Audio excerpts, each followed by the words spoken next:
Chapter 277. The heavy rain pitter-pattered on the roof beams, but the downpour showed no signs of stopping. Although according to the time it was almost dawn, looking out of the window, it was still a misty, rainy scene, and nothing could be seen clearly. Spring rain at dawn always calmed one's heart. Listening to the rain outside and enjoying hot cocoa by the fireplace would warm up my entire body, as if the fierce battle just now had been nothing more than a dream. Fine then, I'll just pretend that I didn't see the Dragon Knight, Archduke, who was still glaring at me angrily. At the same time, I was furious that I wasn't given a cup of hot cocoa. This was blatant racism. Even if I gave it to you, would you be able to drink it? If I really gave it to you, you'd probably complain that I was just messing with you. Silly cat, leave some of your share for me. Ha ha, don't even think about it. Due to Lilith's sudden appearance, the originally tense situation was instantly resolved. After all, the Dragon Knight Johann had once been her bodyguard. In terms of seniority, Helent would even have to call Johann second grandpa. This was all a misunderstanding to begin with. Since neither side was injured or killed, it was quite easy to explain. Even if the undead were capable of dealing with the nobles in the capital, they wouldn't be able to deal with the dragons and the Dragon Knight.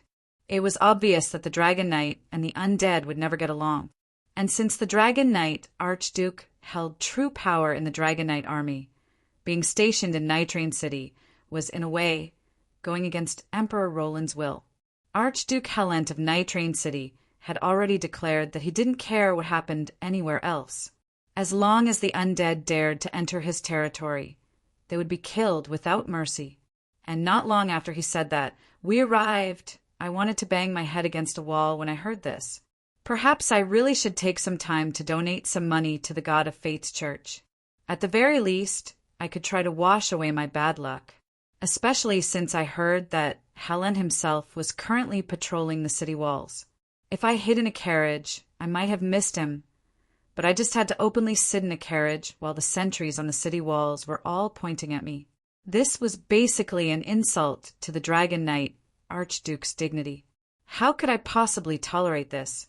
And so, the following scene naturally occurred.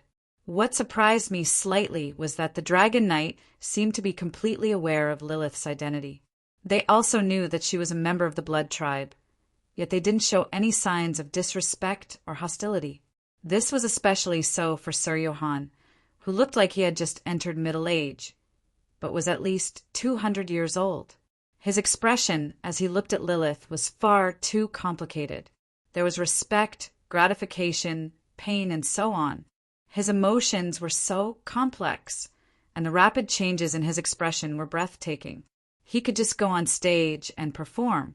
After all, we were all involved back then. Although, it's not up to me to comment. The emperor back then, Princess Amelia. Sigh. The elderly knight kept sighing. However, Lilith had a calm expression.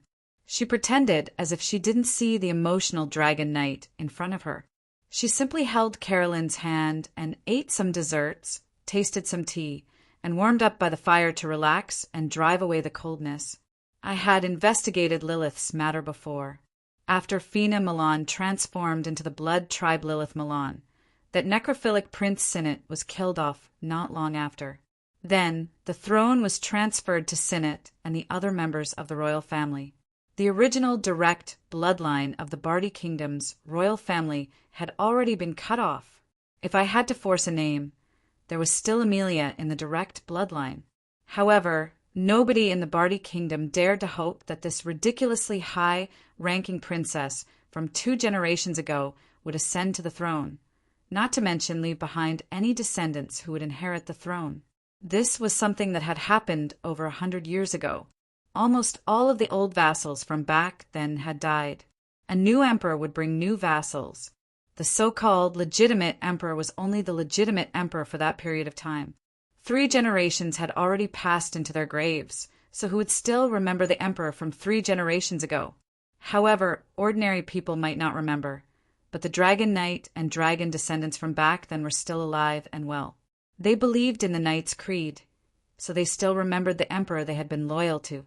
Now that they saw that the princess who had been missing for over 100 years was still alive and well, of course they would be filled with excitement. It was also because of Lilith that we undead were invited into the room. Otherwise, even if we were the so-called imperial envoys, we would still be able to go wherever we wanted. If we were killed, we could only say that we deserved it. After all, Orlos wouldn't possibly have a falling out with the Dragon Knight over a single lich. After interacting with each other for a short period of time, I could tell from their attitudes that rather than calling them an army, they were more like a big family. That Duke Johann was able to use his seniority to angrily rebuke Helent for his recklessness. Meanwhile, the icy-faced, handsome Archduke Helent had a helpless yet irrefutable expression, as if he was a naughty child being reprimanded by his elders. And as far as I could see, the famous Archduke Helent wasn't even the strongest Dragon Knight. There were quite a few in the room who had stronger draconic might than him. At the very least, that elder, Duke Johann, was obviously a saint-ranked existence. Could it be that Her Highness Fina is acting as a lobbyist for the undead? Although Johann had an expression of hesitation, with his status, there were some things that needed to be asked. Everyone in the country knew that the Dragon Knight army didn't get along with the undead. How could the proud dragons possibly obey the orders of the filthy undead? However, Fina was also a vampire among the undead. Although she probably had nothing to do with the undead in the capital city, it was necessary to ascertain the reason why she came with the Lich Rex, as well as the standpoint she stood on. However, Lilith directly shook her head upon hearing this. I've already said that I'm currently Lilith, a member of the Church of Law, not Fina Milan. I don't want to care about the Bardi Empire's matters, nor do I have the ability to. We're here for something else. As for the Lich Rex, she shot me a questioning look. The meaning in her beautiful eyes was quite obvious. Should I expose you or not? If you want to reveal your true identity, do you want to say it? Or do you want me to say it for you? I nodded, but didn't say anything.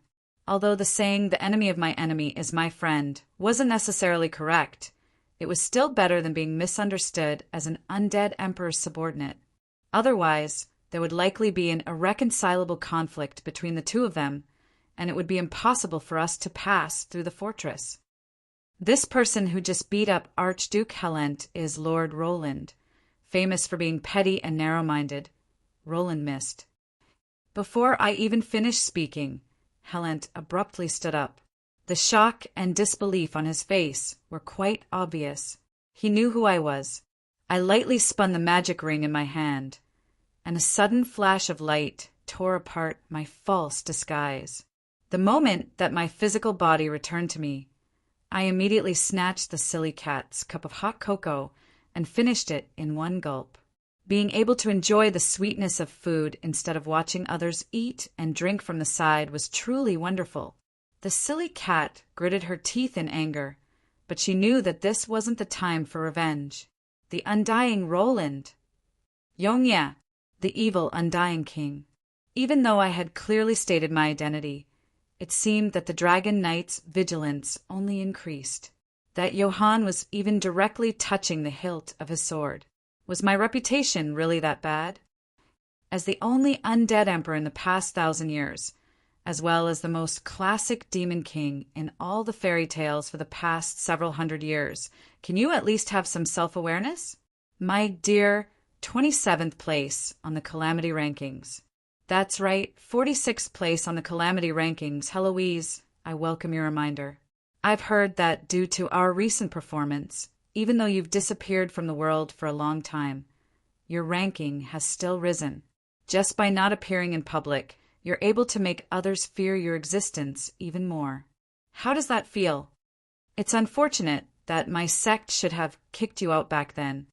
While I maintained a serious expression on my face, Heloise and I continued chatting as usual through our mental connection. However, the Dragon Knight's side was already quite restless.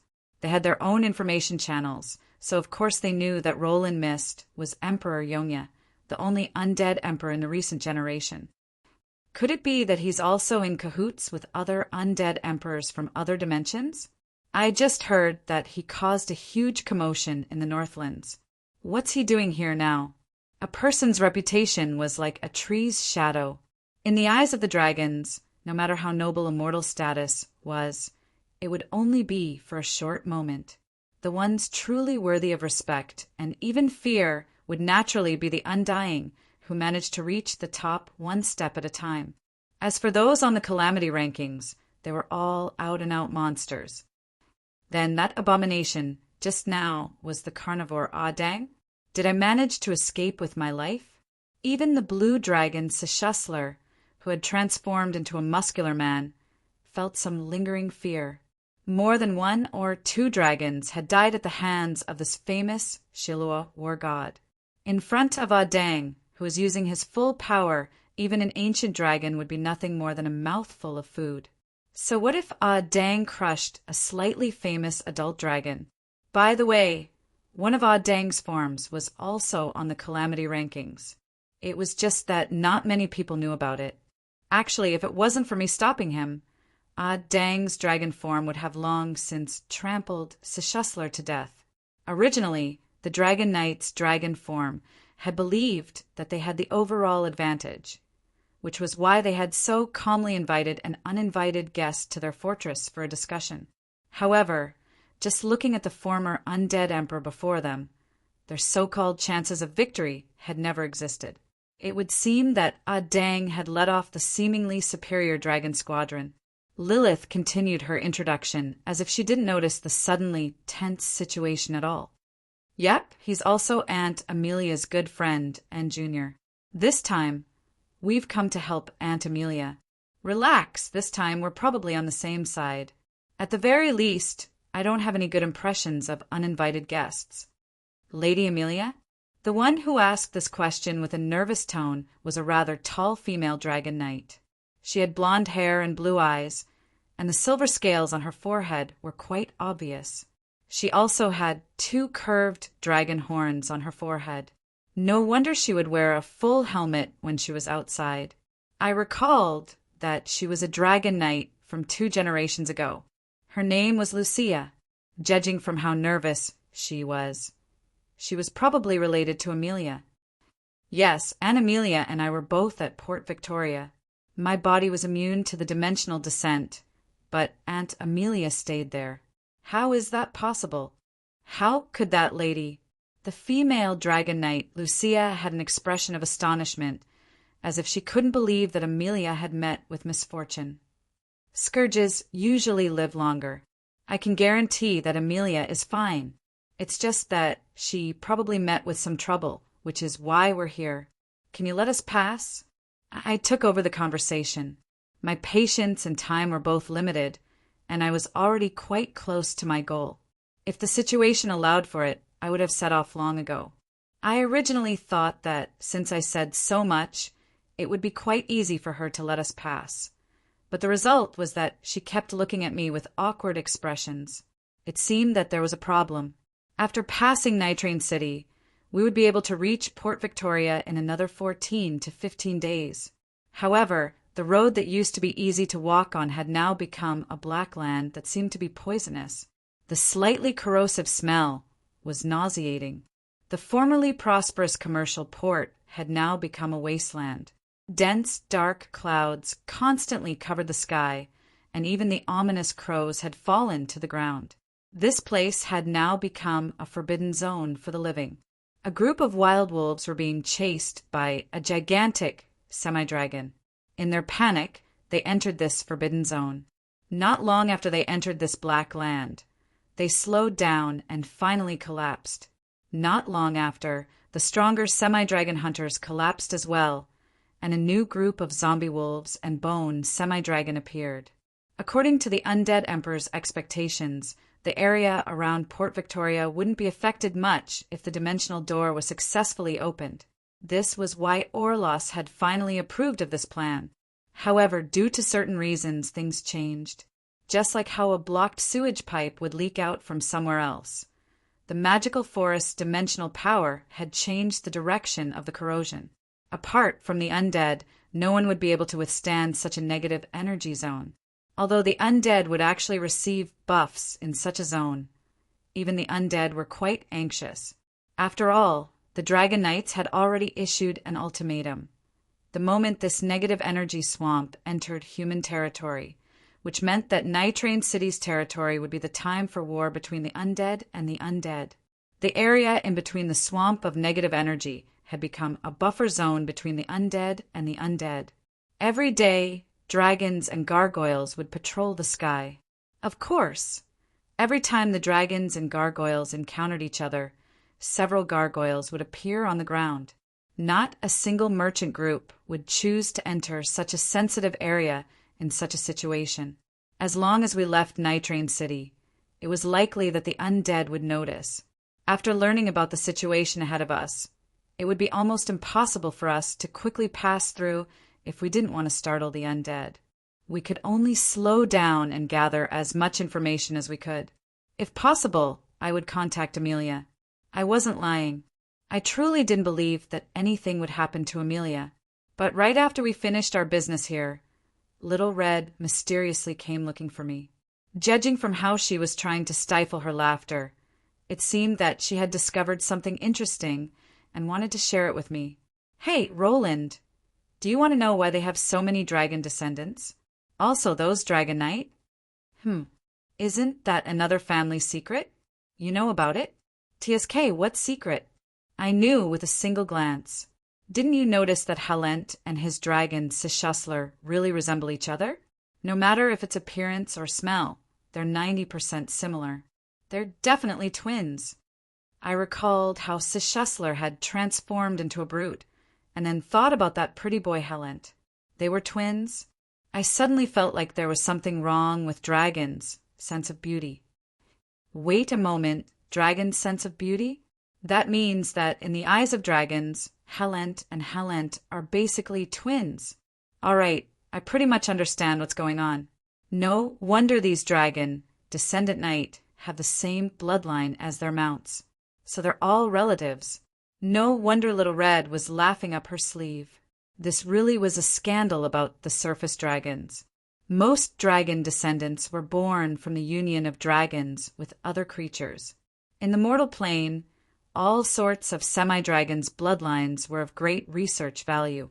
It was indeed true that dragons were lustful by nature, but some unions weren't simply because of love. In such a situation, as a byproduct, it would be quite difficult for a half-blood to receive sincere treatment from their parents.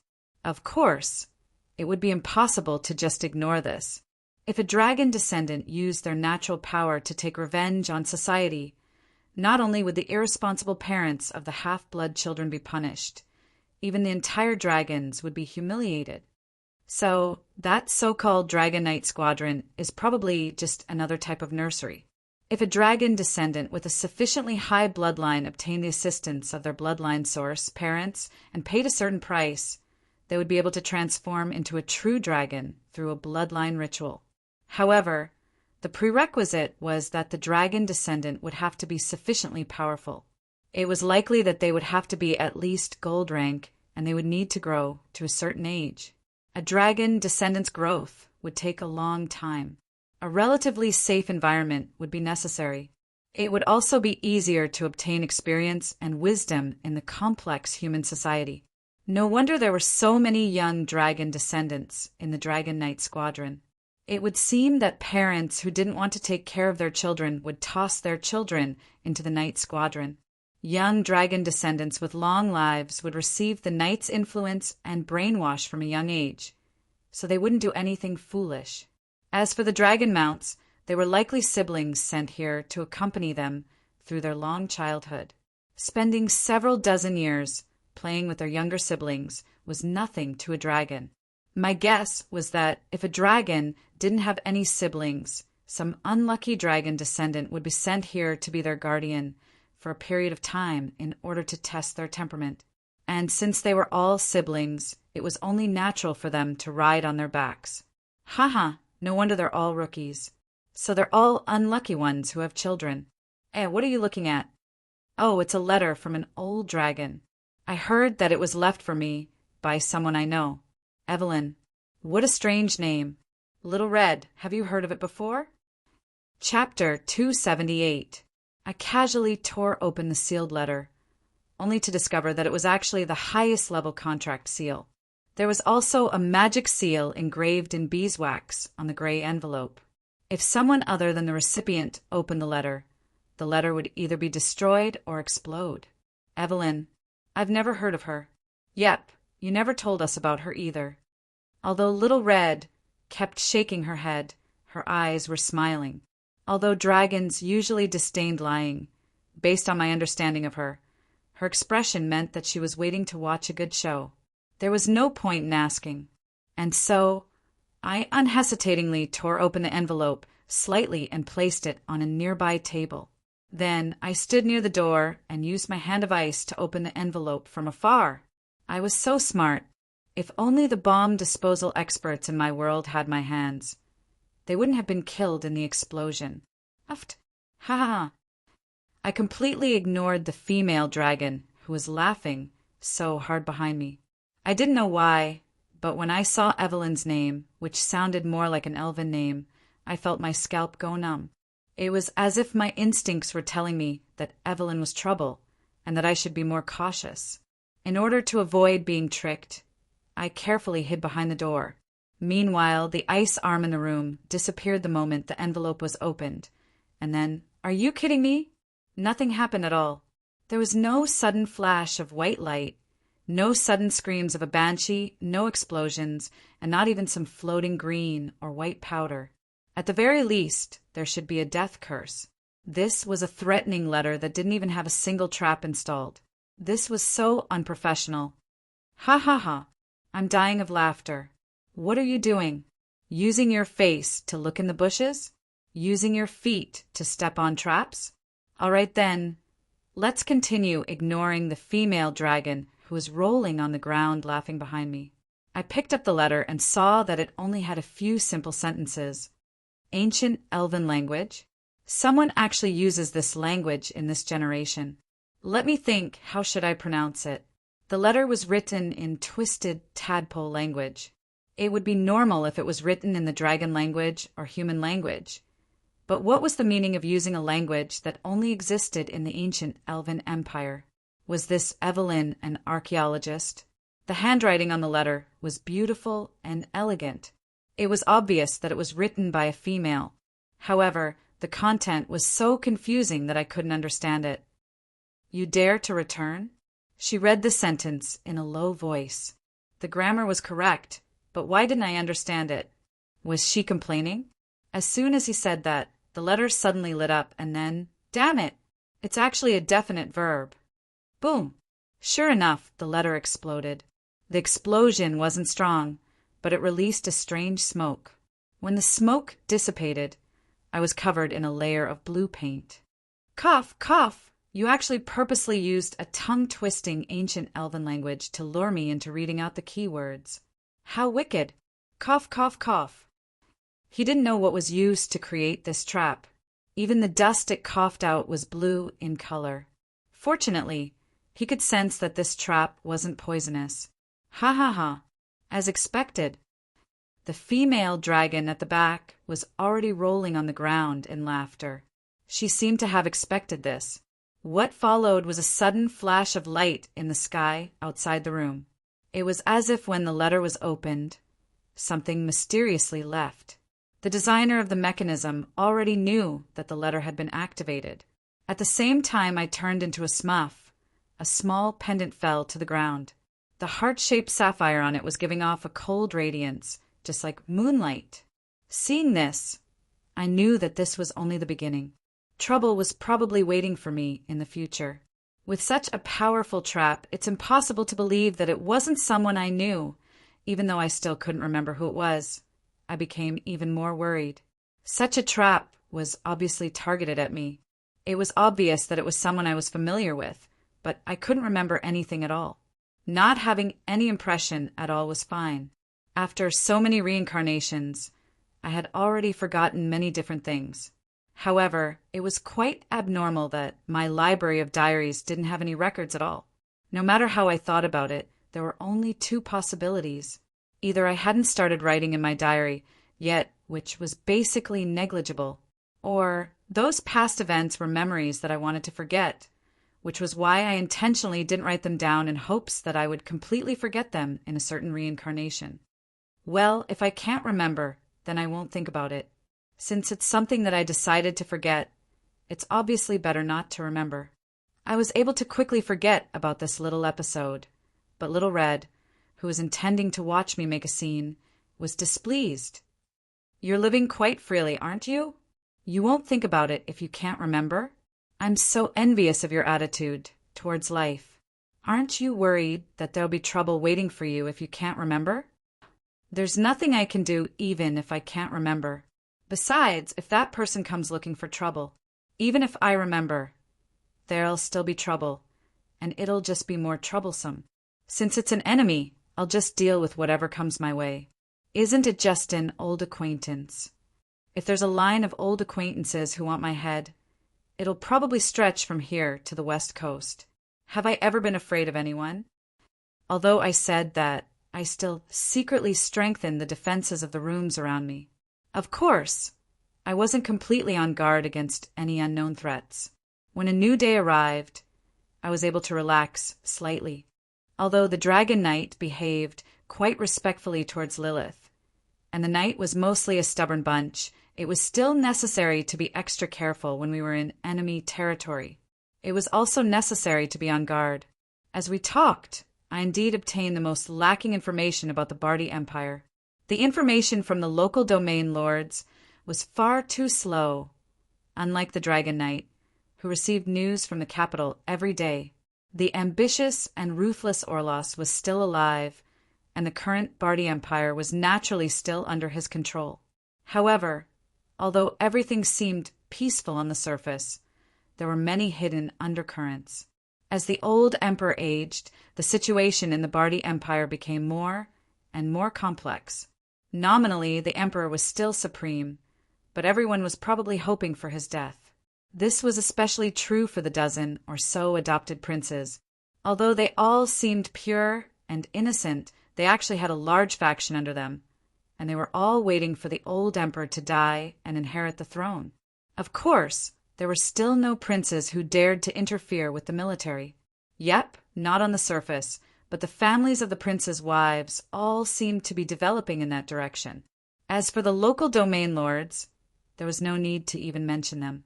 The conflict between the central government and the local domain lords would never be resolved. The rule that all the domain lords' eldest sons would have to grow up in the capital was indeed an extremely effective method of hostage control, but it also deepened the tension between the two. This rule had already been in effect for 20 years. The first batch of domain lords' eldest sons had already grown up, but very few of them returned to their territories to inherit the position of domain lord.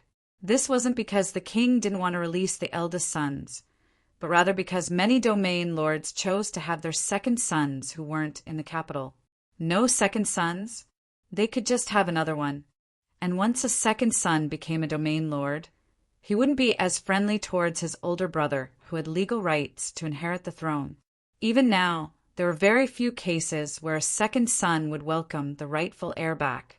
The royal family's high pressure had caused quite a lot of resentment. Since the resentment had already accumulated, it was only a matter of time before there would be a backlash. It was likely that after Emperor Bardi died, no matter who ascended to the throne, that person wouldn't have the absolute authority to suppress the domain lord's collective backlash. It could be said that due to how powerful the central government was, the local domain lords had been living with their tails between their legs for the past 20 years. Now, they were probably all hoping that the mountain above them would collapse as soon as possible so that they could rise up again. It could be seen from the Bardi Empire's alliance with the undead that there were many internal conflicts within the Bardi Empire. Although Emperor Bardi had used his authority to suppress most of the nobles' objections, since there was no consensus, the internal divisions had long since begun. Apart from the various True Gods churches that directly broke off from each other, the most intense faction was probably the royal mages. From the day that this news was announced, the head royal mage Winston immediately took a sick leave, while the other royal mages all began closed-door training to research magic. The only thing that was slightly milder was the fact that the Dragon Knight Archduke and the Dragon Knight all left together. Halen's Dragon Knight group used their own methods to express their dissatisfaction with Emperor Barty. However, further to the west, the Dragon Knight group that was still loyal to Emperor Barty was about to enter the battlefield and attack the Mage Country in retaliation. The Dragon Knight group had a rather special status. First of all, many of them were half-dragons, which meant that they were both humans and dragons. However, they had spent most of their time growing up in the human empire, so they were quite inclined to be humans during their childhood. Considering their status as knight, it was only reasonable for them to participate in the war, since Emperor Barty had sent out a message for war. But if it was possible, I didn't want to see a war between mega-empires, especially one that was intimately connected to me. Combined with that strange system quest that required me to choose between raising my reputation in either the Mage Country or the Barty Empire, it was likely that I would have to choose a side when the shadow of war between the two countries became unavoidable. I guessed that when I went to the Cloud Tower and accepted this so-called main storyline quest, I would most likely have to choose a side and participate in this war. If it was possible, I really wouldn't want the Dragon Knight group to participate in this war. That would escalate the war. The undead are already invading us. The longer we delay, the more prepared we will be, and the greater our chances of victory will be. If we just send all the top-level combat strength of both countries into this war, it'll only benefit the undead that will arrive sooner or later. That wasn't all I was thinking about. It would be far too much of a pity to just hand over the Barty Empire to the undead emperors. And since the Barty Empire's internal situation wasn't stable, the longer I delayed, the more the situation changed.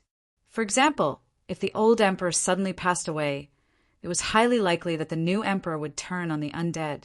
Congratulations, you have triggered a side quest. Stop the Dragon Knight group from participating in this meaningless war. Quest requirement: do your best to delay the Dragon Knight group's participation in this war. If you delay this for more than 3 months, this quest will be considered complete. Quest reward: lead to the former dragon Queen Molly. Punishment for failure: Little Red's Fury. System notification: you can continue doing side quests without doing anything. You want points? No way. It would seem that as long as the main storyline was involved in the war between the two countries, it would be possible to trigger these side quests. Although I didn't have any points according to convention, in order to do a good job with the main storyline, I couldn't leave out even a single one of these small details. Accumulating small victories for a major victory was the most reliable method. Something worth mentioning was that although I received quite a few looks of disdain when I warned the various countries that the undead were about to invade, when the undead really arrived, although the various countries still pretended to be deaf and mute on the surface, we received quite a few private contacts in hopes of obtaining relevant information and assistance. Of course, I was being serious here. I pointed out all the locations where the undead would invade in history. As for whether or not there would be any changes in the future, that was none of my business. In history, the Barty Empire was the largest location where the undead would invade. After the undead began their full-scale invasion, the Mega Empire Barty was suddenly destroyed in just 3 short months. This was doubtlessly inconceivable, but when I organized all the information I had gathered, there were plenty of internal and external problems. I suddenly felt that it would already be amazing if the Barty Empire could survive for 3 months. History didn't have any detailed records of what happened to the Dragon Knight group. However, it did record that a large number of bone dragons appeared after the Barty Empire was invaded. Based on the current situation, even if the Dragon Knight group didn't die on the Mage Country's battlefield, they wouldn't be able to survive the subsequent undead invasion. It was completely predictable that all of them would die. But right now, trying to stop the Dragon Knight group was easier said than done. We were foreigners, after all, and we even faintly seemed to be enemies with the Barty Empire. Even if Lilith tried to stop us, it was unknown how effective that would be. And as a knight group, As long as Emperor Orlos gave the order to attack the Bardi Empire, Helent and the others would have no reason to refuse unless they wanted to betray the Bardi Empire. Especially since they're currently fighting for revenge, it's even more impossible to stop them, unless we can prove that Emperor Orlos has gone insane, or that he's committed some serious crime against the Knight Group. But when I thought about this, I chuckled. Hadn't there already been evidence of such a crime? Kasola's tears. What excellent evidence. It seemed that it was time to go talk to Helent. Right, the reason why the Dragon Knight Group joined the battle was probably because they wanted to take revenge on that forbidden spell. I feel like that doesn't seem like the mage country style. Let's investigate it first. Chapter 279. The air would usually be fresher after a rain. However, due to the sudden northern winds, the air would always have a fishy and foul smell, making people feel mysteriously uncomfortable. The spring rain was unable to wash away the aura of death in the air. For the new residents who had just moved in, this was indeed the smell of home. They hoped that this world would be completely twisted into a part of the undead plains. However, the magical forest where the former port district was located was an impenetrable fortress. The open dimensional door would always be a threat.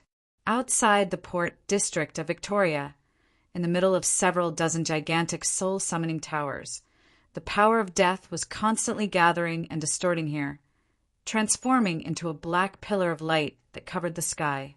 Around this pillar of light that seemed to reach to the heavens was a distorted space. There were mountains and rivers in that area, and countless black figures seemed to be doing something.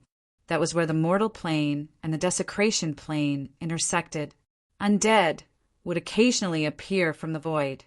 Liches and liches were busy with small mountains of broken limbs and corpses beside them. Most of the low-level undead that had just appeared were missing limbs. At the very least, they needed to be given spare parts that would allow them to walk normally. And the first thing the high-level undead would do after coming out of the dimensional barrier would be to thank the heavens or the god of fate for protecting them. After all, the dimensional barrier would clash with each other, and the dimensional laws would clash with each other, which would be like trying to cross a dangerous strait in a storm. Not only would this require courage and power level, it would require even more luck. The undead emperors were no idiots. They already knew that this was a critical moment. In fact, they had spent countless amounts of effort and secretly prepared for this day. No matter how thorough their plans were, they couldn't stop a sudden misfortune from descending upon them. Based on how things were developing, if this dimensional descent really did create a new dimension, then the dimensional door to the desecration plane would have been opened for nothing. The harsh situation was right in front of them. If they couldn't destroy this new dimension's will, then the dimensional door to the desecration plane would likely be completely taken over by the desecration plane. Once the new dimensions were completely awakened, it would likely launch a large-scale counterattack. At that time, this dimensional door would be useless. Find a new location for dimensional descent? Let's not even talk about how to convince the Bardi Empire to make yet another sacrifice without achieving any results.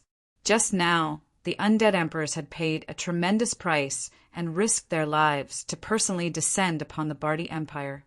And even if they were able to successfully suppress Bardi's objections, the previous preparations at the port of Victoria would take more than 1 or 2 years to complete. In order to reach the dimensional descent standard, the soul-summoning towers there had been secretly operating for many years. The amount of Kasolin's tears in the citizens' bodies was more than 5 times the average amount. How many years would it take to start preparing again? And it just so happened that dimensional laws were clashing against each other. Dimensional teleportation was basically a lucky draw. Low-level undead were cheap, and there were countless low-level undead in the death planes. It wouldn't be a pity even if 3 out of 10 low-level undead teleported here. However, it would be quite a pity if any mid-level undead teleported here. The concept of mid-level undead didn't exist in the mortal plane. Those without intelligence were considered low-level undead, while those with intelligence were considered high-level undead. However, in many death planes, due to dimensional laws that favored the undead. Any undead that reached a certain level around bronze would be able to regain their experience and intelligence. It was precisely because of this that the undead planes had such a large population base that the undead planes were far more prosperous than the outside world had expected. Their civilization level wasn't low either. No intelligent life form would be able to endure being transformed back into a bloodthirsty beast that was driven by their instincts. They would still be considered important in the mortal plane. So how would they be willing to be transformed into beasts or slave soldiers in the undead planes?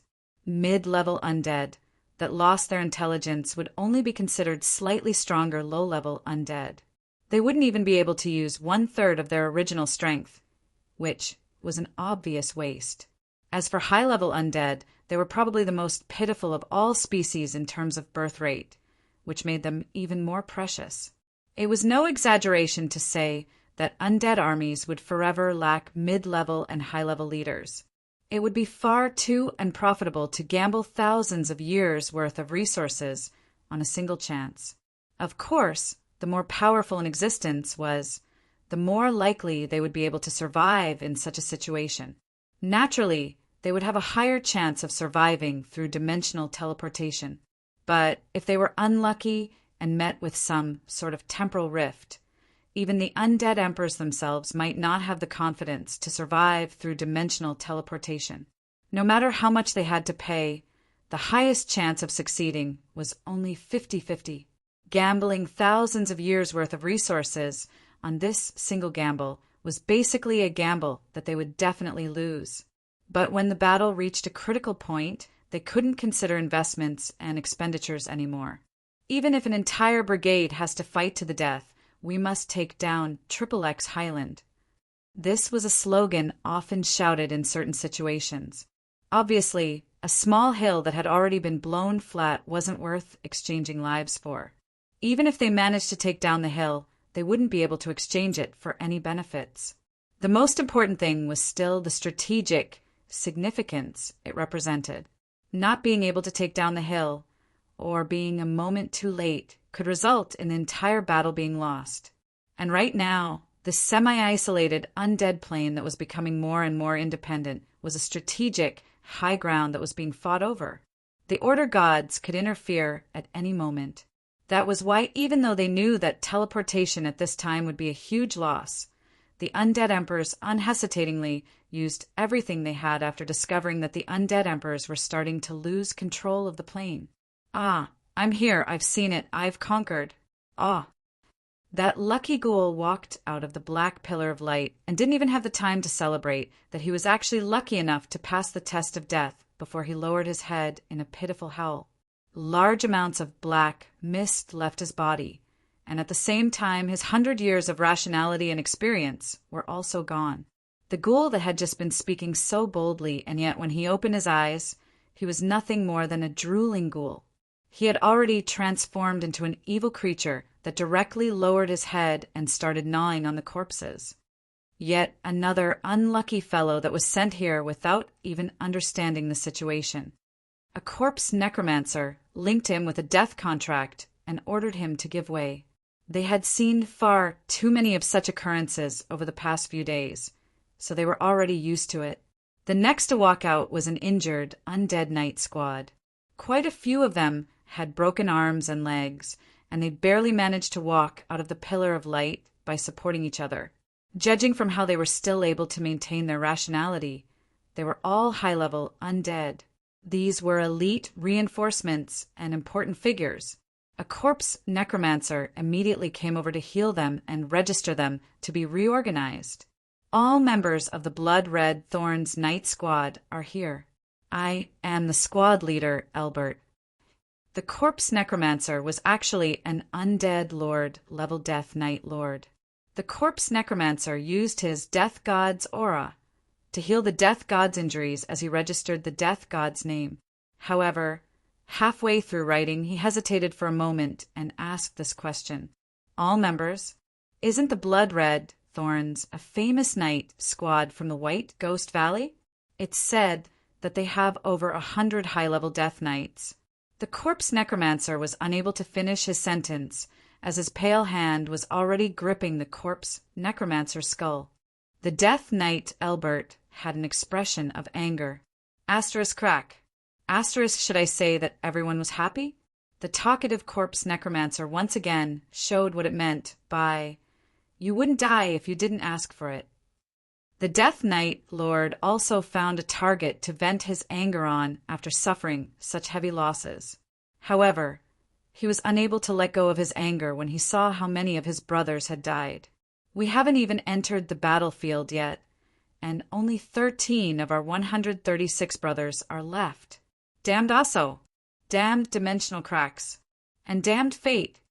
But so what if he complained? He wouldn't be able to change his fate as cannon fodder, since the undead emperors had made up their minds. Even undead lords wouldn't be able to escape their fate of death. Although the normal probability of being teleported was around 40%, this was an average of countless 0% and 100% odds. If they were unlucky, such as running into a blood-red thorn's spatial crack, they would have a 10% chance of being unlucky.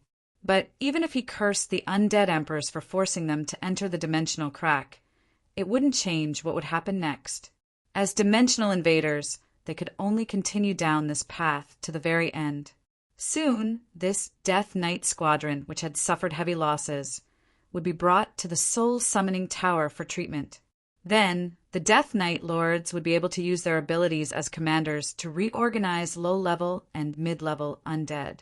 As long as there were enough skeletons and zombies, a single Death Knight Lord would be able to lead an entire army. Plants versus Zombies continued.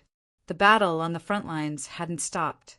But if one paid attention to the situation on the battlefield, they would notice that the undead hadn't sent out many high-level undead who were considered elites. Numerous camps had been constructed around the Soul Summoning Tower, and large numbers of undead laborers were working overtime. Soon, a fortress-level defensive line would be constructed. When adding fuel to the fire was no longer effective at reducing the enemy's combat strength, and would only serve as experience for the enemy's growth, not a single qualified commander would start a pointless battle. Every camp was filled with reinforcements from the desecration plane. It was evident that the undead were accumulating their military strength for an all-out attack. The small skirmish before them was nothing more than a scout on the front lines. Meanwhile, the wood spirits didn't seem to have any intentions of initiating an attack. After all, they would be greatly weakened after leaving the forest's protection. If they attacked the undead's territory, that would be the equivalent of leaving their own plane. They would lose their undying abilities, and they would have one less death every time they died. Naturally, they wouldn't have the ability to initiate an attack. The wood spirits were quite worried as they watched more and more undead troops appear. However, all they could do was continuously reinforce their defensive lines, reproduce, and create new war machines. For the undead, just their military strength wouldn't be enough. Due to the dimensional laws, it was impossible for the undead emperors to descend at their full power. They also had far too many powerful subordinates, so it would be difficult for them to directly descend. Even if they couldn't completely descend, it would still be a problem for them with their weakened power levels. But even if they couldn't do it, there was someone else who could. I never expected that I'd return so soon. The Lich Feyman slowly walked out of the dimensional laws. He sighed about how the world was unpredictable as he casually took the skeleton of a corpse Lich beside him and restored the lower half of his body that he had lost during the teleportation. With undead Emperor Asso personally helping him with the dimensional laws. Even if he was unlucky and encountered a dimensional crack, just like the unlucky Lich before him, he was still able to successfully teleport. As an undead lord who had reached the myth rank in the mortal plane, as well as one of the strongest undead in the world of Aichi, the former second senator of Shilua, Feyman, indeed had the right to be proud. Although he had ultimately lost in Shilua's internal war, as the vanguard of the leading party in the Aichi plane, he was still highly regarded and trusted by the undead emperors. He had even been taken in as a disciple by undead Emperor Asso, who taught him many undead secret techniques, and even obtained the opportunity to to comprehend the dimensional laws of the desecration plane. Haha, Omar, Lionheart, we still have plenty of time. Just wait for me to return and slowly calculate.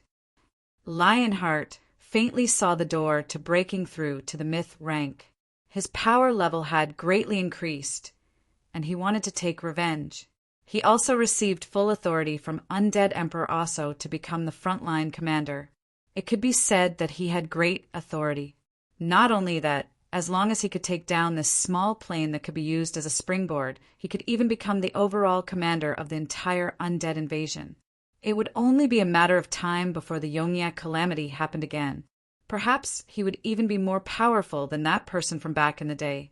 Fei-man smiled proudly when he thought of this. He felt even more spirited than before, and he even felt that losing Shilua's internal war might not have been a bad thing. Don't be happy too early. The will of a plane isn't easy to deal with. Let's hurry up and organize our army. I keep having an ominous premonition. Fei-man was overjoyed just from obtaining the key to a higher power level. But the former first senator, the immemorial bone dragon Grakajo, received even more. Undead Emperor Osso's evaluation of Grakajo was, give him 200 years and we'll have another undead emperor. That's right, Grakajo had received guidance from an undead emperor who had been born as a bone dragon. He had already accumulated enough to begin with, and he was now one step away from becoming an undead emperor. It would only be a matter of time before he opened the final door to the myth rank. It would only be a matter of time before he became the next undead emperor. Although Grakajo told himself to be careful, that was just his habit of keeping a low profile. He had always been the strongest undead in Shilua, and he had always been the strongest undead creature in this plane. Now that his power level had greatly increased, he wouldn't be afraid of anyone. It's a pity that that person isn't here. Otherwise, I could show him my newly obtained power. Now that Grakajo himself had reached that level, the immemorial bone dragon even faintly felt the desire to challenge that person who had always suppressed him. Oh, we'll definitely win. The living shall sleep forever, and eternal night shall arrive. Lord Grakajo has finally arrived. We can once again charge forward. Cheers attracted the attention of the two undead lords. It turned out that there was an incredibly gigantic bone dragon circling in the air above the campsite. An ordinary bone dragon wouldn't even be as large as one of Grakajo's claws. His wings of death were capable of blotting out the sky. This was the aura of a top-level undead. Many high-level undead naturally viewed this as an ally that had come to provide reinforcements. The undead army here had always been suppressed. One of the main reasons was that there hadn't been a top-level undead capable of controlling the situation. Now that it seemed that an immemorial bone dragon, who was at least at the myth rank, had arrived, it was only natural for the undead to be excited. Some well-informed undead even shouted out the name of the bone dragon that was supposed to arrive. Not far away, the real Grakajo had an expression of astonishment. He had never heard that the undead emperors had sent out another super bone dragon. Why did this bone dragon's figure seem so familiar? He felt as if he had seen this bone dragon not long ago. Gria! Fei-man was the one who exclaimed in astonishment. Although Gria, who loved her appearance, rarely showed off her bone dragon form, in the final battle that decided Shilua's royal authority, this bone dragon that suddenly descended from the sky had almost wiped out the entire Dark Knight Council. Now that this familiar mana fluctuation was right in front of him, how could he possibly be mistaken? When enemies met, their eyes would turn red. Fei-man was about to rush up and take revenge, but Grakajo stopped him. Wait a moment, there's someone on her back. So what if there's someone? With the two of us working together, who do we have to fear? Based on Gria's personality, who do you think she'll let ride on her back? It can only be that person. Could it be? The Lich Fei-man was suddenly startled. He hurriedly cast an arcane eye spell, and what he saw was the Lich on the dragon's back. Grakajo was casually lying down on a recliner, wearing a pair of magical crystal sunglasses to bask in the sun while proudly waving his hand in greeting, just like a leader inspecting his troops. Suddenly, as if he noticed that Fey Man was spying on him from the void, he smiled at the invisible eye and said something. Then he snapped his fingers, causing the scene to return to the void. "Long time no see. You've taken care of my child, so this time let me personally play with you. Have a good game." Grakajo, who was far away, uttered the words of his soul. That abnormal mana fluctuation was undeniable evidence. However, Grakajo didn't need any evidence at all. Although Grakajo's mana fluctuations weren't very strong, just by looking at his seemingly calm but actually berserk soul fire, as well as his strange behavior that would forever be unfathomable, Grakajo was certain that that person had finally returned. That existence that even the undead emperors were so afraid of actually existed in the mortal plane.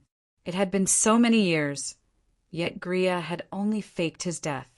Just what scheme was he plotting behind the scenes?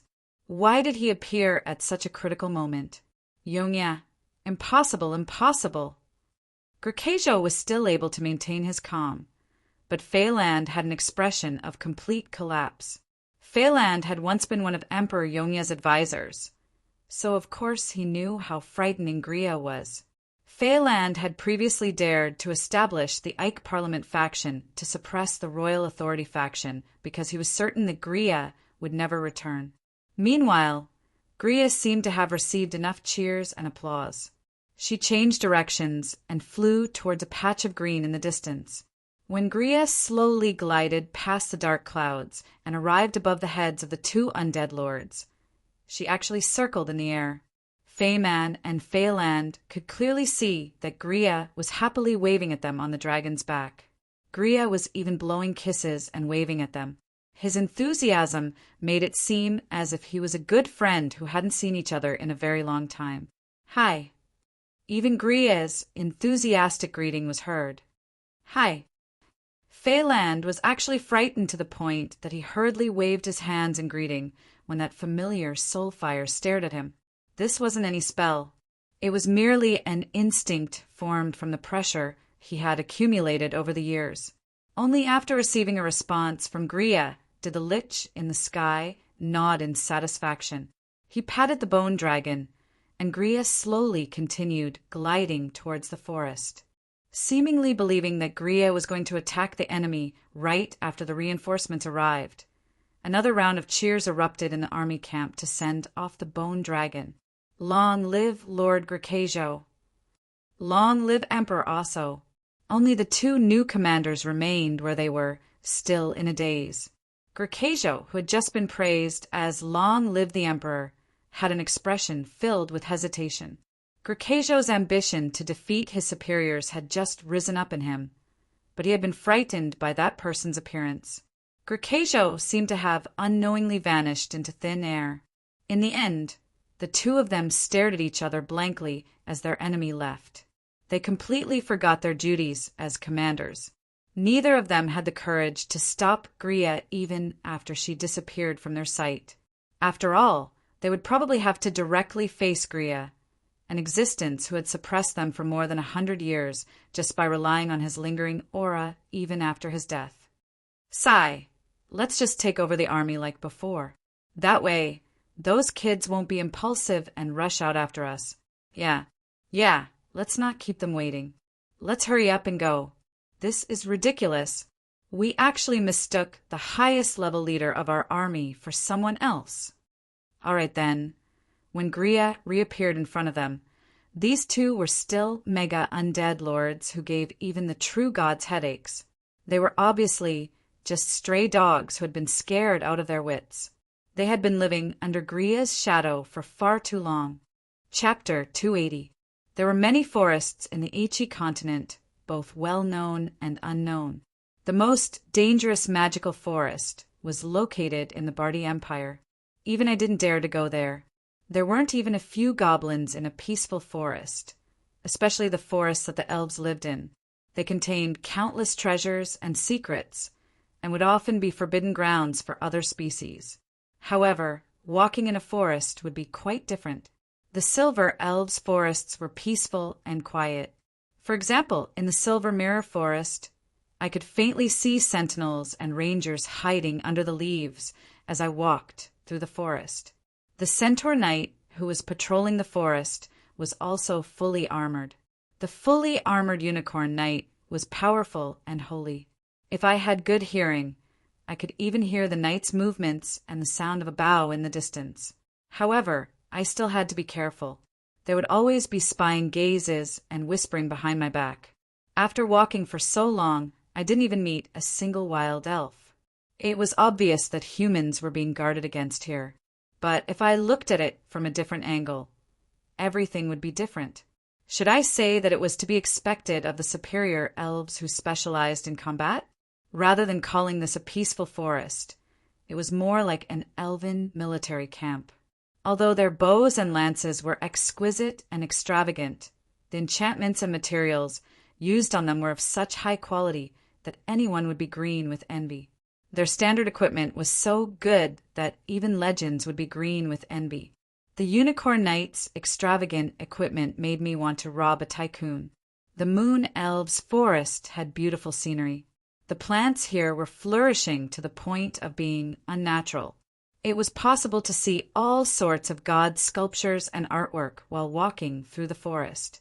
Even the elven treehouses were carved with countless patterns and designs. The elves' living environment was also the most comfortable. Unlike the Silver Mirror Forest, where you couldn't see anyone while walking through the forest, ordinary elves could be seen everywhere in the Moon Elves' forest. They weren't that wary of outsiders, and it was even possible to buy some small handicrafts from roadside vendors. Yep, I was referring to the former Tassel Kingdom. Now, although they had transformed into gray blood elves and had the elves' unique craftsmanship and magical techniques, their equipment was still the typical model of extravagant but impractical. Their expensive enchantments were only used to make their artworks seem more beautiful. As for me, if I couldn't get rid of their extravagant decorations, it would be better to sell their products as art. It would be more worthwhile to use them to buy dwarven products. As for the last remaining superior elf species, the Wood Elves had lost their own kingdom. The forest they lived in was no longer their own territory, and they no longer had the ability to change the forest's environment. However, they had always been the forest's favorites. They wouldn't use nature magic to change the environment. The Wood Elves' territories were usually the most natural, and they lived in was no different from any other species. It was common to see powerful creatures that were rarely seen in the outside world, such as mountain giants, treants, droll, little Red Riding Hoods, and so on. Of these creatures were the Wood Elves' subordinates, Elf, and to protect the forest. The Wood Elves had the best reputation among the elves due to their peaceful natures. They were one of the few superior elves who didn't look down on others. Many Wood Elves also had a tradition of traveling. Since they loved life and loved to travel, they were often welcomed by all species. In fact, some royalty even invited them to become outstanding instructors. However, this world wasn't just filled with kindness. If the Wood Elves were completely defenseless, perhaps the Wood Elves, who were viewed as treasures by some, would have long since gone extinct. The natural forest was the best shelter for the Wood Elves, and the powerful creatures in the forest would be the Wood Elves' natural allies. All the trees and plants in the forest would constantly watch over foreign invaders. In front of a living forest, even those with unfathomable intentions wouldn't be able to find the path to the Wood Elves' home. The Wood Elves in the forest weren't to be trifled with. The Wood Elves in the outside world were also not to be trifled with. If the wandering Wood Elves were forced into a corner, they would be able to use nature's wrath, a species' natural talent ability that could only be used once in a lifetime. This ability would allow the Wood Elves to transform the entire surrounding forest into a group of relentless avengers. Although not every Wood Elf possessed such a talent ability, it would likely be a loss on the level of a forbidden spell if a Wood Elf ran into one. That was why all countries strictly forbade any illegal actions against the Wood Elves. But today, the moment that I stepped into this forest, I felt like the entire world had changed. This powerful feeling of being in a different world made me dizzy, and it was impossible to get rid of the dizziness. As far as the eye could see, the breathing plants and forests gave off a strong sense of life. Yes, it was a sense of life. This forest was alive. It was breathing, it was napping. From the moment you entered, it had opened countless eyes and was silently watching you. Oh my, how unfriendly. Flying in the dense magical forest was obviously not a wise move. The bone dragon stopped at the edge of the forest, but the moment it transformed into its human form, a purplish-green wall of thorns suddenly rose in front of Griya. Sensing Griya's undead presence, the forest that was fighting against the undead unhesitatingly closed its door, refusing her entry. As for me, the path that suddenly opened up seemed like a secret path leading to a fairy tale. Flowers bloomed on both sides of the path as if they were welcoming guests. The moment that I stepped onto the grassy path, a wall suddenly rose up behind me, almost causing Griya to crash head-on into it. This obvious difference in treatment caused Griya to feel like she was about to die from anger. But when I entered this forest, I was secretly astonished. This powerful feeling of being in a different world had already materialized. The ridiculously abundant life force of the plants in this forest was doubtlessly the best explanation. This forest was the ruler of this world. This was the core of this world. What astonished me the most were the plant life forms on both sides of the path that slightly lowered their heads and smiled at me in greeting. Although their physical appearances were quite different from ordinary life forms, and their fibrous wooden bodies made them seem out of shape and strange, their souls and expressions clearly indicated that they already possessed independent thoughts and intelligence. They were intelligent life forms, no different from ordinary humans. It's wonderful that you came. Mother will definitely be happy. A child's voice echoed in my ears. A small wood spirit was waiting for me on a tree branch not far away from me. Seeing that I noticed her, she immediately jumped down. Only now did I notice that she was far smaller than her fellow wood spirits. She looked quite similar to an elf child, but she reached up to my waist. You are Mother's second daughter, Diligence. We've already met you before. It's just that you recognize our current appearances. She had light red hair that was completely different from Amelia's. Her face was even more exquisite than that of an elf's, and her thorny flower petals were the best accessories. Her thorny skirt only covered her most important parts, and even her little feet were stepping on flower petals. As she walked, the fragrance of the flowers would scatter everywhere. She was just like a forest fairy from a fairy tale. Although her facial features were quite similar, I would say that her physical appearance was only 30% similar. That was because, in my memories, Amelia would never have such a healthy and sunny smile. She would either be laughing hysterically or laughing evilly under her mage robes. Meanwhile, the cute little girl in front of me had the purest kindness on her pink face. Just looking at her made me feel like she was a good child full of energy. How could she possibly be related to Amelia? The 7 virtues. I paused in surprise for a moment as I recalled that frightening, man-eating garden. But then I felt that it was only natural. Since Amelia had already reached such a realm, it was only natural that her 7 virtues would be completely independent. She would have an independent sense of self, and it was even possible for her to betray the Creator. In that case, the first thing I needed to do was, "You still don't have a name? How about I help you come up with one?" Since we were going to be in a relationship, how could I not know a name? Of course, I needed to come up with one first. There's no need. There's really no need. I already have a name. My older sister helped me come up with it, Rosa. Rosa seemed to be frightened by my enthusiasm as she hurriedly took 2 steps back and lifted her up into the air with her petals. She seemed like she was about to run away at any moment. That's so uncreative. You're originally a rose of the rose genus, yet you're directly using that as a name?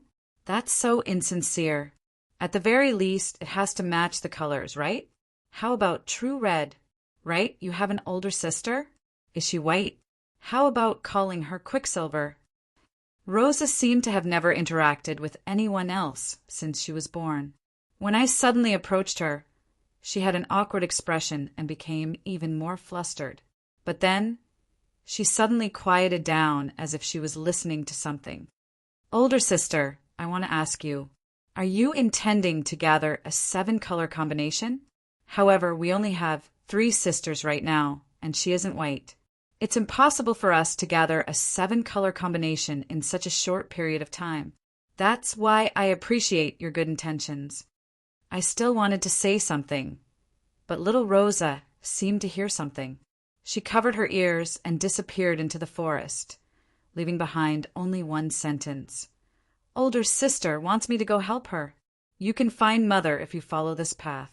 Hurry up and go.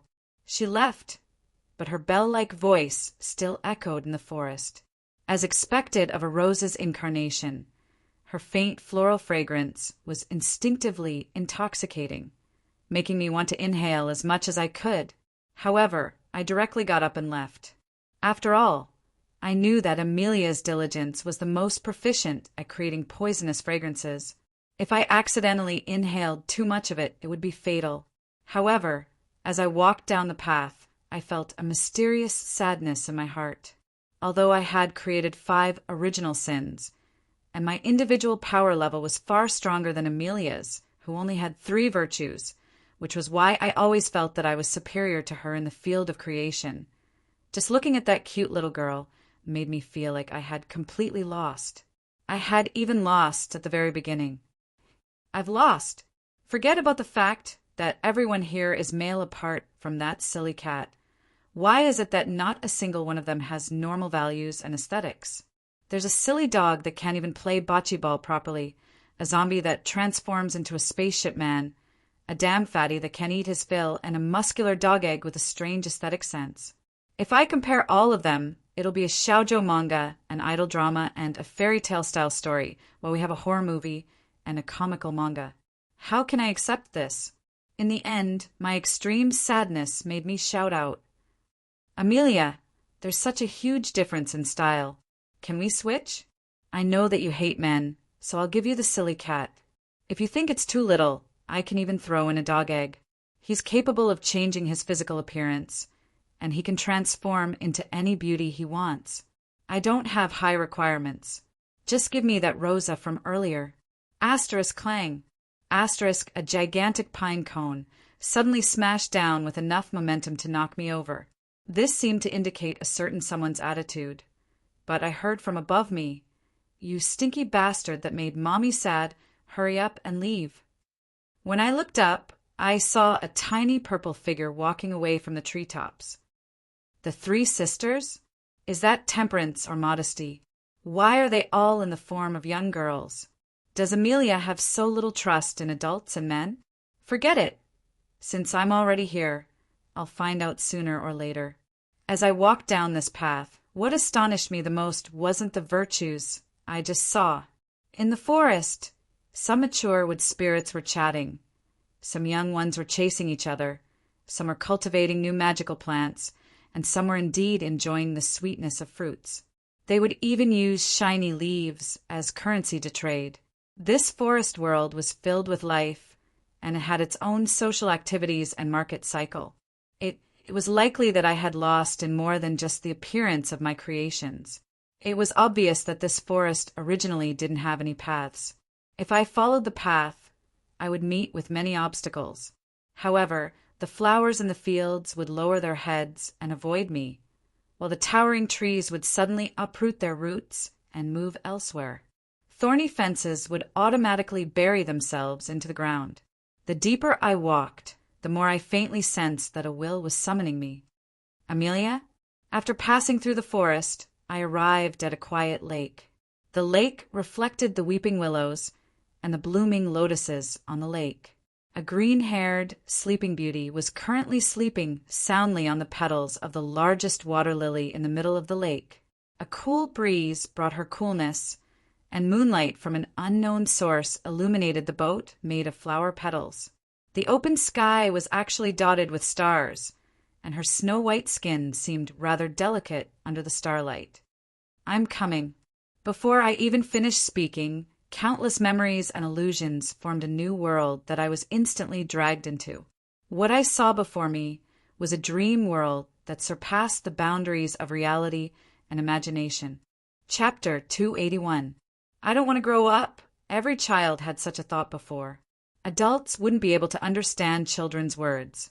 The world in their eyes was colorful, completely different from the reality of adults. There would always be frightening demons hiding under the bed. Grandma Black would come out at night, and the story of the dragonfly and the white rabbit would continue tomorrow. If they secretly closed their eyes, the little elf living in their boots would help them finish their annoying homework, and the reward would be vegetable juice that didn't taste good at all. In their eyes, the end of the world was only a topic for adults. Tonight's lunch would be the annoying celery. Mary from next door bought yet another doll. Blackie from the blacksmith shop was really annoying and got beaten up by his father again. These important matters in the children's world were the most important topics. However, children would eventually grow up into adults. When they became parents, they would treat the love story of the grasshopper and the hamster as a joke. They would casually toss their past clay, figurines, and dolls into the storeroom. Childhood was often wonderful.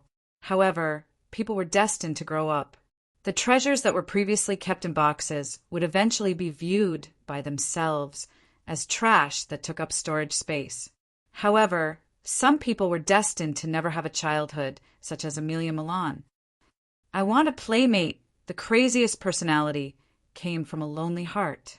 When she discovered that all the adults around her were filled with filthy thoughts and desires, and that even her friends were puppets sent out by the adults to fight for benefits, the little princess sealed off her heart and refused to grow up. "I refuse. I refuse. I refuse. I refuse." Amelia Milan, who hated adulthood, erected a thick wall of protection around her heart. She stubbornly lived by herself in her own fortress. If anyone insisted on getting close to her, the poisonous thorns would instantly take their life. That's right. From the very start, she was the sleeping beauty from the fairy tale, the princess who used her endless years of sleep. Everything originated from the soul. Magic was the embodiment of the soul. A child's fantasies were the cruelest and most fantastical. As the years passed, the little princess transformed into a witch and returned to the mortal world. The Forest of Dreams, which was like a fairy tale, became Amelia's mental world and home. However, it also revealed her true nature. By the purest of coincidences, Amelia's physical body transformed into her own fairy tale kingdom. As the creator, she had a miracle of having her wishes come true, and everything happened just like that. "I want my family." Her past stubbornness caused her to loathe complex humans. Only simple plants were the closest friends that she was willing to open her heart to. Meanwhile, plants without intelligence were far too simple. Even though they were unable to communicate with each other, they were still unable to alleviate the loneliness in her heart. And so, the wood spirits were born. Men aren't to be trusted. Adults aren't to be trusted either. Men aren't to be trusted. Adults aren't to be trusted either. That was the best explanation. Plus, due to her natural talent, men's filthy desires were placed right in front of Amelia. She always felt that it would be better for men to all die. As for women, if the mask of friendliness and respect was torn off, women's jealousy would make her feel even more uneasy. What Roland had always been unable to understand was that the witch Amelia was actually quite nice to children, especially little girls. But now, it seemed that only little girls wouldn't have any evil thoughts. As for little boys, when she thought about how he would eventually grow into a stinky man like Roland, Amelia had the urge to feed him to the man-eating flower. The creator goddess was just that willful. But after she gained control of this dimension source, she gained the ability to turn her own fantasies into reality. And so, due to Amelia's choice, the true appearance of this species became a young girl like Rosa. The gigantic plant giants and the 3-meter-tall treants were only the strengthened outer shells that they controlled. Their true bodies were hidden within the gigantic trunks. All of them were young girls. This species of young girls was unimaginable. In the future, this forest would become a holy land in the hearts of some people. When I came into contact with the lake, countless memories and fantasies surged into my mind, and a gentle voice echoed in my mind. That was the Creator's blessing for this world and its people. The gentleness and motherly nature in the voice made me instinctively feel warm and comfortable. Children, my first gift is the virtue of humility. Only with humility can you make progress. Only by understanding your own shortcomings can you make up for them one day. Children, as a reward for humility, I shall grant you the ability to learn the strengths of other life forms, as well as the ability to imitate the unique abilities of other life forms to help yourselves evolve. The light of a blessing echoed in the forest.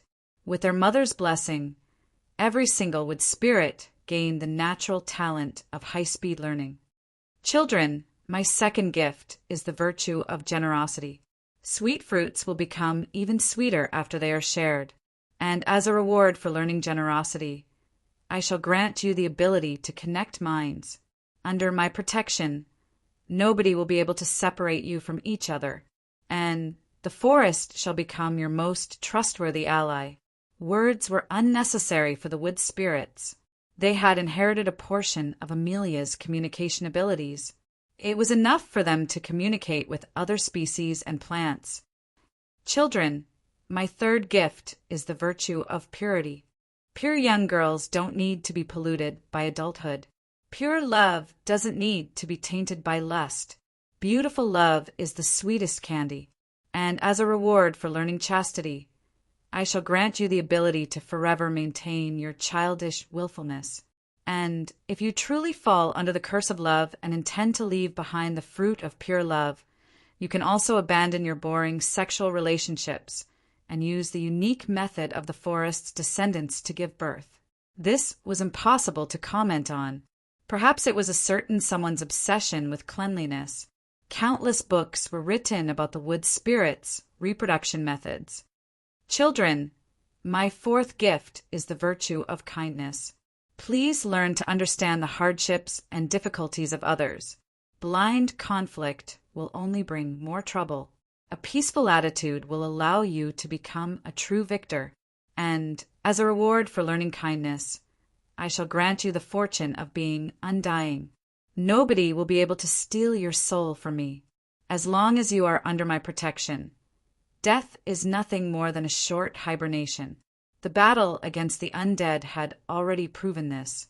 In this forest, they were truly undying. The mystery of the wood spirit's evolution had been revealed. The 7 virtues were the path to Amelia's soul. The blessings from the 7 virtues allowed her children to evolve to such a level in such a short period of time. But the current Amelia was only able to complete 4 blessings. She didn't have the ability to complete the remaining blessings of temperance, diligence, and patience. Otherwise, the wood spirits would have become an independent and complete species long ago. They wouldn't have to be trapped in this world. There wasn't a mother who didn't want her child to be kind and healthy. Amelia's open heart transformed into the creator goddess Amelia's greatest blessing. The wood spirits had grown to such a level according to their mother's wishes. That meant that the purpose of summoning me here was probably to instinctively ask for my help. It would seem that I'm going to suffer a huge loss this time. I gently caressed the sleeping beauty's face. Her smooth skin was abnormally soft, and there were even tears in the corners of her eyes. The usually crazy witch's gentle appearance would make anyone subconsciously want to love her. I sat down cross-legged next to her bed and closed my eyes. I also opened my heart and soul to the world around me. I learned what I could do from the fantasy I had just obtained. Now, I would continue Amelia's unfinished blessings, allowing this new species to break away from their mother's support and become truly independent in this world. In the near future, this new species would even be able to travel through all the dimensions. Temperance, diligence, patience. I'm sorry, I don't have any of those. Amelia, If you're willing, I shall use my own method to give my blessings to these children. Just spoiling your children won't do. Your method of education is obviously too extreme. Creations that are too pure will easily die young. The lake started glowing as the will of the world that was connecting to it transformed into the light of the origin of light. After I obtained the power of creation and received an answer of approval, I gave my own blessing. Perhaps it would be more appropriate to call it a curse. The blessing of temperance? I'm sorry, I only have the curse of gluttony. But please don't overlook the benefits of eating for growth. A strong body is the cornerstone of everything. Children, when you accept my gift, you who have endless appetites shall have the right to take root in the ground and obtain the earth's milk. You shall also have the right to devour other living creatures and non-living creatures, to recover from your injuries and evolve again. When the light of origin shone, the wood spirits who had taken the next step on their path of evolution all became much stronger.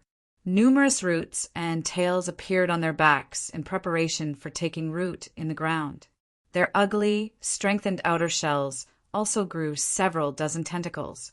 From now on, if a wood spirit was too heavily injured, she would be able to take root in the ground and swiftly recover. As for the ability to devour other living creatures, in the near future, it would be viewed as a forbidden killing technique that could only be used to save one's life. The blessing of diligence? I only have the curse of sloth. Diligence sounds nice, but being overly eager to enter someone else's life will only cause them trouble. Don't allow others to disturb your rhythm. Be content with being lazy. You who are used to being cold don't need the approval of others. Your wills shall be as firm as a rock, and no illusions shall be able to stop you from improving yourself. Your wills shall be as firm as steel, and you shall be able to live forever just by being alone. When the light of origin shone again, the wood spirits' eyes shone with a silver light. From now on, they would become the natural enemies of illusionists and psychological abilities. Silence, fear, shock, and other such mental magic would be completely ignored by them. The blessing of patience? Of all virtues, this is the one I laugh at the most. Is mere patience even considered a virtue? What I'm gifting to you is the curse of wrath. Why do you need to be capable if you don't like it? Being capable to the unjust is just a form of indulgence. At times like this, you should viciously punch them. Accept my gift. This is the blessing of the Hound of Wrath. After the light of origin shone again, the wood spirits obtained the power to strengthen themselves through emotions. Their outer armor also grew sharp spikes for charging. From now on, the wood spirits would be able to suddenly explode with power that surpassed their normal level. Not a single living being would be willing to engage in melee combat with these seemingly weak little fellows. Right, it's time for me to give you all a name. How about we call you wood spirits? Wood as in trees, spirits as in spirits of all things. After all 7 blessings were completed and their true names were confirmed, the creation of the wood spirits was finally completed. The dream forest, which had been shining brightly just a moment ago, suddenly dimmed. It was time for her children to enter hibernation and grow up. That was why she had entered the night. Thank you, father of my species. Wait a moment. Don't call me that. Hey, don't sleep. You'll die if you speak clearly. However, I didn't receive an answer to my question. All of the wood spirits, including the 3 virtuous virtues, were suddenly wrapped up by the forest's roots and slowly dragged into the ground. The magical forest and its inhabitants entered hibernation together. The wood spirits would complete their final transformation there. As for me, my work wasn't finished yet. More accurately, the most troublesome part had only just begun. Amelia opened up her soul to allow the wood spirits to grow. However, she obviously lacked combat experience, and her own soul had entered hibernation as well. She could only allow the wood spirits to grow based on their instincts in battle. However, this was obviously rather slow, and they relied too much on their instincts in battle. If it wasn't for the fact that the wood spirits possessed undying bodies and that their enemies lacked high-level combat strength, they would have long since been defeated by the undead army. However, undying bodies didn't mean that they were invincible. There were hundreds of spells and tools in the mortal plane that specifically targeted the undead. I already saw 2 old acquaintances. Although I had always been stronger than them back in the day, they were both undead lords that had accumulated power for thousands of years. In terms of seniority, they were my seniors, and nominally they were my collaborators. Naturally, their power levels wouldn't be weak. Plus, they knew countless undead secret techniques. Our enemies wouldn't be easy to deal with. But who was I? I was a former undead emperor. I absolutely didn't believe that there was anyone in this world who could surpass me in my understanding of undead soldiers and powerful undead mages. Since Amelia had already opened up her soul to allow the wood spirits to grow, I wouldn't be stingy. Right now, all I needed to do was open up my soul and share my past combat experience through the wood spirits' mental connection. I would also give suggestions for the wood spirits' evolution, such as simply increasing their combat strength or making targeted changes to the undead army. Although it was unrealistic for the wood spirits to evolve again in such a short period of time, there was still plenty of room for improvement in the forest's defense lines, magical plants, wood spirits, strengthened shells, combat methods, and ideology. You guys are so kind. Since all the tree's roots are on your side, why don't you have any tripwires that suddenly form? Also, don't put your important facilities and residences on the ground. It's too dangerous. Be careful of large-scale magic and assassins. It's much better underground. Come, since they're undead, worship the holy light together with me. Relax. You don't need to truly believe in them. Let me teach you how to fool that divine power server. Come, first learn how to praise the holy light while cursing the god of holy light. Be careful of bone dragons' corrosive breath. That's basically the natural enemy of all plants. That's why we need to prepare a net specifically designed to capture dragons. Although they're gigantic, their control over their bodies is far weaker than a living dragon's. Their senses are ridiculously weak, so we can use traps to deal with these blind creatures. Amelia's database had far too little information on the war, but I had far more. Soon, even though they were in hibernation, the wood spirits who had obtained combat experience and information began to come up with new suggestions and plans. And so, under the cover of night, the entire forest began its own journey of evolution. It was likely that the next time the undead came here, they would receive a pleasant surprise when they saw that their enemies had completely changed. After I finished all this, I stood up and stretched my body, which was now covered in leaves and vines. Perhaps those foolish children believed that this would prevent them from catching a cold. She seemed to be having a good dream. Unknowingly, the Sleeping Beauty, who was still in a deep sleep, had a smile on her face. If you want to become a complete dimensional will, you'll need sufficient sacrifices and souls to replenish yourself. Is that why you're still unable to awaken? All right, it would seem that the sacrifices will automatically come to you soon. A pitch-black army was gathering on the horizon. I estimated that when the army gathered to a certain degree, a new battle would erupt before dawn. Sleep in peace. For the sake of these little things, I'll prepare sufficient sacrifices for you. Chapter 282. The Strait of Knives was named for its long and narrow shape. The currents there were rapid, and there were countless submerged reefs. Normally, however, there would be an endless stream of ships coming and going. It was quite a prosperous place. After all, this was the only way to the Bardi Empire's outer seas. It was a true golden sea. Merchants who often traveled by sea said that the Strait of Knives was also known as the Silver Strait. As long as one traveled by sea for 3 years, one's wealth would double. It was easy to imagine just how profitable the sea route was. After passing through the strait, one could head west to the Mage Country to purchase all sorts of magical artifacts and materials. One could head east to the various port cities of the New Moon Empire and the Bardi Empire.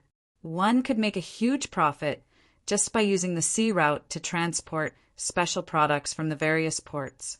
As the Bardi Empire's situation became tense, the number of merchant ships traveling here greatly decreased.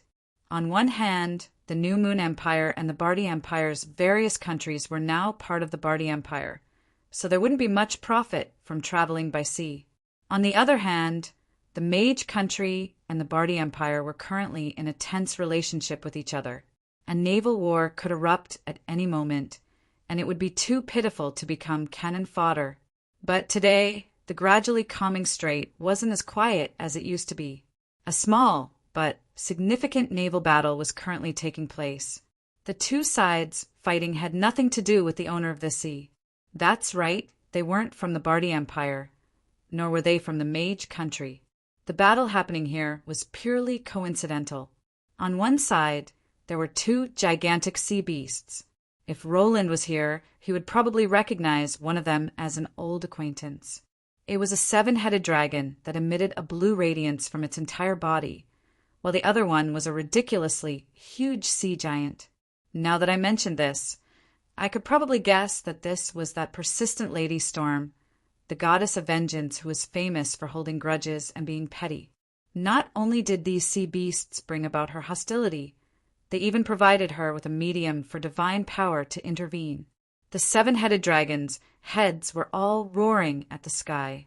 Lady Storm's phantom appeared and disappeared on the largest dragon's head.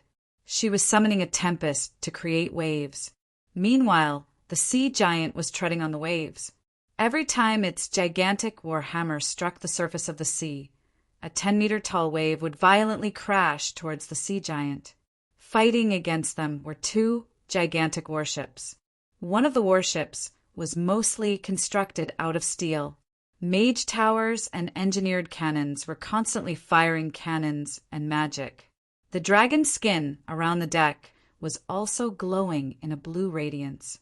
However, it seemed to be suppressing the wind and the waves. The seven dragons watched this scene with bloodshot eyes. They kept roaring, and the wind and waves were forcibly raised by 3 feet. Their frenzied appearance made it seem as if they had met the enemy who killed their parents. All right, if one were to look into it, the two were actually related. The 9-headed dragon was an evolved version of the 7-headed dragon, and just the skin and heart of the 9-headed dragon on the Borealis seemed to confirm the grudge between the two.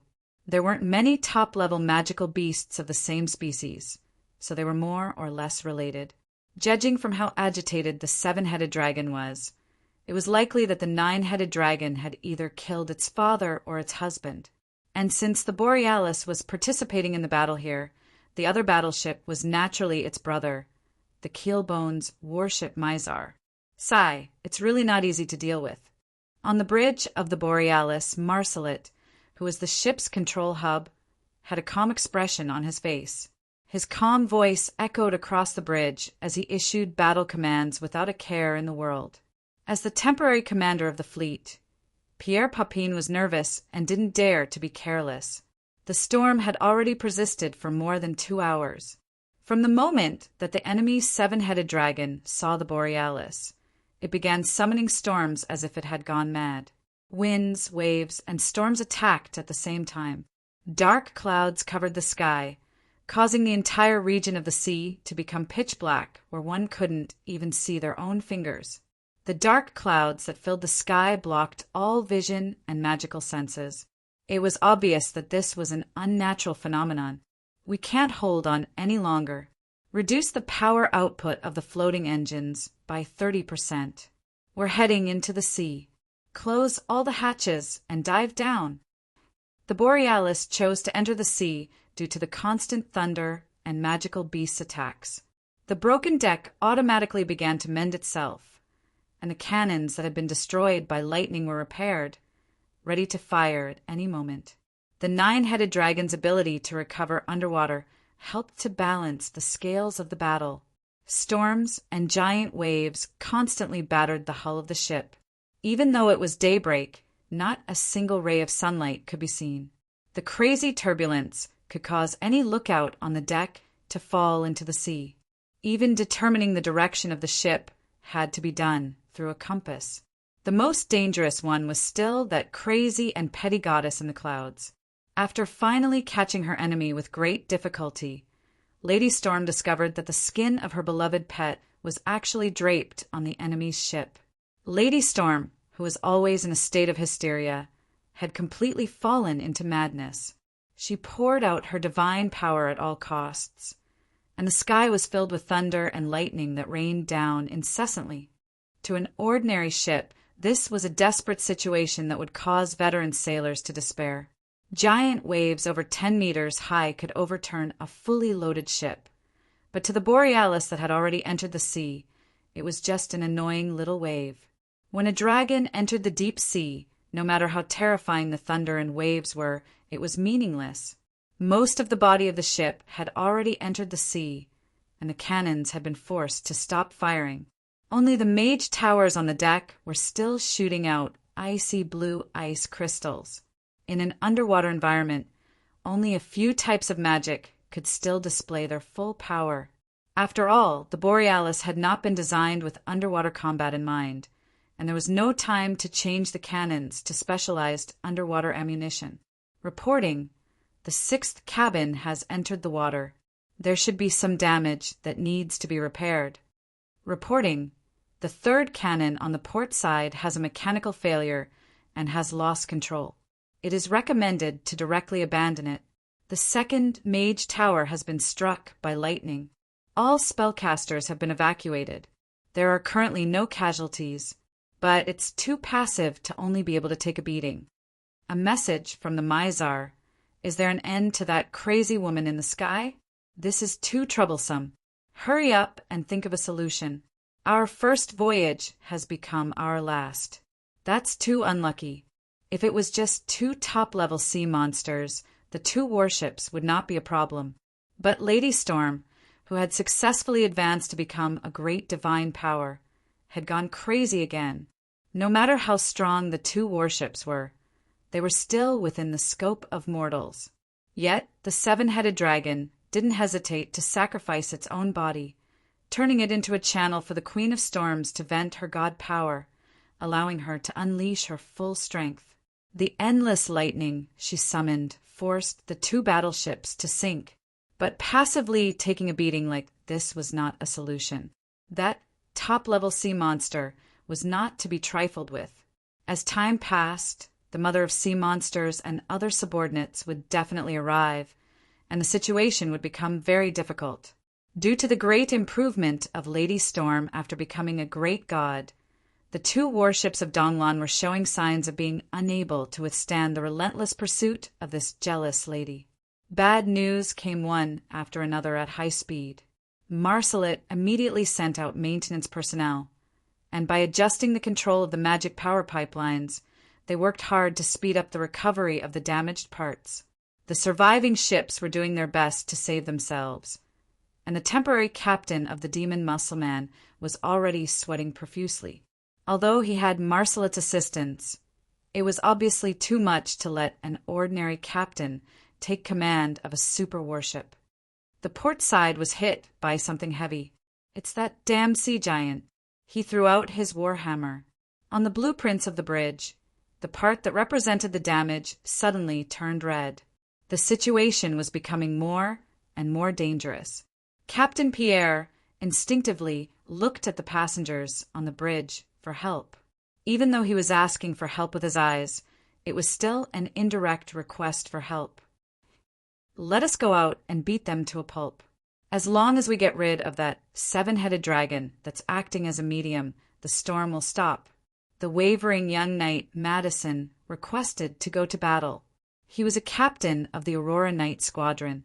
In order to deal with this situation, the Aurora Borealis had a squadron of 50 Aurora Knights and 50 gold-ranked aerial knights. Such a lineup could easily defeat a Dragon Slayer. Even in the face of the mother of sea monsters' wrath and thunder, the young knight still had the confidence of victory. They believed that the pride of the Mist Kingdom, the Aurora Knight, would be able to create a miraculous victory even in the face of the wrath of a god. Young hearts would never fear a challenge. No, They longed for adventure and challenge. What kind of joke is this? Ambush us in this situation? It would be strange if more than half of us didn't die. Are you trying to force me to my death? But how could Pierre dare to reject this young man's request to battle? It wasn't that he didn't believe in the Aurora Knight squadron's strength. If the 50 Aurora Knights split up and charged, their chances of victory wouldn't be low. But he also knew how rare and precious the Aurora Knight squadron was. If a few of them were struck to death by the god's wrath, Roland would skin them alive. And with such a tactic, there would definitely be many casualties. From the very start, Pierre's pleading gaze wasn't directed at Madison. Madison was only the aide of this important person who was pretending to be ignorant and watching the commotion. She was the highest leader of the Aurora Knight squadron in name. Even if that person was still pretending to be ignorant, the desperate Pierre could only summon up his courage and ask for help. Your Highness, what do you mean? Only now did the true leader of the squadron wake up from a dream. Her face was filled with astonishment. You're asking about Renee? Renee doesn't understand naval battles. Why don't we flee? I'm not sure if those two big guys will let us go. Renee spouted nonsense that nobody would believe as she stuck out her tongue and pretended to be cute. Her face, which was so similar to Princess Peach's, had actually learned how to act cute. She was indeed quite dangerous. But right now, Pierre only wanted to spit out a mouthful of blood. It would be best if he spat it on her face. When Roland discovered what was happening at Victoria Harbor, he gave the order for 2 airships to take a detour to Victoria Harbor as reinforcements. If they retreated, they could escape on the airships. If they entered, they could bombard Victoria Harbor. There were plenty of options. As for why they didn't fly over land, it was because the airspace of the Bardi Empire and the Mage Country was a dangerous forbidden zone. Carelessly entering it would easily attract trouble. It was possible to enter the airspace of smaller countries as they pleased, but the Dragon Knight and high-level mages of these 2 countries obviously wouldn't let go of an unknown object before them. This was just like in a certain world where there wasn't even an air force in Africa. But if a fighter airship suddenly entered the airspace of a major country, they would probably just be waiting to collect wreckage. Originally, everything had been going quite smoothly. But the moment they entered this sea region, that goddess of hatred and the sea beasts and the goddess herself came looking for them. Not only that, a certain princess who insisted that Pierre be the captain of the airship had felt that commanding was boring a few days ago, so she forcefully transferred the captain of the Mizar over to Pierre to be the commander of the airship fleet, leaving her to do all the work. And now she was saying that Pierre didn't understand naval battles at all and didn't want to take responsibility at all. Pierre was angrily shouting in his heart, "Can you be any more ridiculous? Don't be so unreliable, like Lord Roland." But on the surface, he could only bitterly pretend to be pitiful and hope that Renee would sympathize with him. And the other person on the bridge was a completely honored guest.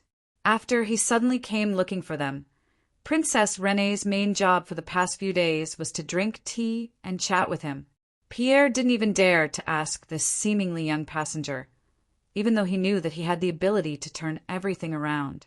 Seeing that the princess still had a naive expression and didn't want to take care of things, Pierre could only brace himself and continue giving orders. However, this honored guest who had come to the airship on his own suddenly spoke up. "Little Angel, it's really outrageous of her to always argue with juniors. It's no wonder that her reputation is getting worse and worse. All of you can be my witnesses. She was the one who attacked the airship that my incarnation was on. I was only acting in reasonable self-defense." Everyone around him hurriedly nodded as they watched this guest attack. After all, his power level was truly a mystery. However, Renee couldn't help but chuckle. She noticed something else. Angel, that's such a huge contrast. No wonder she doesn't even use her own name. Even her god's name is a title. Angel. This name meant that she was an angel or an angel-like girl. It was one of the most common names in many human countries. But when used on Lady Storm, who was famous for holding grudges, the incongruity was obvious. "Little brat, you actually dare to mock a true god's true name? Aren't you afraid of divine punishment?" The black-robed young man was smiling, but his expression didn't show any signs of reprimand. The girl in front of him had been constantly testing him over the past few days, and he had also been testing the person behind her eyes, the legendary individual who is in no way inferior to Roland. "Don't be afraid. My big brother Roland will protect me." Even though she was facing a supreme existence in the mortal plane, Renee was as calm as ever. After all, she had experienced so much and was used to dealing with all sorts of existences. "I'm afraid that it won't be just big brother Roland who will protect you. Count yourself lucky. I just happened to be looking for Roland to discuss something, and even my incarnation can't directly descend to that place." While talking and laughing, the black-robed young man casually twisted his hand, and a white rose appeared in the void. Then, with a flick of his finger, the flower began to wither, and its petals began to fall one by one, dissipating into the air. Renee, or should I call her Cavendish, was deep in thought. This small action seemed very simple. It seemed like he didn't do anything, but it seemed like he had done a lot. In that instant, the rules of the world were completely distorted, and something was led into the cycle of reincarnation. It was as if the impasse just now was just a joke. In an instant, the storm in the sky had already turned into white clouds and blue sky. The next moment, the sun shone down from the clear sky. The only thing that still proved that the insane lady still existed was the pitiful cries and angry roars that everyone could hear. "Ale? Why? Oh, why are you here? This is a conspiracy against me. Don't kill me." No one knew what Ale had done, but everyone could hear the shock and disbelief in Lady Storm's pitiful cries. The next moment, the storm subsided, and everything returned to normal. The two sea monsters that were left on the battlefield were stunned. When Lady Storm and Angel fled at top speed, these two unlucky ones naturally became abandoned pawns.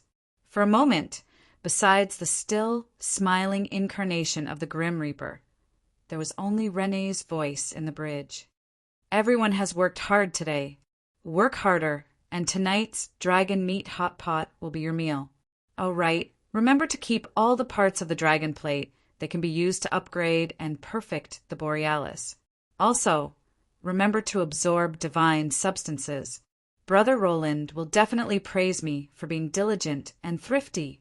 According to the rules of the gods, even if it was only an incarnation, the true god still couldn't attack at will. The more powerful the god, the more it was like this. Lady Storm attacking the ship that Ale was on was simply equivalent to directly attacking him. She was really unlucky. When the true gods of both sides had retreated from the battle, what was left was a battle that belonged to the mortals.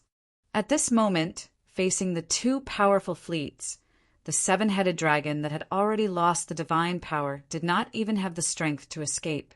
The madness just now had already overdrawn all of her life, force, and physical strength. As for the sea giant, it had already been dragged into the deep sea by the Mizar, and a cruel battle was underway. While everyone was busy, Ea lightly stroked the 3 scrolls on his waist, and various divine lights of different colors flashed on them. Seeing that everything was normal, he heaved a sigh of relief. The materials on these scrolls could not be identified, and the magic waves fluctuated continuously. It was obvious that they were not ordinary items. Lady Storm's conspiracy theory was just overthinking things. If someone wanted to plot against her, they would not have the right to invite Ale. That Ale was on this ship was purely a coincidence. The incarnations of true gods would not easily appear in front of mortals. This time, he had risked the taboo to appear here. Naturally, he had something important to do, and the isolation of that plane made it impossible for him to directly appear in front of Roland through his contract. He could only think of ways to personally come to Roland. The fact that Ale would come to visit him from so far away was enough to prove the importance of this important matter. Mortals had their own troubles, and true gods had their own matters to attend to. This time, they intended to play it big. If everything succeeded, the situation of the entire world would probably be completely reversed, and even Ale would have to come personally. Why don't we play together? If our plan succeeds, you guys will also feel terrible. One of the main gods of the Order faction actually sent an invitation to the main god of the Chaos faction, but Renee Cavendish shook her head. At this point, there was no need to test him. The nature of chaos determined that she could not participate in this plan. Not interested, we have our own way of playing. Besides, to me, I only hope that Roland is stronger. You actually have brotherly feelings? No, I only hope that when we completely defeat him, I won't feel bored. Aren't you afraid of losing? That's not bad. As long as we have fun. The result is not important from the start. That's why I hate you demons. You fight and kill all day, and you're too willful. You don't even have any skills when you rob. This is what Roland said. That's indeed his style. That's why I also hate those hypocrites of the Order faction. They always pretend to be useful. This is what my brother said. That guy really dares to say that. Indeed. Chapter 283. They're gone? How is that possible? That's close to 10,000 undead. Although they're all low-level undead, it shouldn't be possible for them to instantly vanish. Although it was difficult to discern a Lich's expression, Feynman's flickering soul fire and the crackling sounds of his knuckles were all evidence of his extreme shock and disbelief. Right after he took over command, he unhesitatingly organized an undead invasion. Although the undead were mostly newborns and low-level zombies, an army of more than 10,000 was still quite formidable. The dark mass of undead that stretched as far as the eye could see was quite frightening. There were even a few high-level undead herding in the middle of the undead army, with 2 liches acting as overseers. They weren't just here to be cannon fodder. Unlike the other species, the undead's cannon fodder was already so domineering in scouting battles.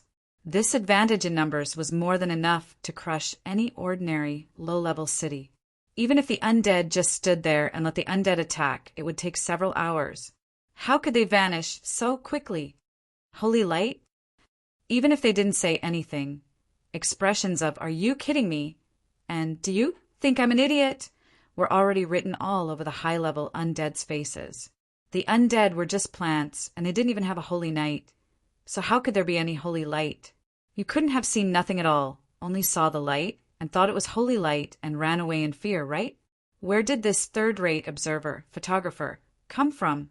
I'll deduct all of you from this year's experimental quota. Chicken drumsticks. Bad review. The Lich, who was being scolded, didn't try to defend himself. He simply raised his arm. The bones there were already shattered, but there were still bits of silver ash at the joint. It really is holy light. There's no mistaking it, and it's holy light of such high purity. Could it be that the undead have a high-level holy night? As the undead were the mortal enemies of holy light, how could they not recognize their natural enemy? Naturally, any place that was invaded by holy light that wasn't suitable for viewing corpses would be removed. And so, this unlucky Lich was basically rendered useless by holy light. That was because holy light wouldn't let go of anything that wasn't in harmony with holy light, unless the undead were resolute enough to remove a part and reattach a completely unrelated part. As for the plot, whether or not the new body parts were compatible or not, that had nothing to do with the Lord of Holy Light. He was only responsible for harmony. Cough! I definitely wasn't trying to insinuate anything, nor did I hold any grudges against a world that was becoming more and more holy light. Right now, when this unlucky fellow revealed his injuries, which were clearly caused by the holy light, it caused everyone to be bewildered. Could it be that the Holy Church intervened? How is this possible? The Bardi Empire has already banished all holy light job classes. No, maybe they crossed the sea from the port. Spies from the mage country? Don't be silly. Mages have a terrible relationship with a holy knight. Asking a mage to ask a holy knight for help? That's impossible. Don't be hasty. Let's first figure out if it's an individual or a group of holy knights. They were all mid-level cannon fodder from various planes, so they were still considered important people. Their respect for their superiors only lasted for the first few minutes they met. Right now, the entire scene was so noisy that it was almost out of control. However, Feyman and Grakajo didn't really care.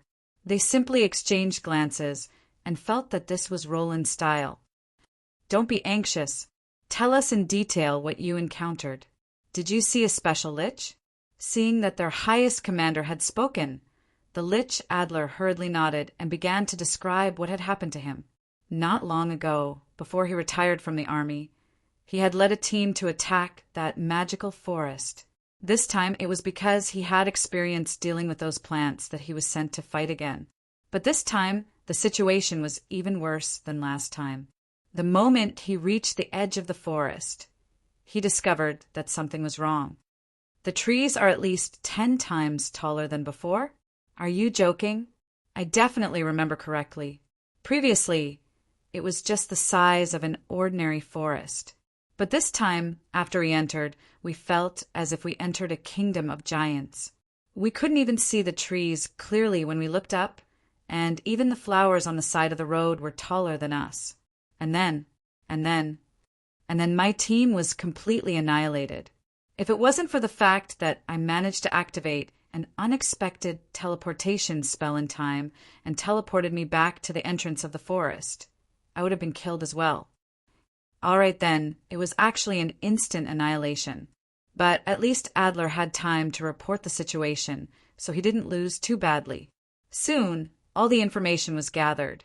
The source of the holy light had been discovered, but everyone was helpless. Damn it, it's too tall. What do we do? The cannons that fired the holy light were specially cultivated golden searchlights, named by Roland. These special magical sunflowers were all hung at the top of the forest that reached the clouds. Every once in a while, they would shoot out a powerful beam of holy light.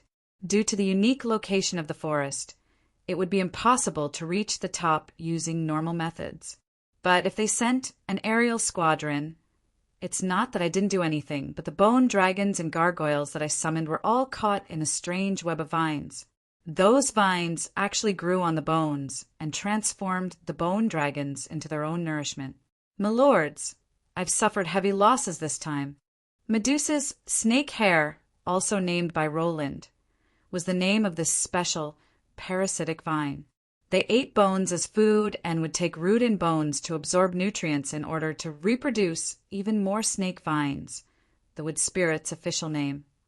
There were many other examples of this type, such as the Conqueror King's self-destructing pumpkin carriage, Vulcan carriage, the Titan Hydra's fire-breathing grass, the background male magic slingshot pea, stray bullet shooter, and so on. The wood spirits, who had such a treasure trove but didn't know how to exploit it, had already evolved into a deranged warring species under a certain person's guidance. Every warring plant was controlled by a wood spirit. They were grateful for Roland's assistance and viewed him as the father of their entire species. However, they were still unable to understand his special hobbies, which was why they were deeply afraid of his sudden appearance. Hurry and run. Father's coming from that direction. 2 more of our brethren were killed last night. You didn't see it. The scene was just too horrifying. The victims were in so much pain that they wanted to die and started wailing. He's going to give you a super strange name. And then all of our sisters will laugh at you. That's right, my special hobby was to give people names. Over the past few days, seeing so many cute little girls who didn't have names or surnames, I had a great interest in coming up with names for people. But even if I ignored my terrible naming talent, since there were far too many wood spirits, my lack of creativity soon ran out, and I could only come up with all sorts of random names to come up with names. Puffed cornbread head, I deeply sympathize with you. I discovered that Father really likes to name people after their hairstyles. Do you have the right to laugh at me? Mantacard, at least I named myself after my hairstyle. You obviously have a pink ponytail, so your name is even stranger. Actually, we're still fine. It seems that father's vocabulary has already been used up. Little Red 157 and Smuff 228 actually appeared yesterday. That's so scary. That's nothing. I even saw Red Saber, White Saber, Black Saber. What's Saber? Why does father like this name so much? I heard that Saber's number has already reached 1024. Just thinking about having the same name as more than 1,000 people and being called out by one's name will cause the entire street to turn around. It's so pitiful and tragic. Cough. I finally couldn't take it anymore and walked out from under the tree's shade. At the very least, I only used a 3-colored saber and didn't create a saber squadron. I was still quite principled. Father, please punish us, but please don't give us even stranger names. I'm really happy with the name Cornbread Head. Do you really need to be so afraid? Looking at Cornbread Head and Manticard's terrified expressions, I reflected on myself for a second and wondered if I had gone too far recently. But then I immediately got angry. Don't call me father. Have you ever seen an unmarried spinster father? I still intend to be a winner in life. Who would dare to marry me if I suddenly have tens of thousands of daughters this old? Are you trying to stop me from pursuing happiness in life? All right then, let's not talk about the pain of my wounds being touched again and my subsequent rage. At the very least, my plans to deal with the undead army's invasion had already been effective. All sorts of special magical plants had been tested, and their further evolution would give the undead commanders even greater surprises. What the undead didn't know was that the Forest of Dreams was far more adept at fighting a war of attrition than they were, which low-level undead's body parts would become the forest's nourishment. Not only that, even if the low-level undead souls were shattered beyond repair, their soul shards would be tossed into the forest cycle. After a series of reincarnations, they would be purified and combined, finally transforming into newborn wood spirits, which would further increase the wood spirit's power level. In the undead's eyes, all they knew was that the enemy was difficult to deal with. The cannon fodder army on the front lines had suffered a terrible defeat and was almost completely annihilated. When all sorts of pitiful results were gathered, the undead leaders in the temporary command center discovered that none of them had seen the plant life forms that were their old enemies. This meant that the plant life forms still had backup forces. It seemed that the plant life forms hadn't even gone all out before the undead army was completely annihilated. The undead hadn't even discovered the plant life forms' trump cards. The cannon fodder hadn't even been able to display their value before the plant life forms had been completely annihilated. Such a sacrifice was naturally meaningless. Sending more scouts like this would only be asking for trouble. Adding fuel to the fire without a strategic goal would only be a waste of combat strength. It would be far better to accumulate enough troops for a single wave of attacks than to kill the undead in waves. And so, the undead requested reinforcements from the undead emperors while continuing to send out scattered cannon fodder to investigate. The high-level undead experts also joined the fray in an attempt to obtain some military information.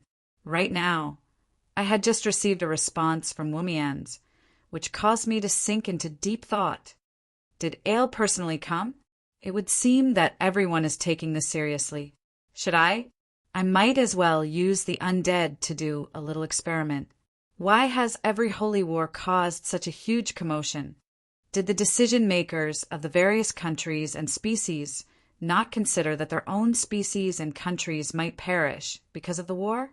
Did no one even try to reconcile with the undead? I didn't believe that any undead emperor who had the power to become the ruler would be so stupid. But if I thought about it carefully, the answer to many questions was obvious. Isn't it all because of the benefits of the war? This is such a headache. Wasn't the Holy War good? Of course, it wasn't good for the victims of the Holy War, but it was a completely different matter for the beneficiaries of the Holy War. There were no beneficiaries of the Holy War? How could that be possible? Those who looked forward to the Holy War weren't insane lunatics. In fact, they were all respectable people. Arms dealers would become rich, Soldiers would have a chance to accomplish great things. Nobles would have a chance to obtain new territories.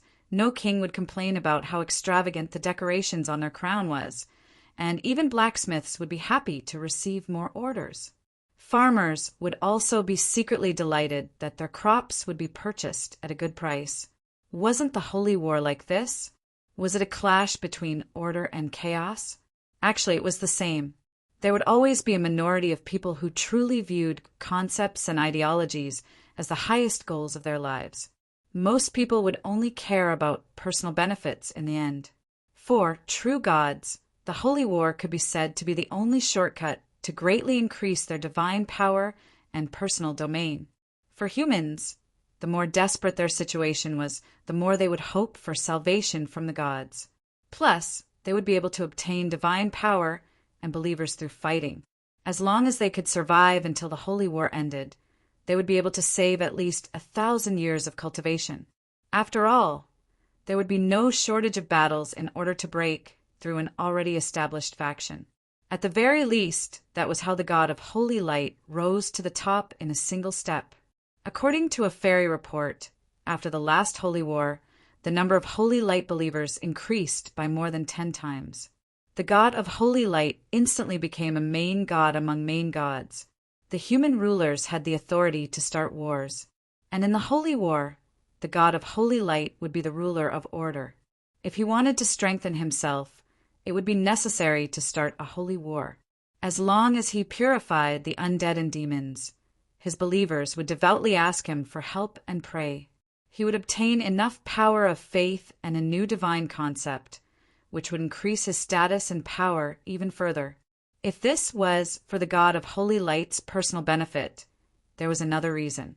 It was also because he was fated to be mortal enemies with the Chaos faction. The god of Holy Light's concept and the god's teachings were purification, which meant erasing, destroying, everything distorted by chaos.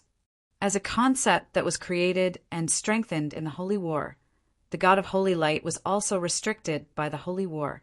In his instincts, the undead that distorted life and death and demons that were the incarnations of chaos were mortal enemies that needed to be purified.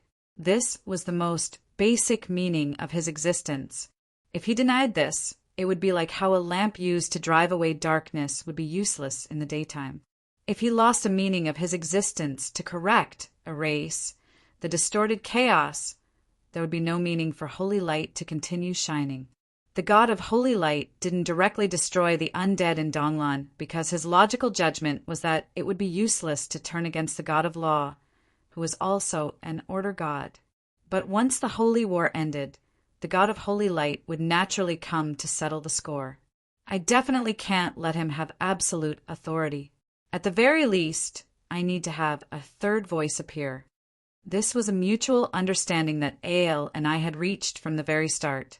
Since the Holy War would make the god of Holy Light even stronger, no matter if it was from his own concept of Holy Light's existence or simple benefits, the god of Holy Light wouldn't possibly stop. I wouldn't be surprised at all if the god of Holy Light shouted that he wanted to kill all creatures that weren't humans. But if he declared every single one of his enemies to be evil god worshippers and heretics, that would be quite a joke. The Holy Church had often gone overboard. If the god of Holy Light said that someone was evil, then that person would truly be evil. And according to his logic, it was likely that all the Chaos faction's allies that stood in his way would be viewed as evil. In that case, the Holy War would never end, and we would be in great trouble. In that period of history, the god of Holy Light had indeed been a cornerstone of the Holy War. The Holy Church had also been the vanguard of the Holy War. First, they had fought against the elemental lords, heretic countries, beastmen, and other species. Then, they had fought against the underground world. Even before the Holy War was over, they had fought against the undead emperors. Now, there was even the demon army. Although the god of Holy Light was indeed quite impressive, if one thought about it carefully, it was precisely because of his pure hostility towards other concepts and other species that caused many powers that could have been won over to constantly clash against each other. They directly transformed into mortal enemies. The number of enemies kept increasing, while the number of friends kept decreasing. In stark contrast, my hard work had already achieved partial results. At the very least, the underground world's powers had been successfully combined. Not only had we avoided more than 10 years of internal strife, but we had also strengthened our power to resist future dangers. At the very least, we can't allow the God of Holy Light's dangerous ideology of undead, demons, and all non-human creatures are evil, and the goal of the Holy War is to kill them all to spread. That way, the Holy War would truly never end. That was why, in my opinion, the God of Holy Light's teachings were far too extreme. They needed to be replaced by a more moderate teaching. Originally, this should have been a long and arduous process that I probably wouldn't be able to see for the rest of my life. But due to certain reasons, it seemed that this process could be brought forward. Are you trying to steal me away right in front of my face? Ale, if I dare to think and say anything, then you'll dare to do anything. Chapter 284. Every day, the world before us is changing. This was doubtlessly the most appropriate description of the Forest of Dreams. However, it would be more appropriate to change every day to every moment. Under the dimensional will's control. Fine. Amelia was in a deep sleep, or rather, under my guidance, this forest was changing every moment.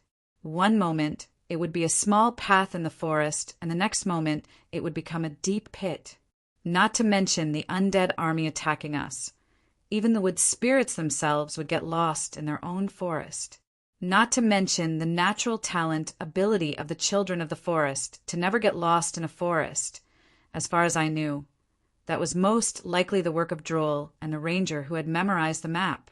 After all, a person's memory was limited.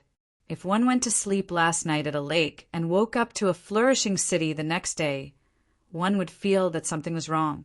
It would be strange if one still remembered the way. Why did the market disappear again? Why is Smuff 356 living next door, living in a tree? And, most importantly, why am I in a lake? All my collection is gone. This unfortunate child took more than half an hour to get all her collection out of the water. However, her experience wasn't rare. The unlucky ones who were sent to the top of a towering tree the next morning were the most pitiful. With the natural talent of communicating with trees, as long as one wasn't acrophobic, it wouldn't be difficult for one to come down by themselves. However, the transportation of all my collection made me want to die. My collection? A newly born wood spirit shouldn't have any collection? But the strange thing was that this newly born wood spirit seemed to have other hobbies. Just like a squirrel, they would collect all sorts of useful and useless resources, such as all sorts of seeds and fruits, spoils of war from the undead, and even lich pelvis bones and undead cavities. As long as it involved a collection that they were interested in, they wouldn't have the calmness of a forest fairy at all. They would act like aunties fighting for discounts at a market. This was especially so since they believed that the best treasures were all from outside the forest. In fact, the first thing they would do after the battle against the undead was to fight for their own spoils of war. This is a good thing. At least they have their own hobbies. This is a sign that intelligent creatures have their own sense of self.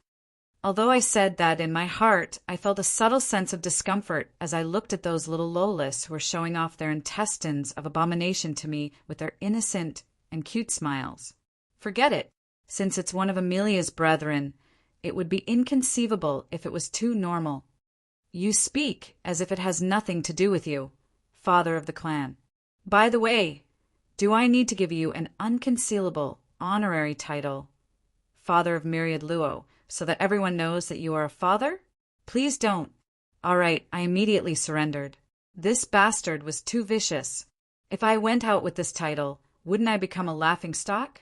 This was pure evil. Cough! Getting back on topic, since the terrain was changing far too rapidly, the first thing the wood spirits did when they woke up every day was to use their telepathic abilities to communicate with their kin and the surrounding trees to download the newest topographic map. Otherwise, they would definitely get lost. After spending so much effort, these changes were naturally not meaningless. On the contrary, this was a sign that the entire forest was evolving. What kind of opponent is the scariest? Fast? Those with great strength? No, those that are 100 times larger than you are the scariest. A single step of theirs is equivalent to several hundred steps of yours. Can you possibly be faster than them? A single finger of theirs is the size of your entire body. No matter how strong you are, can an ant possibly move an elephant? That was indeed the case. If a dragon was shrunk by 100 times, it would be nothing more than a tiny fire-breathing lizard. If a Titan giant was shrunk by 100 times, it would be nothing more than a gigantic doll. But if a scorpion, ant, or cockroach were shrunk to the size of a dragon, the ant's tremendous strength, the scorpion's venomous stinger, and the cockroach's immortality would be an unparalleled fear. That was why, in order to completely increase this forest's defensive power, I only needed to enlarge the forest by 10 times, 100 times, or even 1,000 times.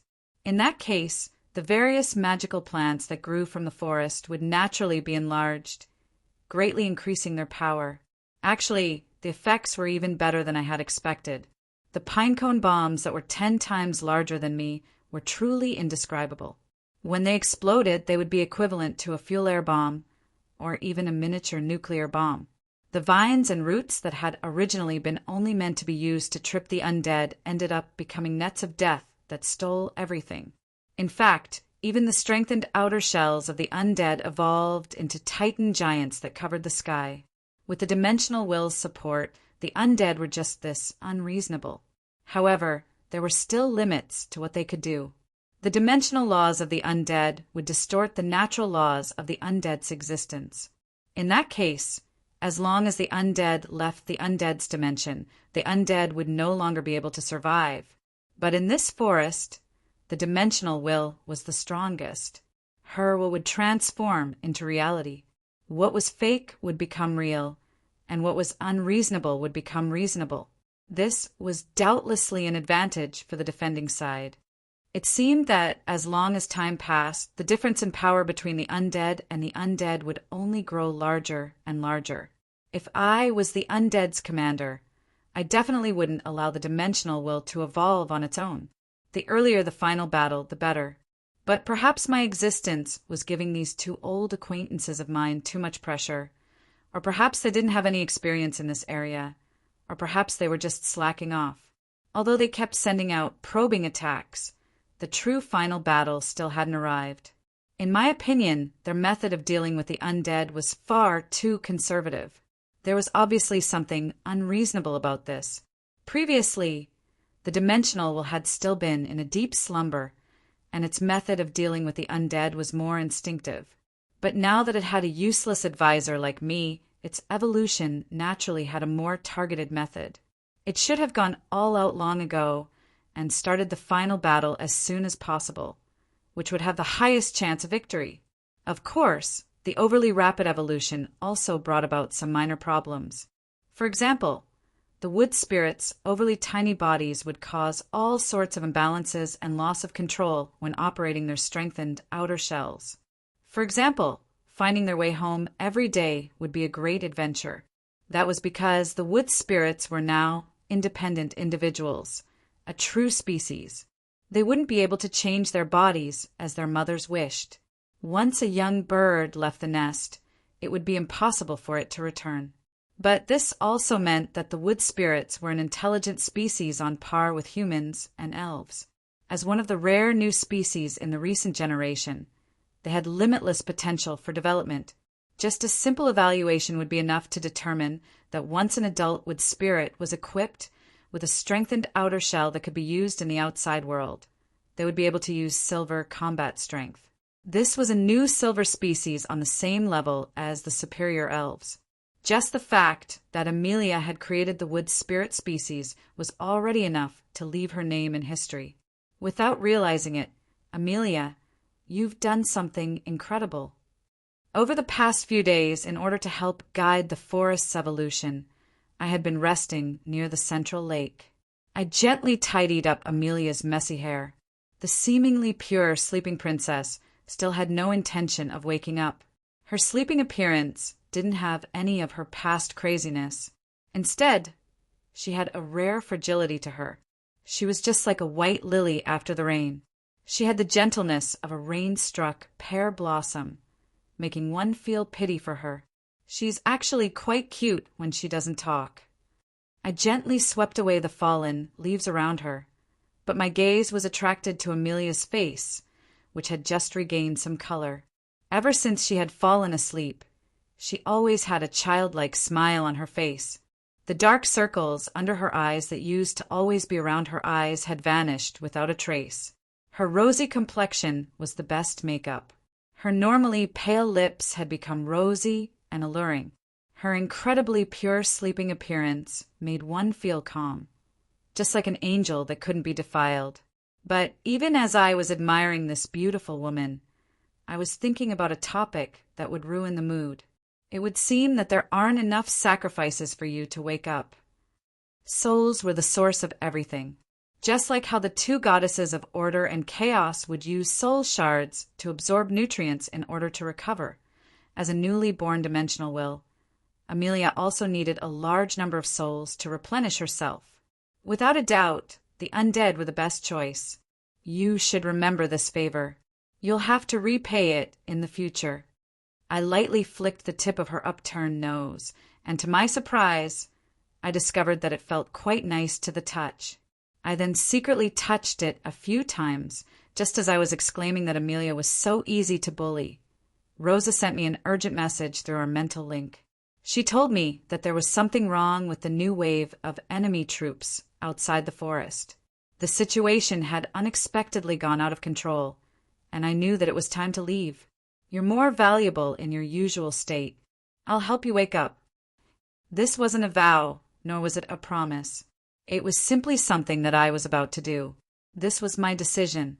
But when I got up, I did notice that the sleeping beauty behind me had slightly arched up her mouth, as if she was secretly laughing. Leaves drifting in the wind slowly fell to the ground, forming beautiful words. Those sparkling words were the feelings of the beautiful woman who had passed by my wooden puppet. I'll use everything I have to repay your favor, my dear Roland. You're not allowed to refuse. If you don't leave me, I will live and die with you. If you don't leave me, I will live and die with you.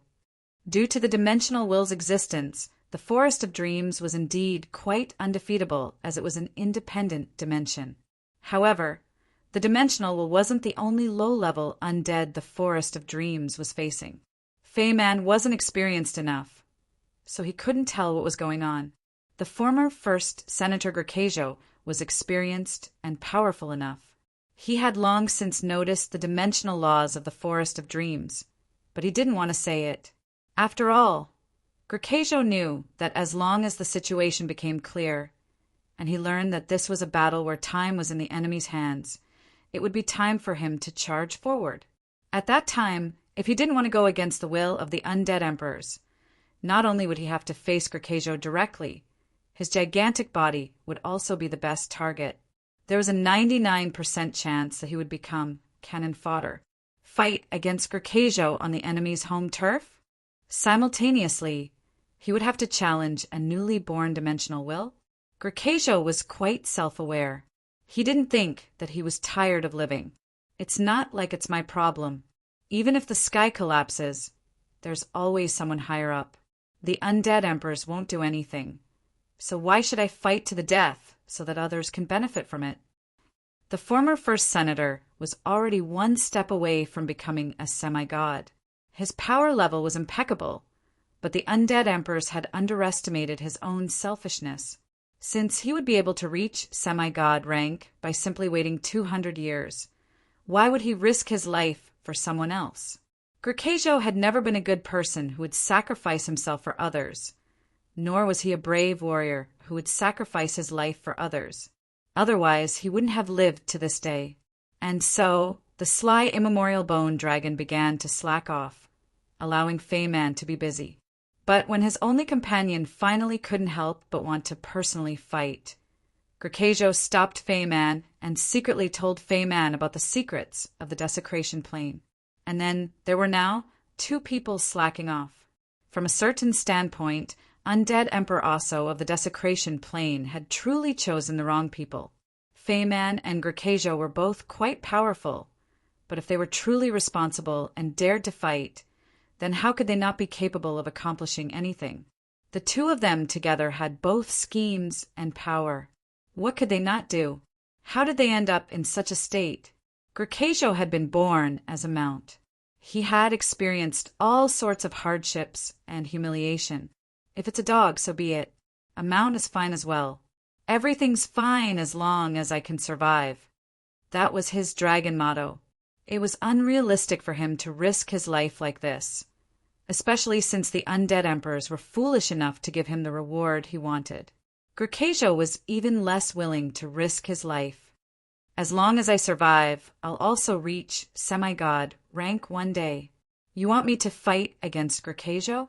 No way. However, the situation kept worsening. The two undead lords who had spent a tremendous amount of resources to teleport to the Desecration Plane weren't in peak condition. The Forest of Dreams was becoming stronger and stronger. Someone finally couldn't stand it any longer. Suddenly, after another wave of undead that seemed more like they were on a suicide mission left, the black pillar of light that represented dimensional teleportation suddenly shook violently. The entire area began to violently shake as dark clouds furiously gathered. The earthquake was so powerful that the ground cracked, and the smaller undead were directly buried alive. Flying troops were forced to flee in all directions. Even the powerful bone giants were forced to search for shelter. And then that sky-covering black pillar of light disappeared. Yes, it disappeared. Although there were still some traces of it, it was obvious that the dimensional connection had been cut off. The only thing left in place was a ghastly white skeleton. When the green soul fire was reignited, the entire world changed color. Frightened spirits fled in all directions, and countless corpses crawled to the surface. In the pitch-black night, the dead were singing and dancing in joy. That was because the undying emperor had finally descended. Undead Emperor Aso. The two undead lords hurriedly rushed over to report this to their superiors. However, Aso didn't even look at them, nor did he care. It was obvious that these two undead lords' fear of battle couldn't be hidden from him. Even if he didn't intend to turn on them, he was still filled with anger. Well, Aso had already paid a heavy price in order to descend into this dimension. This was a major loss that could never be recovered. Only death is eternal. When the undead take control of the earth, the souls shall become the new masters of this world. A low voice echoed in this world. Every living creature felt as if they were about to die. The undying emperor had just descended, but he was already chanting his own eulogy, the final song of the souls. A forbidden spell. Since I was in the forest, the mana waves of a forbidden spell caused even the air to tremble. How could I not notice? Damn it, this is the worst possible result. Since it was impossible to conquer the city, then I might as well turn the city into nothing. That was what I had done back in the day, and Aso was obviously intending to do the same. Although such a development was within my expectations, I definitely couldn't deal with it so easily. I told you before that I hate those undead emperors who casually toss out forbidden spells. They rely on their undying nature and the ability to swap bodies to casually toss out their ultimate weapons. It's basically the same as flipping the table if they can't win. There's no technique involved at all. Don't you even look in the mirror? You have the nerve to say such a thing? Do you know who's tossed out the most forbidden spells in recent times? It's you, bastard. As expected of Heloise, who was becoming more and more skilled at commenting. Commenting was her true nature. Even the first thing she said after waking up was to comment. Is the holy light warhammer delicious? It's terrible. It smells even worse than your smelly shoes. Upon hearing this, I covered my face and pretended to be embarrassed. Ah, you actually secretly smelled it? You pervert. You didn't lick it? I'm sorry. I forgot that all cats taste something by licking it. I should be asking, how does it taste? In the past, the silly cat would have been furious by now. But right now, Heloise had no intentions of continuing to play around. The tremendous waves of forbidden spells in the distance had already attracted all of her attention. Soul's final song? An instant death forbidden spell with a super wide screen. It's one of the top 10 most offensive forbidden spells I know of.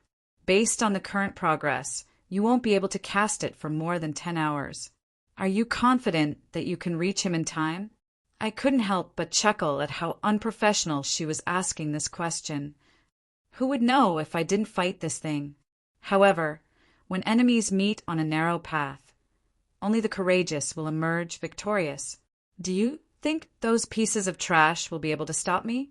Do you think these cowardly pieces of trash will be able to stop me? What a joke. In just a few short minutes, I was nearing the end of my battle preparations.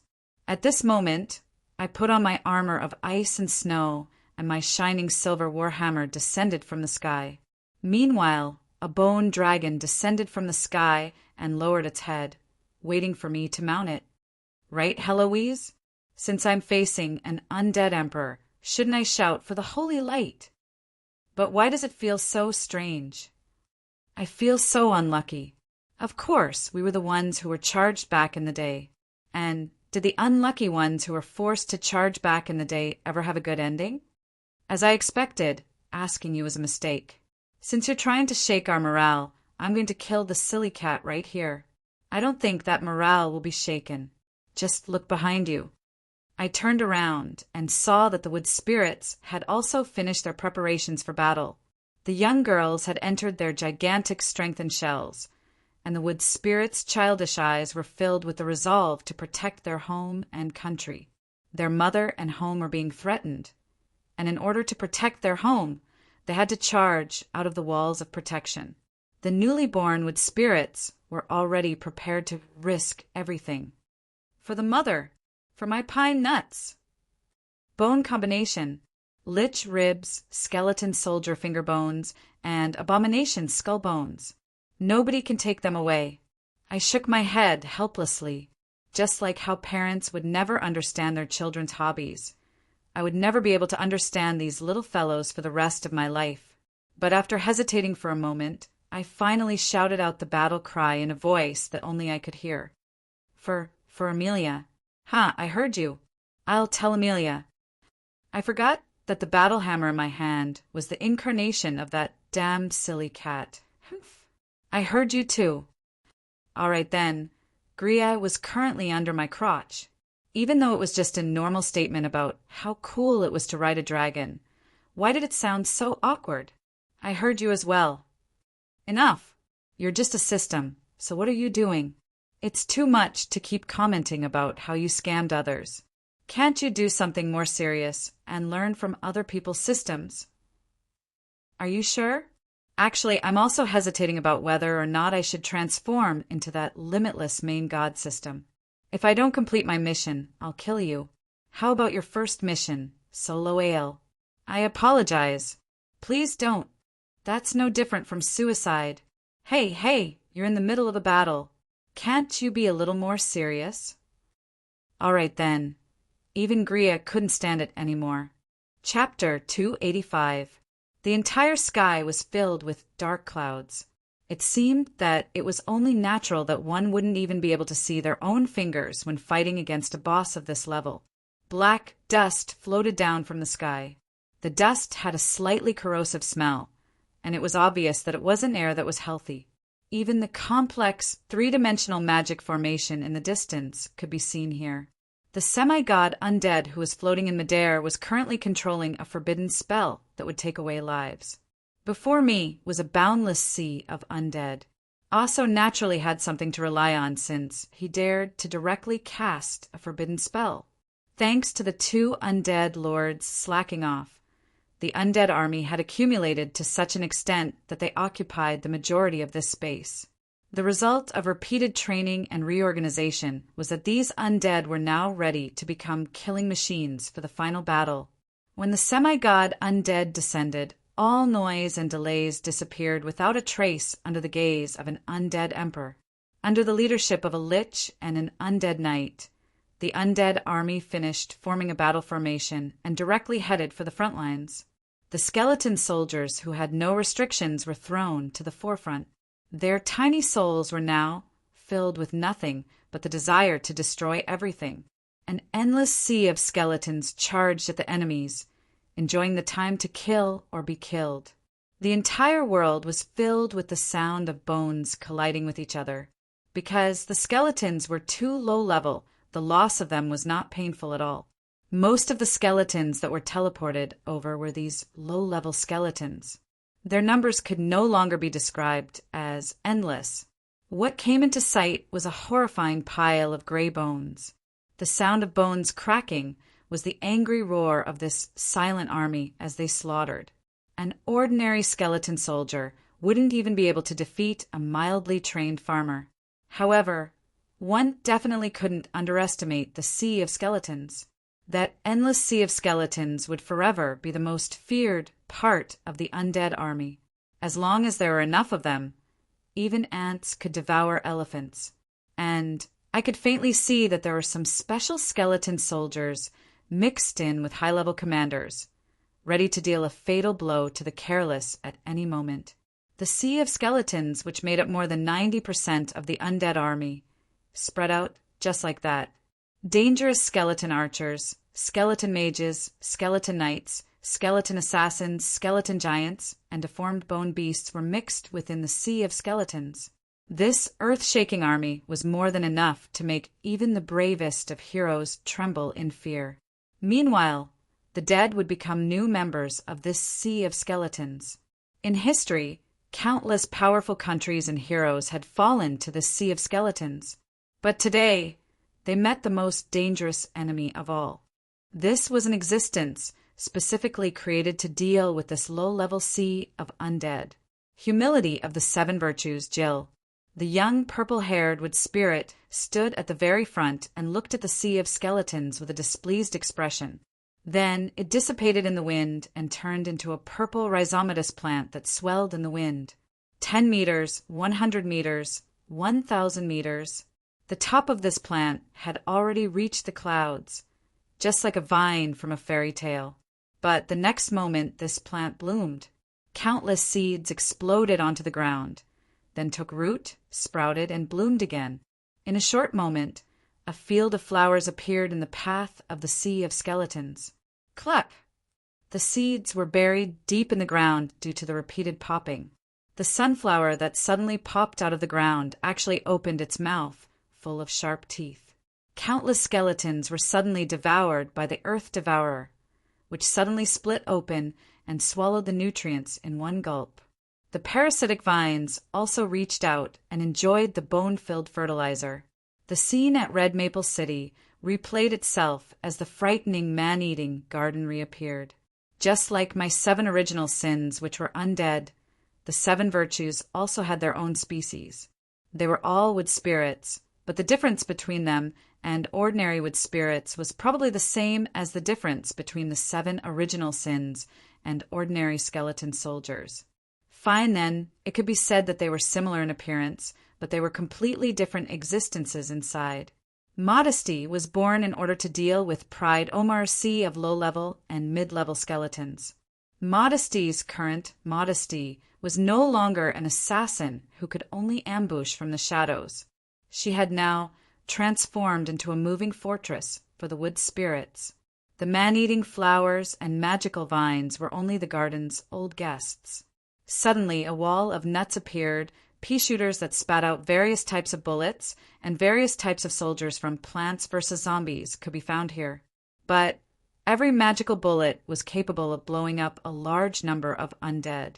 She was using a sea of magical plants against a sea of skeletons, using slightly higher quality to fight quality, dragging the battle into a battle of attrition. She used the souls she stole to constantly replenish the plant's nutrition. This was Amelia's humility.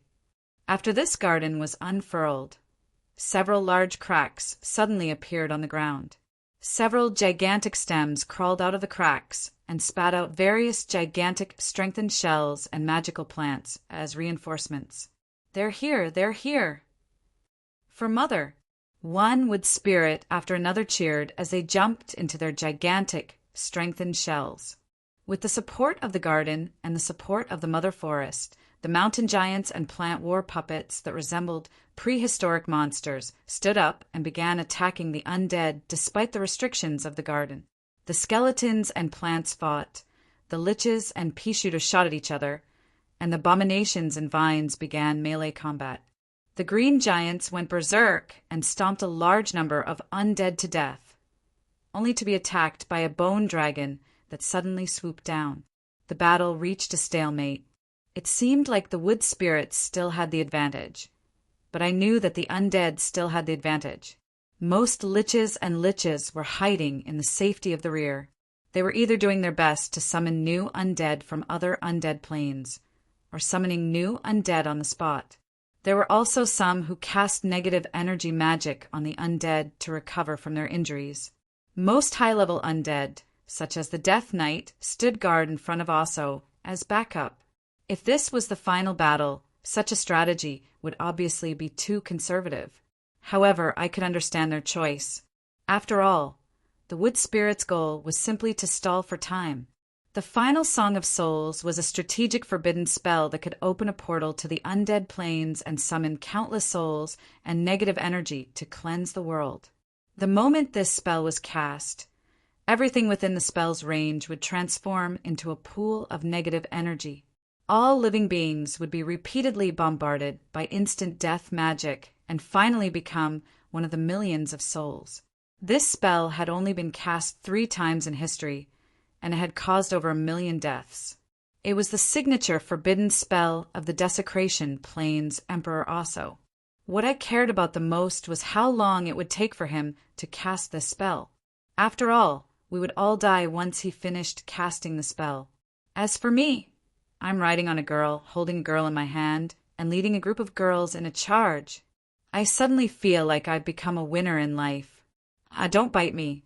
All right then, I didn't even get to enjoy myself for 2 minutes as I watched the battle below me. I wondered what it felt like to be suddenly bitten by a weapon I was holding. This was probably the only experience in the entire world. Can you be a little more serious? We're at war. It was no wonder that Gria was so angry that she was grinding her teeth. Gurkasia wouldn't be easy to deal with. 2 gigantic bone dragons suddenly clashed together, and her recently polished finger bones were now covered in cracks. She felt like she was going to die from heartache. Aerial Squadron's advantage was their high-speed aerial attacks. The moment I appeared, I was surrounded and attacked by several bone dragons, led by Gurkasia. Hey, long time no see, Gurkasia. You've actually changed your personality? What? You're enjoying being the dog of another undead emperor. How could I possibly let go of the familiar fear in Gurkasia's soulfire? This sly old dragon was actually willing to risk his life for me, which was obviously quite surprising. Still, I guessed that dogs couldn't change their habits, so Gurkasia was most likely a hidden danger. Your Majesty, how could you say that about me? Aren't I just scouting out the path for you? I've already helped you find out information and secrets about those semi-god undead. Was Gurkasia betraying me on the battlefield? I had once again underestimated how shameless he could be. He was completely shameless. To be honest, even though I already knew that Gurkasia had no morals at all, I was still rendered speechless by how shameless he was in his soul language. Gurkasia was at least an undead lord, and he was also the first senator and the strongest individual in the Shilua Empire for so many years. How could he be so shameless? You also know that I don't have much ambition. Serving you is doubtlessly the best choice. From Gurkasia's perspective, this was the truth. As a rare existence who had no faith or honor, his only goal in life was to live a good life.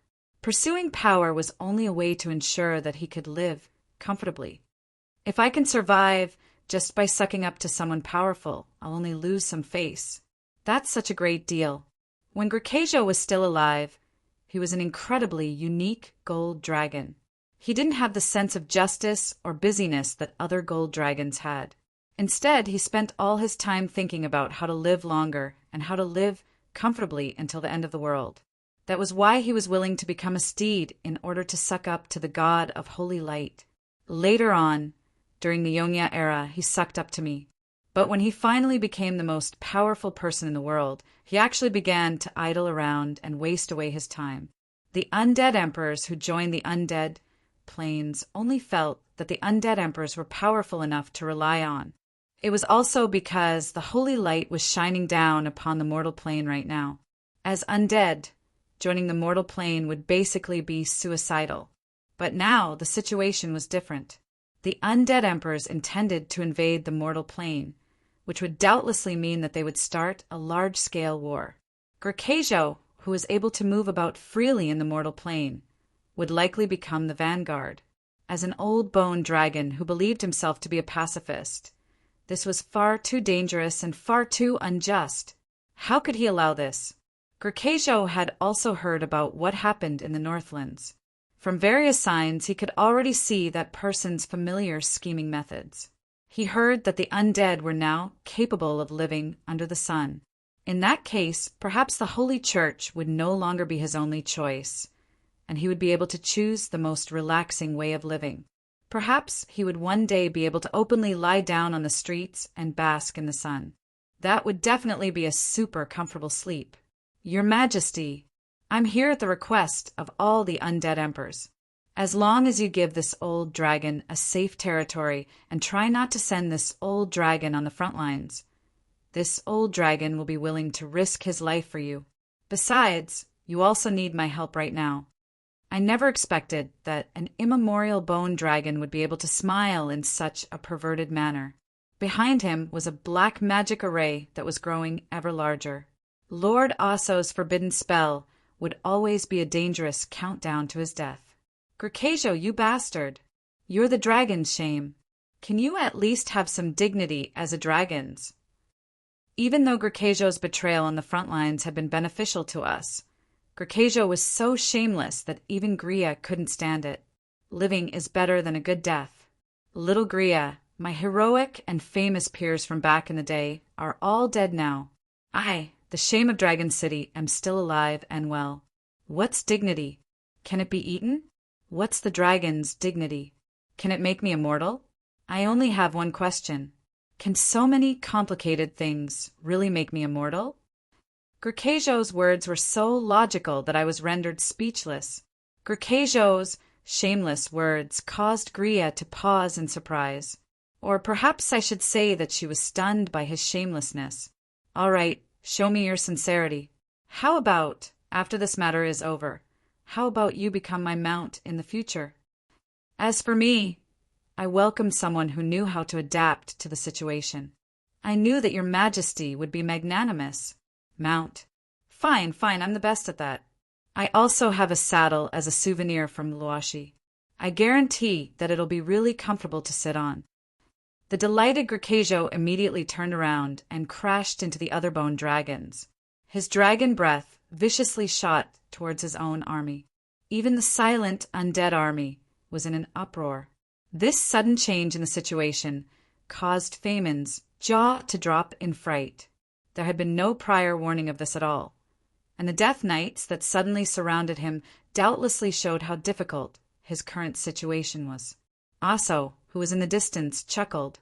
Undead emperors were never trustworthy people, so of course Feynman would be on his guard. Feynman didn't stop chanting his incantation.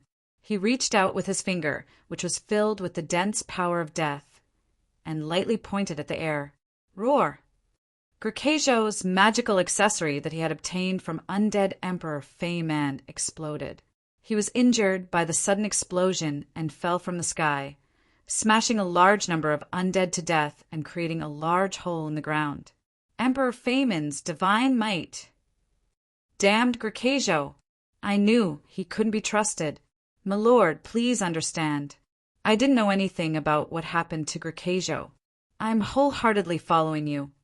Feynman and his boot-licking subordinates didn't notice that Aso's face was filled with displeasure as he was eager to regain his recognition. That explosion was far weaker than he had expected, but the powerful bone dragon had fallen far too quickly and landed far too badly.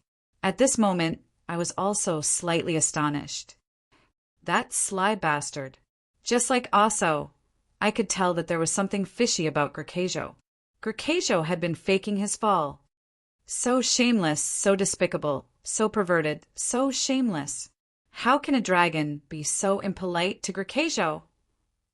Gria was also furious.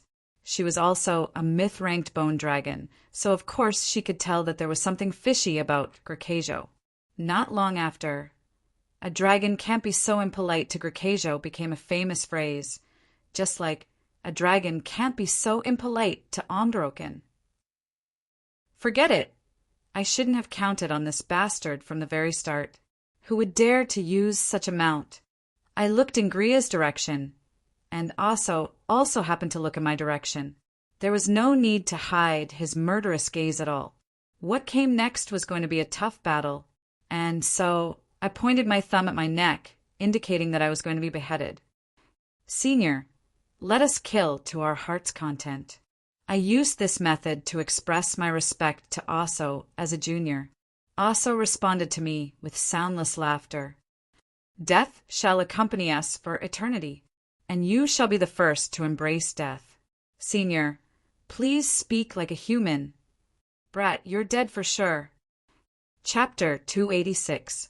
The gigantic bone dragon spun as it landed on the ground like a falling meteor, kicking up dust that reached more than 10 meters into the air.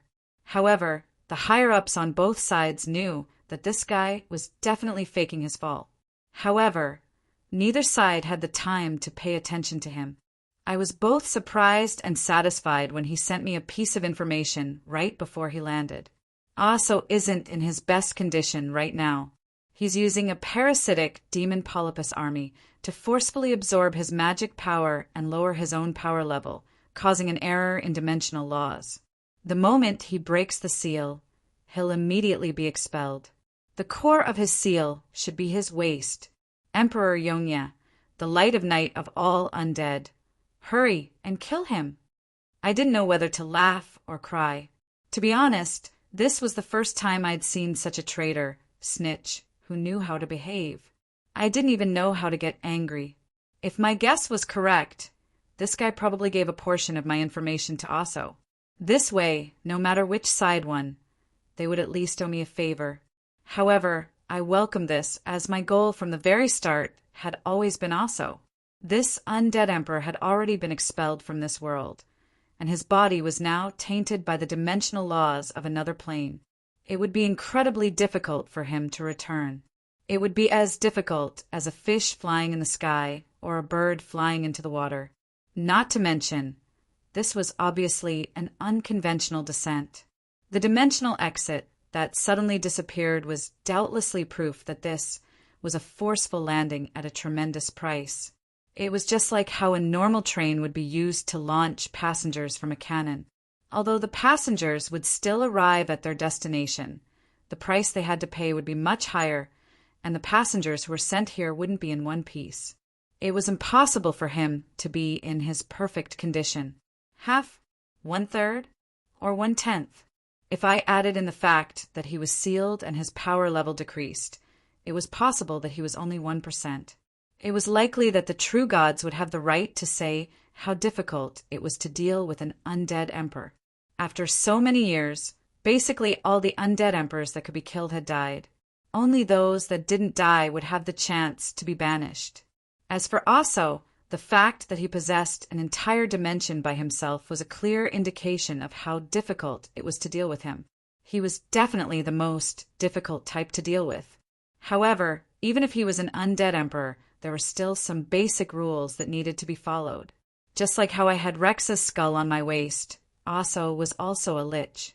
It was impossible for his phylactery to be separated from his physical body.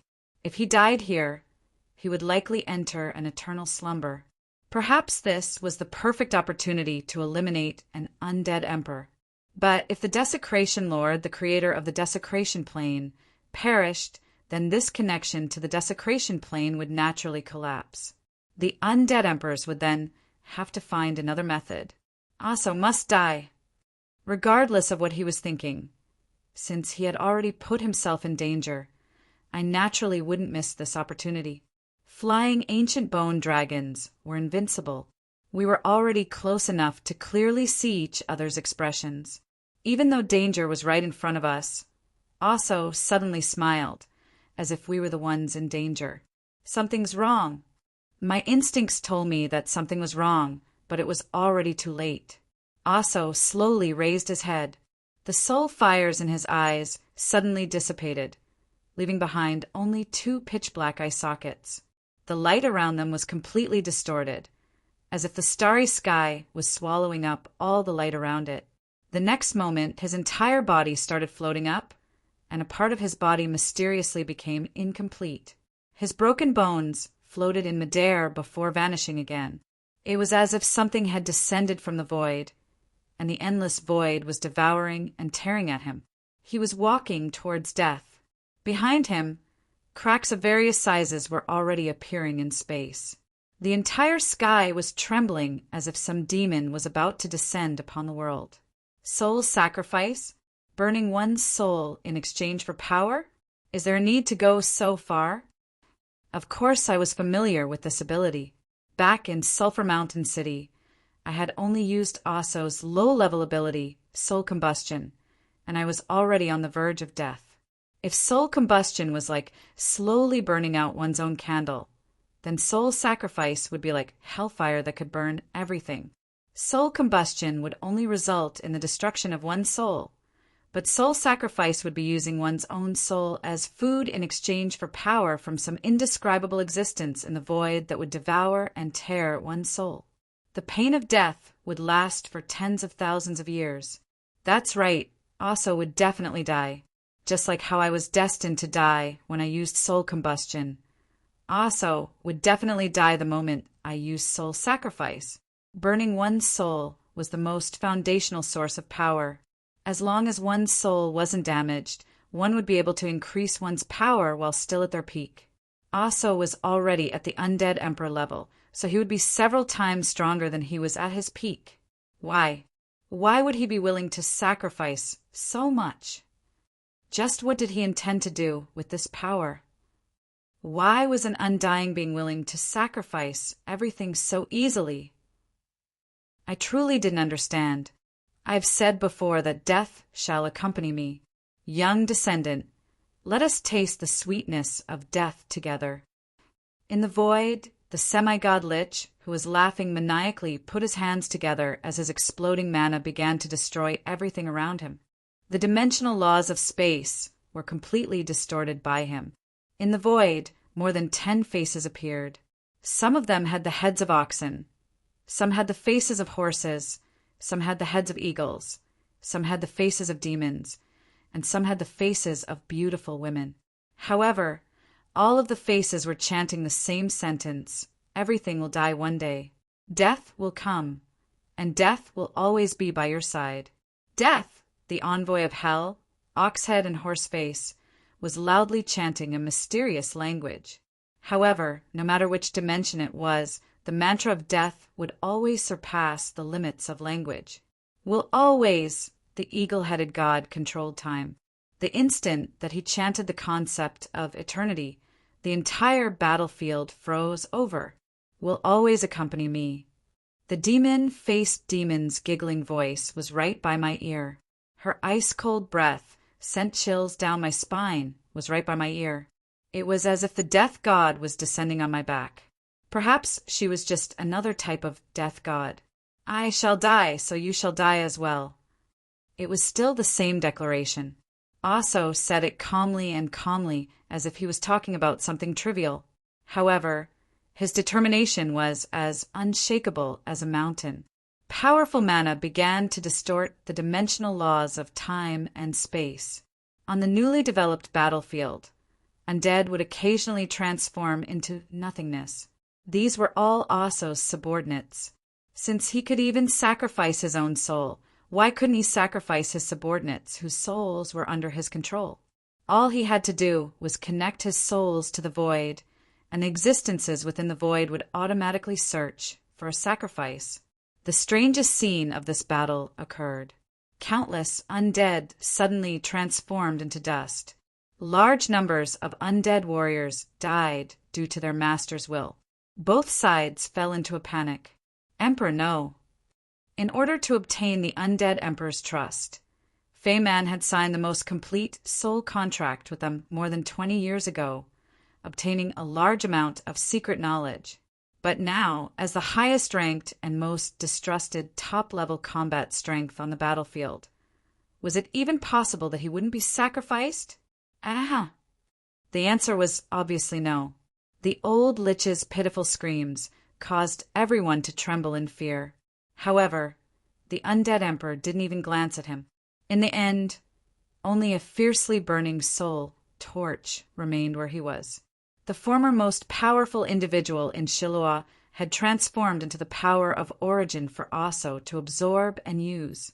His unfulfilled ambition and lifelong determination had all been reduced to nothingness. I curse this world. Fei Man screamed pitifully. Although he didn't say his final curse, it was obvious from his crazed eyes that he was cursing all life to die together with him.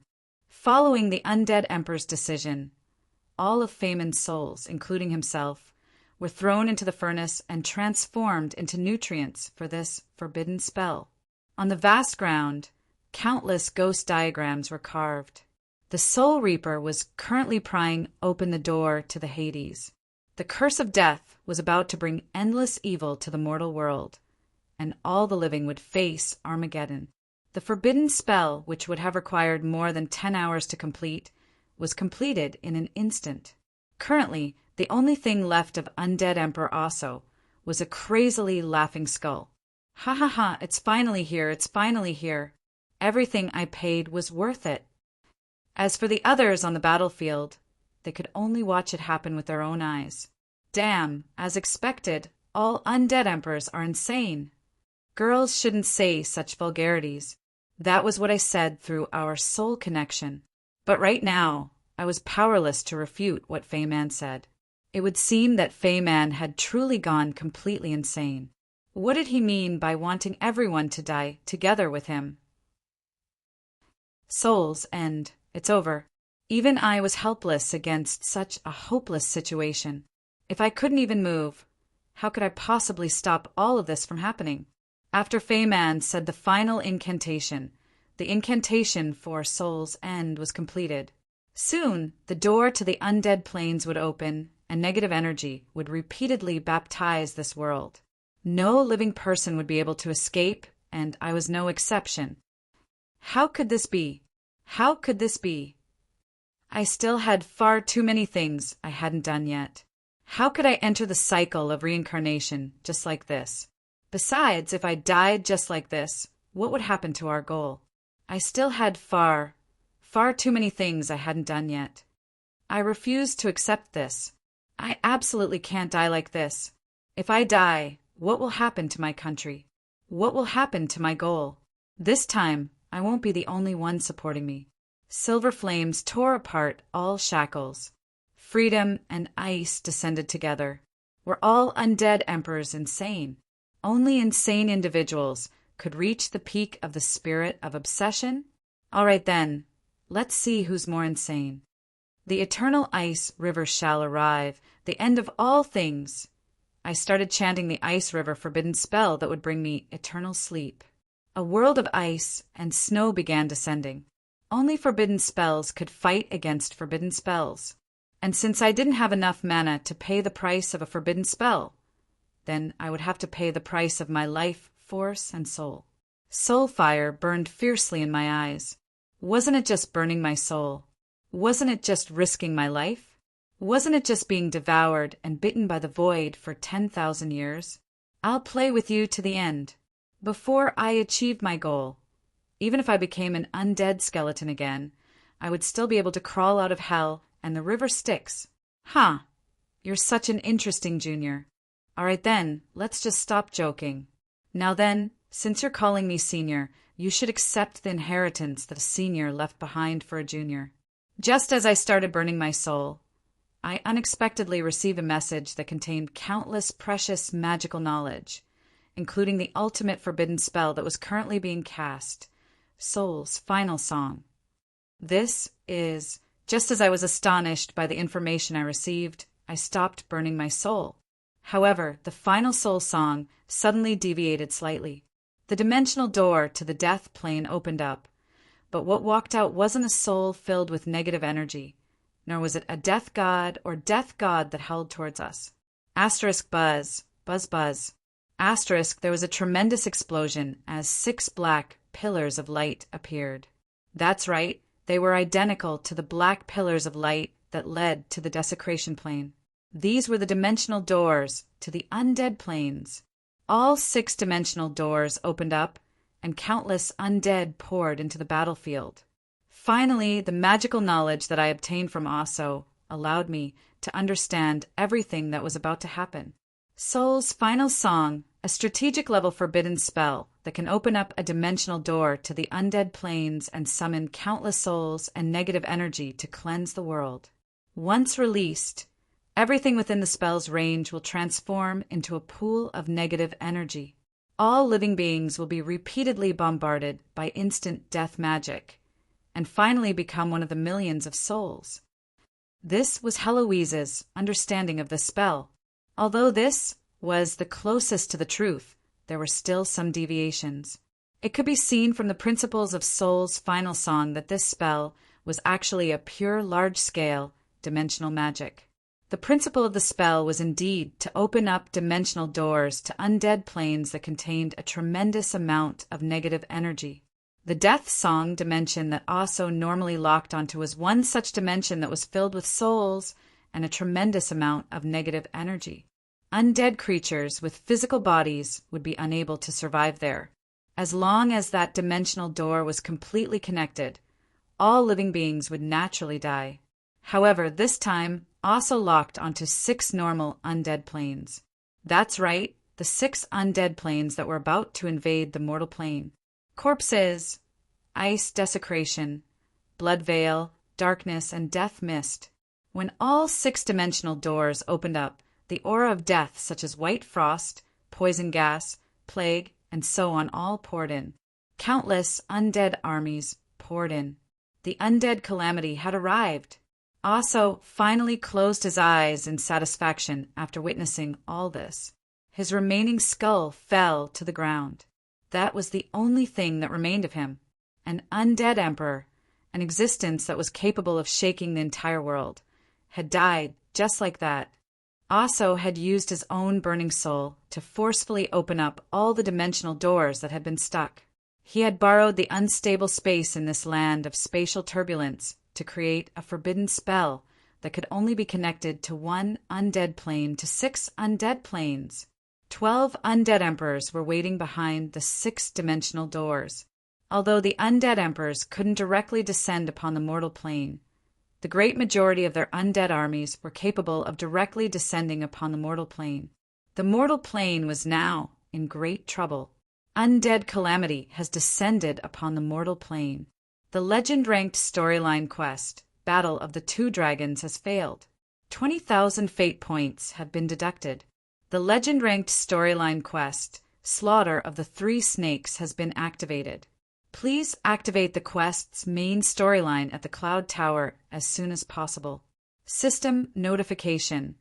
Since you can't be blamed for this, there will be no punishment apart from deducting fate points.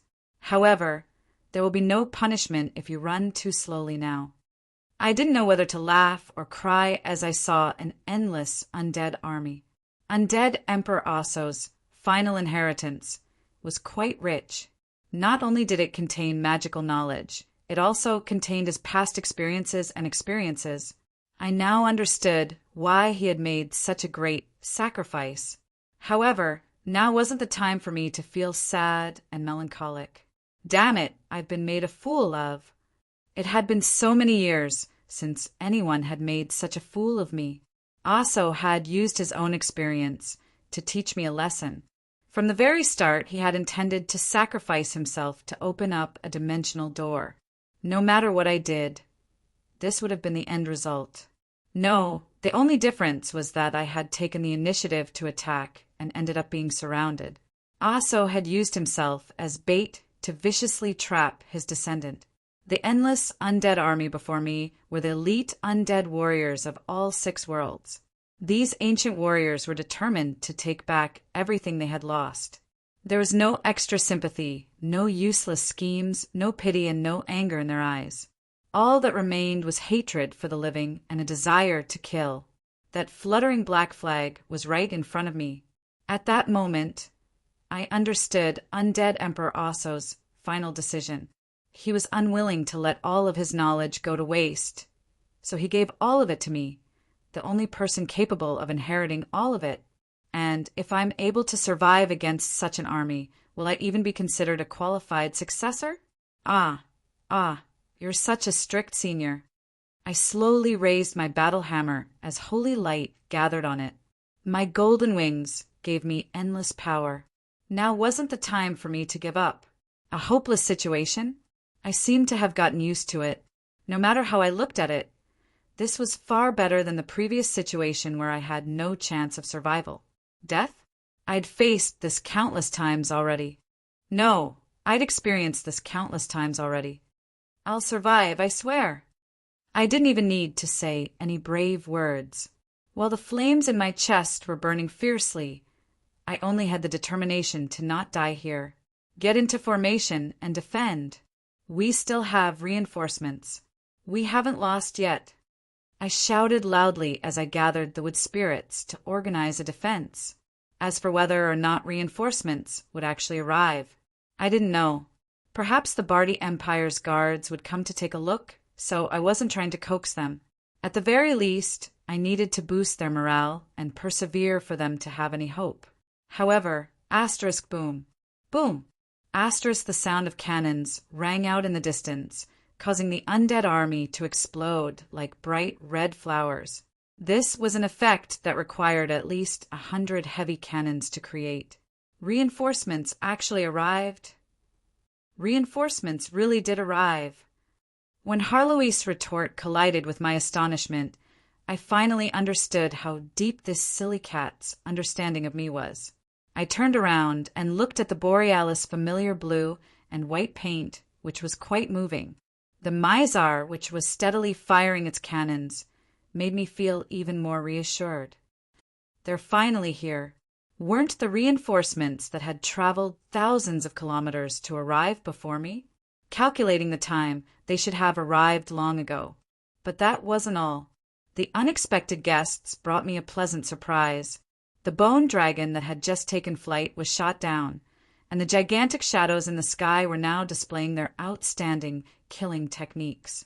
A single dragon breath cleared a large area of the ground, and when several dozen dragon breaths gathered together, the entire ground split open. Everything living and non-living in the area was transformed into scorched earth. The Dragon Knight? Halen's here? The colorful dragons finally made their choice as they faced the open undead plain and the endless undead army. The Dragon Knight finally made his choice. Perhaps the ripples of a forbidden spell had attracted them here, but right now they had their own city behind them. They followed the ancient tradition of being a knight, and at this moment they had resolved themselves to give everything they had. Your Highness, my companions, crows, Eagle, Storm, Yawn, Cohen, Lilith, and so on, descended together with the red dragon. They had all arrived. Their swords were still unsheathed. Even though they were facing a despairing enemy, their fighting spirits were still boiling, and their expressions were still calm. That's right, just like me, they had faced far too many difficult situations.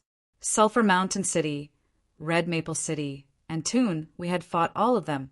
How could they possibly lose their usual calmness in such a battlefield? Wait a moment, boss. What do you mean by wait a moment? All right, then, even at such a time, the Draken still sharply noticed that he was receiving special treatment and immediately protested. Stop wasting time. Wait a moment. Wait a moment. Don't block the way. Wait a moment. Remember not to drag us down. Wait a moment. Don't intentionally ruin the mood. Be more serious. We're at war right now. All right then, should I be happy? Even when facing such powerful enemies, they still had the leisure to joke around. Only such warriors would be able to use 100% of their power at any time. It was just that the unlucky wait a minute could only grit his teeth and hold in his anger, preparing to vent his anger on the enemy. But when he innocently asked me to team up with him, I took the lead, raised my war hammer, and charged. Holy light, that enemy is worth fighting.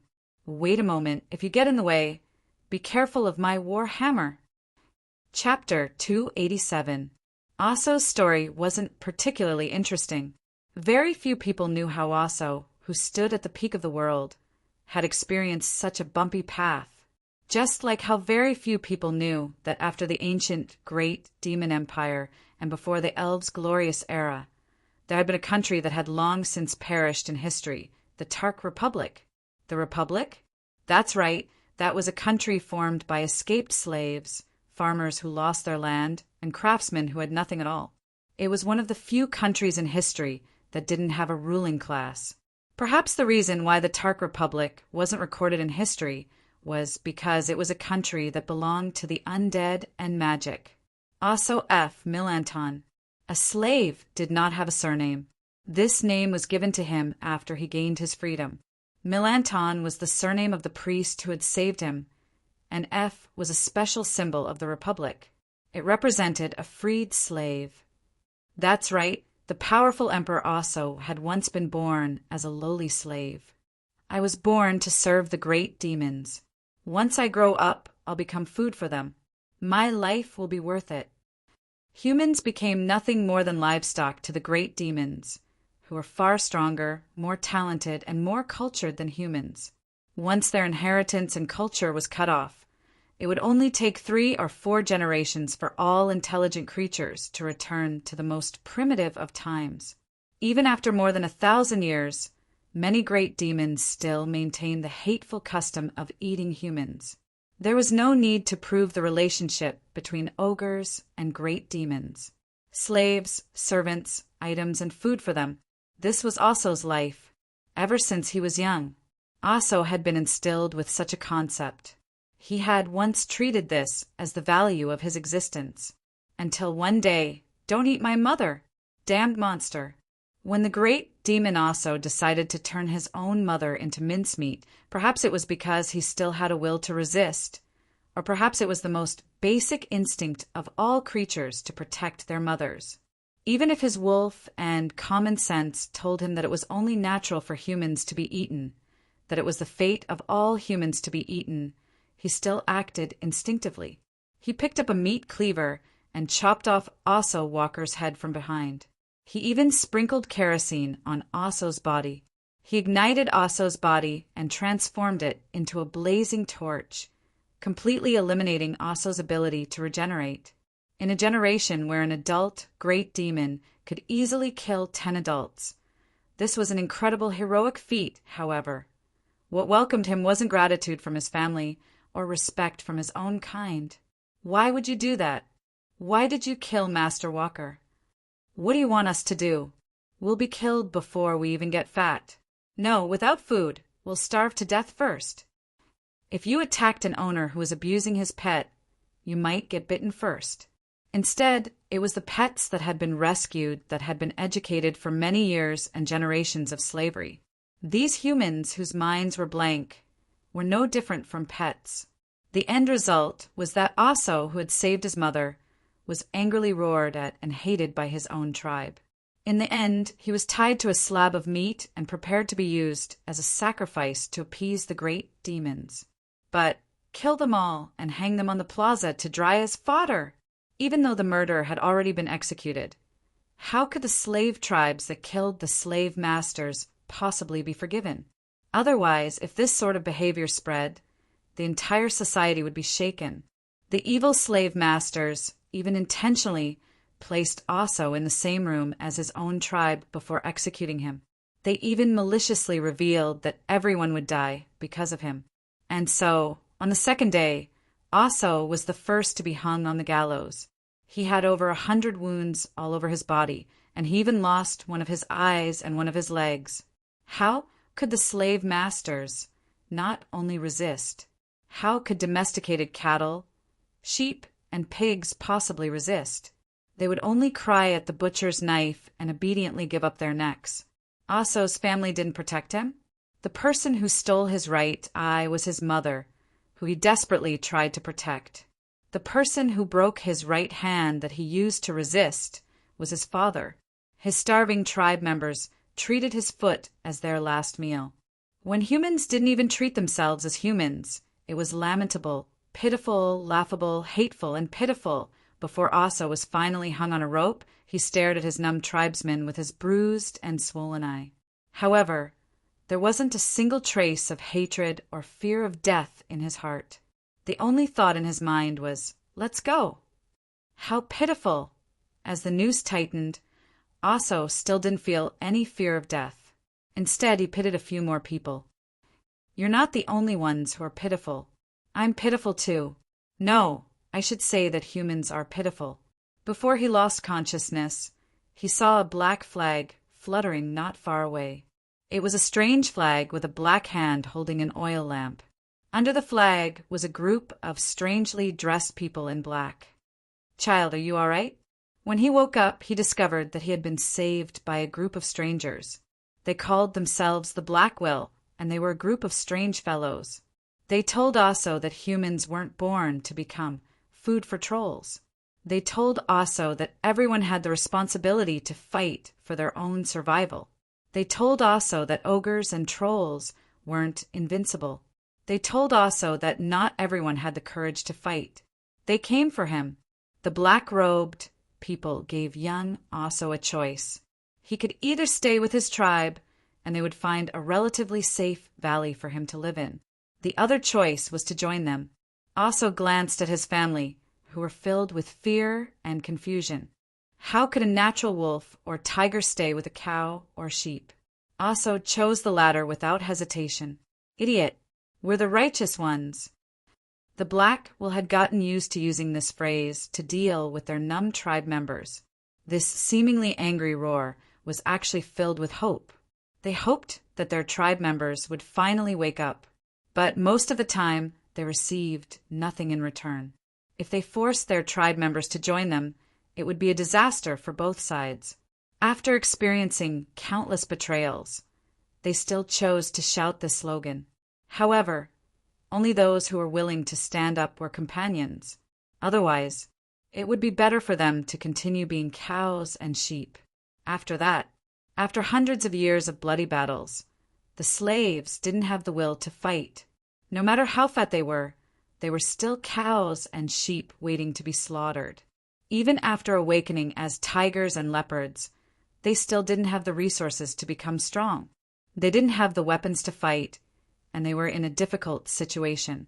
Meanwhile, their opponents were the winners of the Holy War. The great demon kingdoms that spanned the entire continent had inherited witchcraft, curses, and magic spells that were at the peak of the world. The Blackwell only had their own souls, flesh, and blood. Of course, they also had the obsession to change everything at all costs. But in the HE plane, where souls were the source of power, having souls, flesh, and obsession was enough. That's right, the Blackwell had no way to obtain precious magical knowledge and magical ingredients. It was impossible for them to become wise mages, nor did they have any hunting techniques passed down from generation to generation. It would be impossible for them to become hunters or rangers. It would be difficult for them to eat, run, and sleep well. It would be difficult for them to become excellent warriors with their weak and malnourished bodies. The great demon, true gods were the true main gods of the time. It was even more impossible for priests and holy warriors to obtain divine blessings. The mysterious droll was still exclusive to the elves.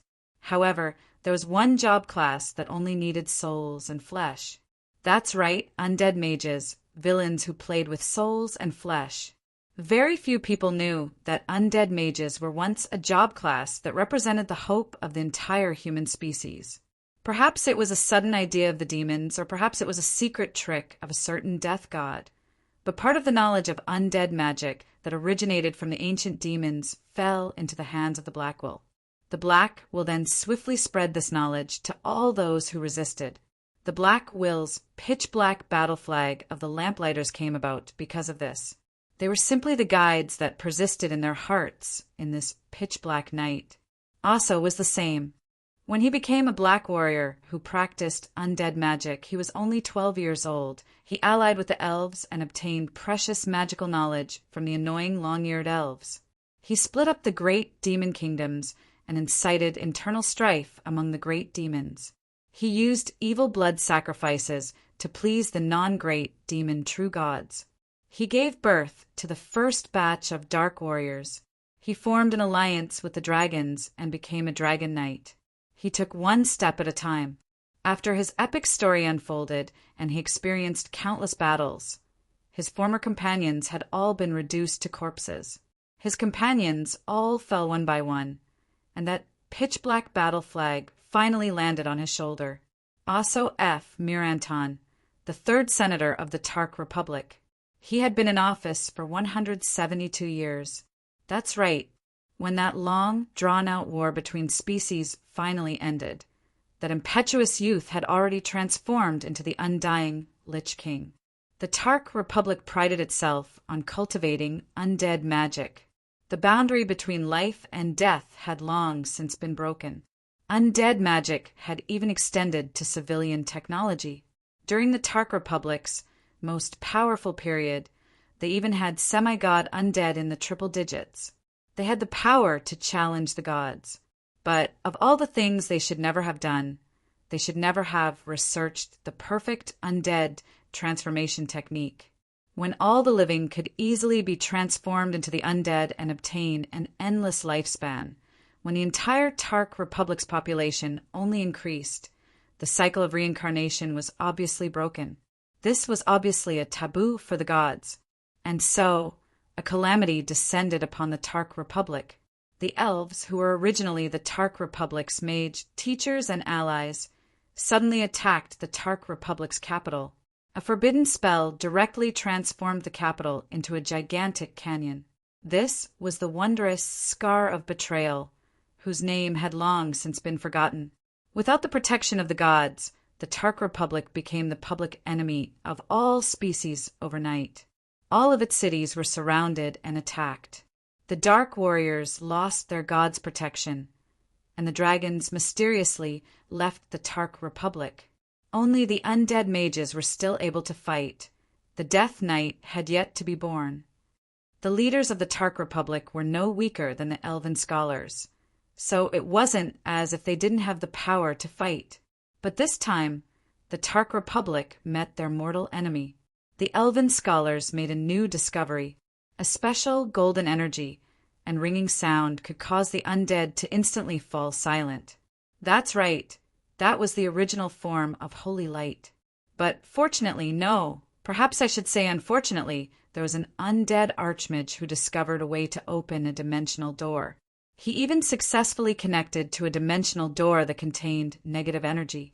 Those dimensional doors were the first few undead planes that had been discovered. Faced with an undefeatable enemy, the Tark Republic's last surviving members escaped into the undead planes. Faced with such a high density of negative energy that the living couldn't possibly survive in, the Tark Republic's perfect undead transformation technology was once again effective. All the living chose to become the undead. The elves' betrayal, the dragons' betrayal, the gods' schemes, undead magic which had once represented glory and freedom, and the source of holy light which had always played a dishonorable role. With all these factors combined, it was easy to understand why this part of history had been forgotten. Nostalgia for the Tark Republic? Hatred for the traitors? Nostalgia for the Tark Republic? Or perhaps it was simply because Aso was unwilling to be forgotten, unwilling to allow the Tark Republic to be lost in history. That was why he unhesitatingly transformed himself into a bridge for the Tark Republic's people to return to their homeland. He also passed on this experience and memory to his descendants as the final evidence of his existence. Perhaps it was also to let his descendants know about the forgotten Tark Republic and justice. Countless dimensional doors were opened, and the undead flooded in like a tidal wave. The undead from the Six Planes were all different in form and species, but they all came from the same place, the Tark Republic, which had been forgotten for thousands of years. Today, these forgotten undead had returned. They raised the banner of the Lantern Bearers and shouted the same deafening roar of anger. Idiots were the righteous ones. Chapter 288. Nobody expected that so many things would happen in the spring of the new year, right after the end of the war against the Beastmen in the Northlands. The consecutive events that followed were destined to effectively change the world's situation for a long time to come. When did these changes begin? Was it when undead Emperor Osso suddenly descended and sacrificed everything so that the undead could invade without obstruction? Was it when Amelia accidentally arrived at Port Victoria and accidentally created the Wood Spirits? Or was it when Roland and Ale arrived and joined forces with the various gods to make a shocking declaration? Right now, it was impossible for anyone to predict such a distant future. The most important thing right now was that the 6 black pillars of light in the distance were giving off a soul-attracting light. When Osso used his life to open up a dimensional door to the other planes, countless undead silently walked out. The scariest undead calamity had arrived. Outside the dimensional door of light, pitch-black battle flags fluttered in the wind. Black-robed knights rode on skeleton war horses. Undead witches with bone staffs in their hands, skeleton mages in groups, and hundreds of liches floated into the dimensional door.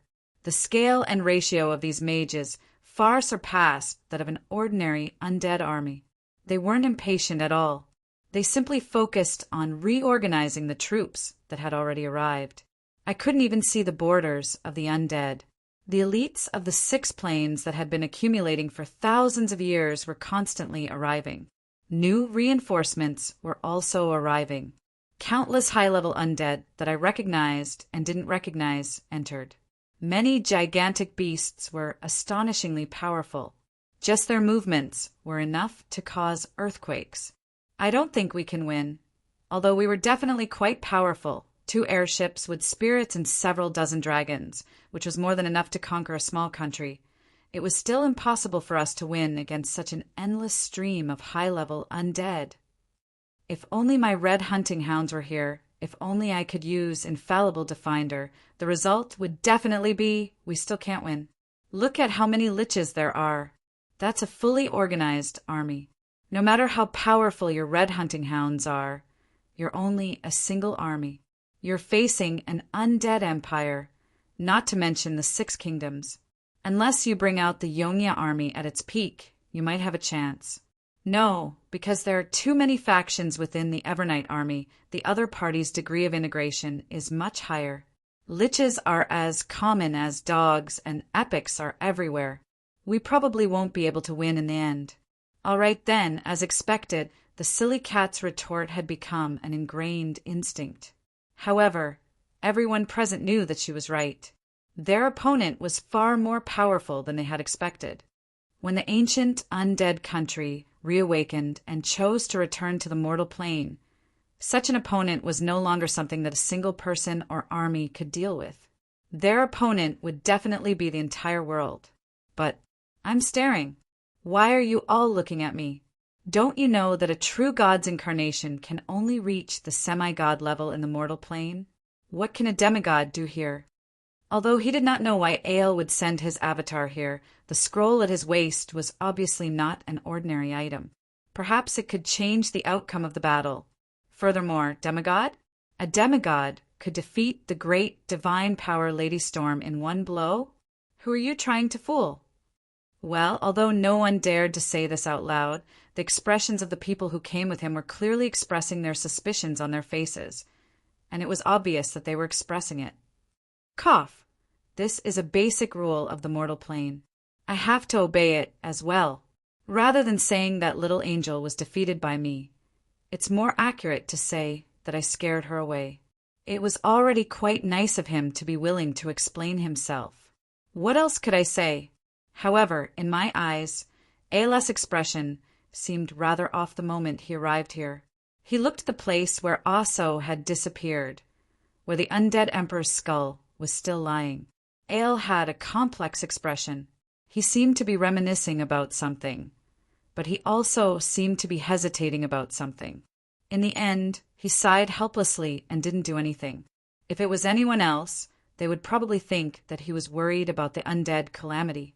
However, since I had just obtained Osso's memories, I knew that the Black Will's first knowledge of undead magic came in a mysterious manner. According to the legends, it was either a demon or a certain true god. If it was the latter, then only Ale would be able to do such a thing. I still wanted to say something, but Ale seemed to have seen through everything.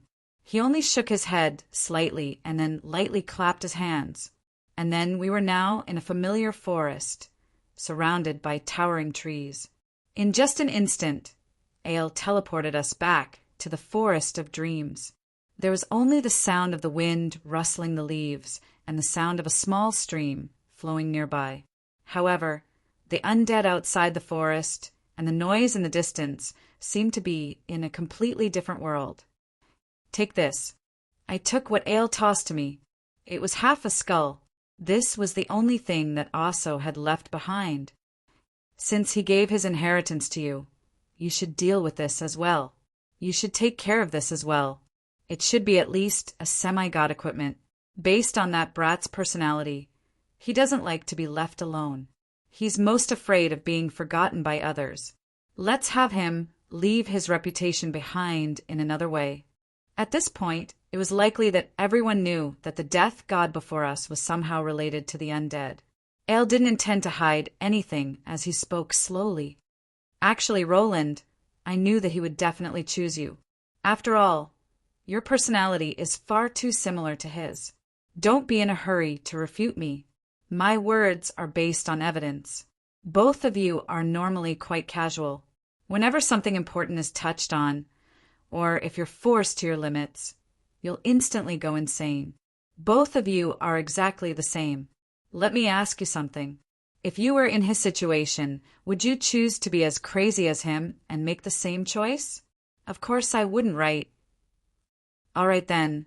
I had to admit that if I was in his situation, I would probably go even crazier. More importantly, the two of you seem quite realistic, but you're actually both idealists who believe in your dreams. You even have the power to turn dreams that others don't dare to believe into reality. Do you really think that he doesn't know about everything you've done in the Northlands? He's already acknowledged you. Since he chose you in the end, properly accept his present. I silently nodded as I put away the half of Roland's skull that had already transformed into a mercury-like substance. As for the even more precious inheritance, it was now stored in my mind. Nobody would be able to steal it away from me. Now that I thought about it, I felt a lingering fear.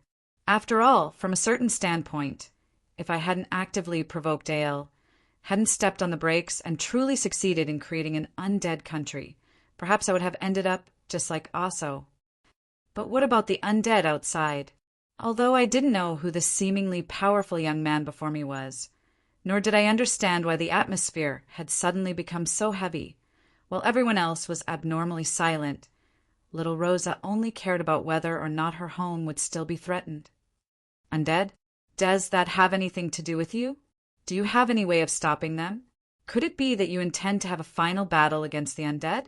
Ale was quite interested as he looked at little Rosa. After all, it had been so many years, and it was rare for Aichi to have a new species. The world had become even livelier than before. Of course it's related. If they use forbidden spells to attack the forest again. All right then. Little Rosa immediately blushed. Since she had received Amelia's knowledge and inheritance, she only needed to think about it to realize that there was no need to ask such a question. Due to the lack of elemental tide, the undead emperors wouldn't be able to descend for quite some time if they didn't want to repeat Osso's mistake.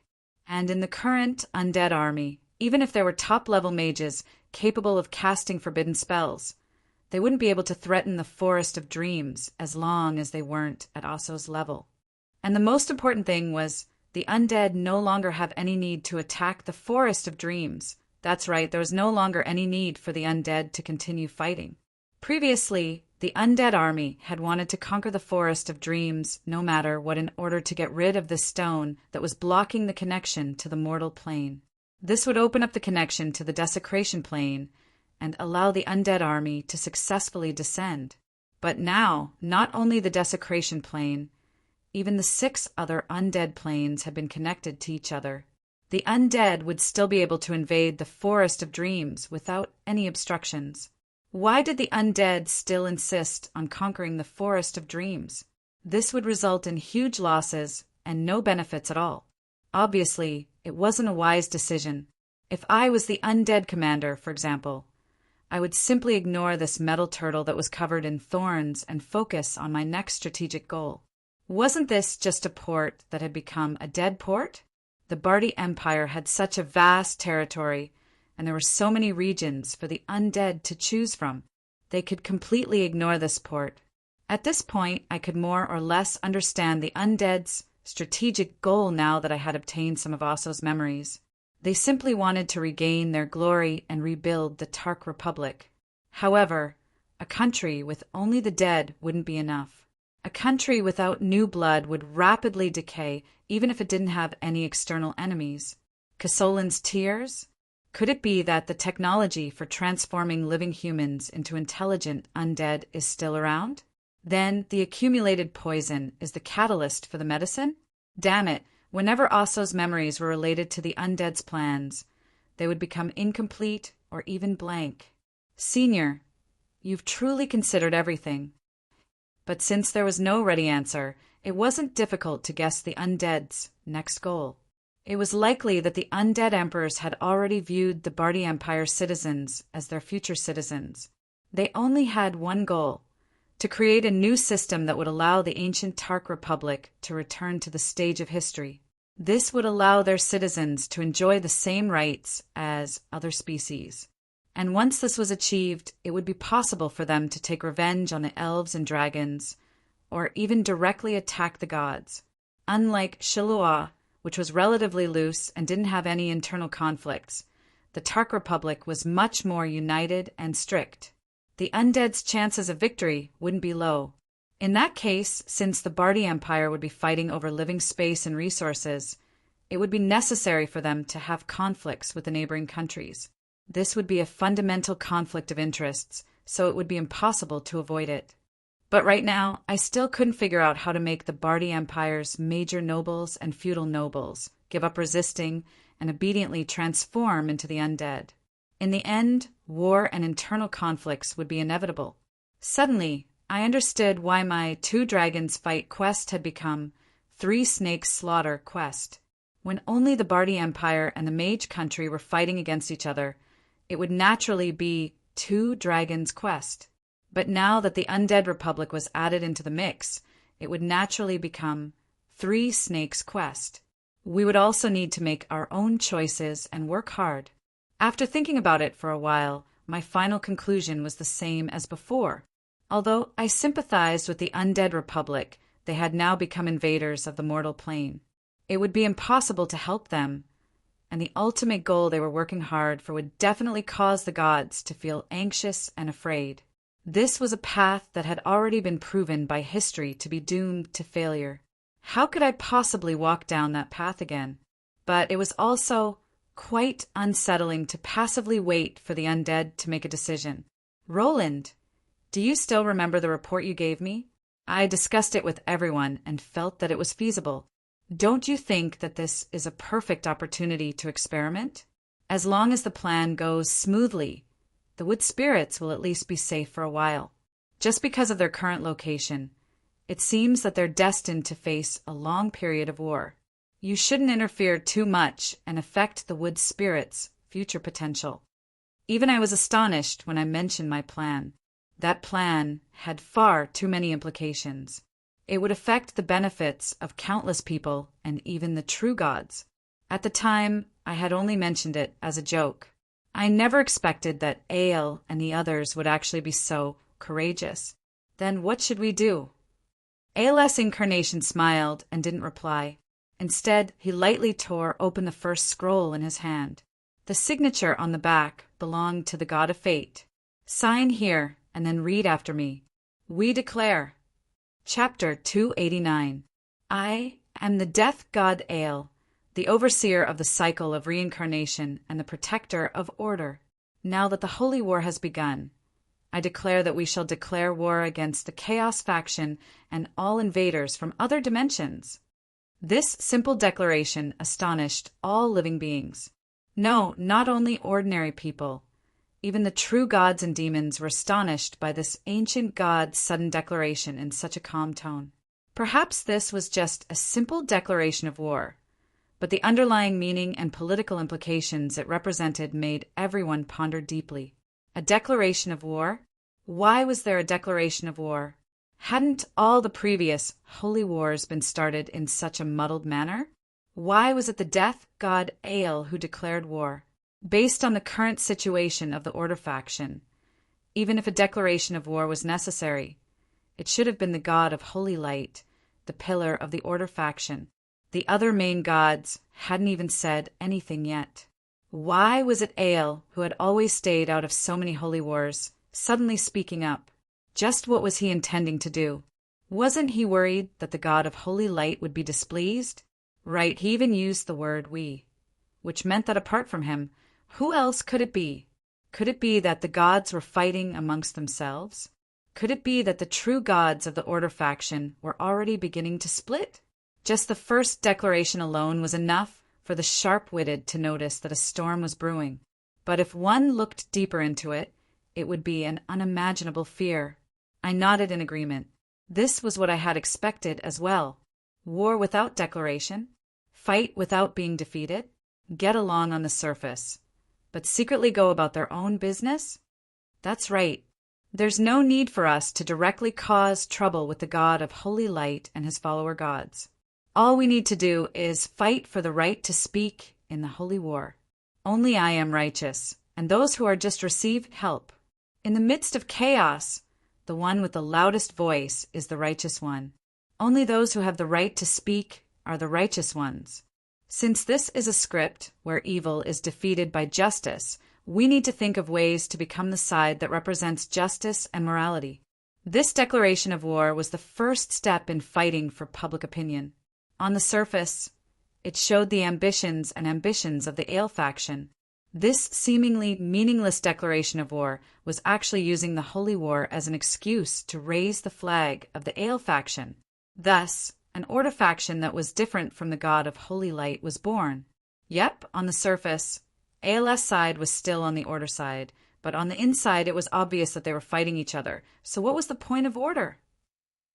Even if he wasn't on the Chaos side, he was at least on the neutral side. However, merely raising a flag was definitely not enough. No one was willing to board a dangerous ship that could capsize at any time. Everyone knew which side they should take in the face of the Holy Light faction's super powerful strength.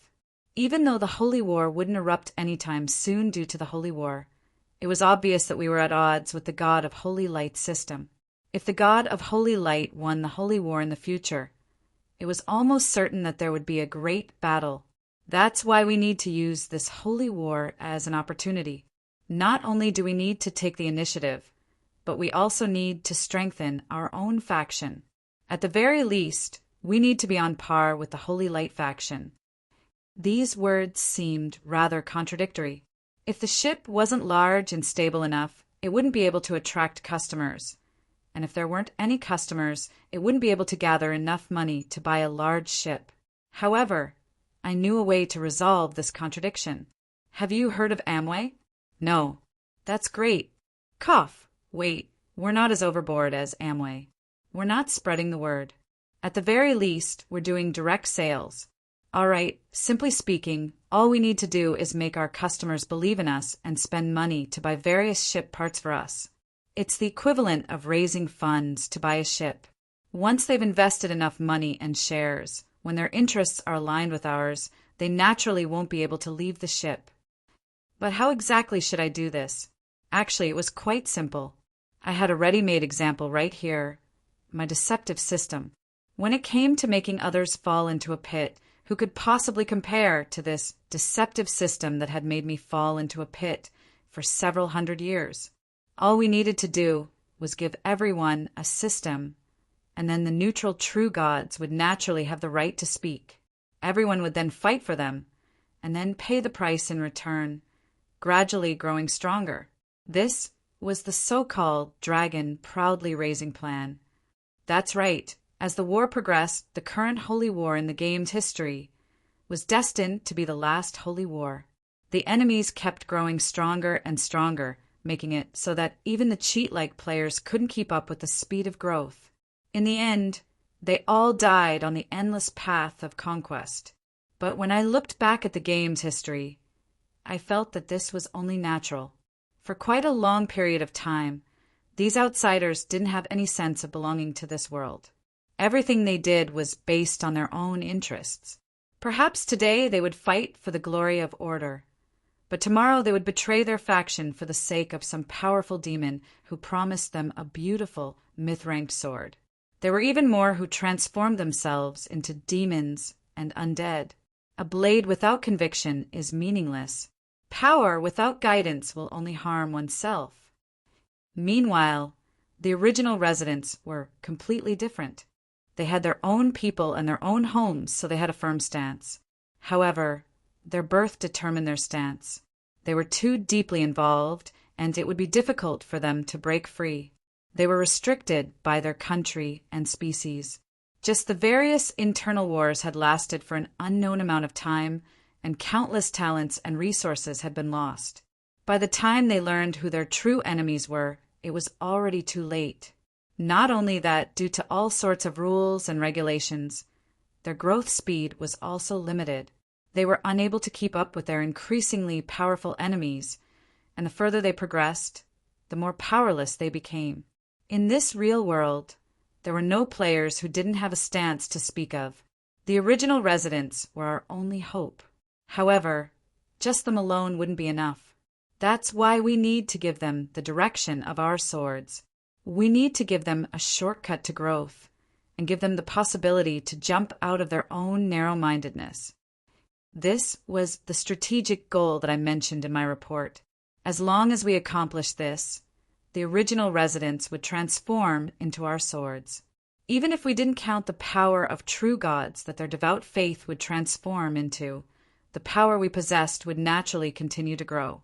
Inconceivable, impossible to control? Just like what my system had done to me, that would be enough.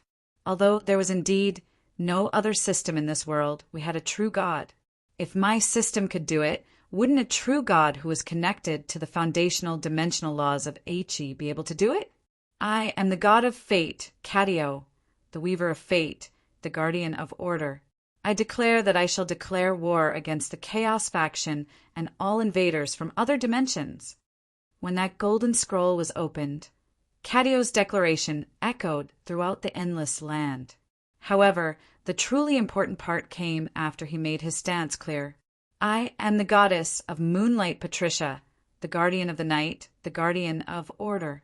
I declare that I shall declare war against the Chaos faction and all invaders from other dimensions. Another silver scroll was torn open, and yet another powerful god made a declaration. A gentle female voice also made a sonorous declaration of war. We shall be responsible for guarding and supervising the Chaos faction. We shall mark all invaders from other dimensions and villains of chaos. All brave individuals who fight for justice and order shall be rewarded by the Order Gods.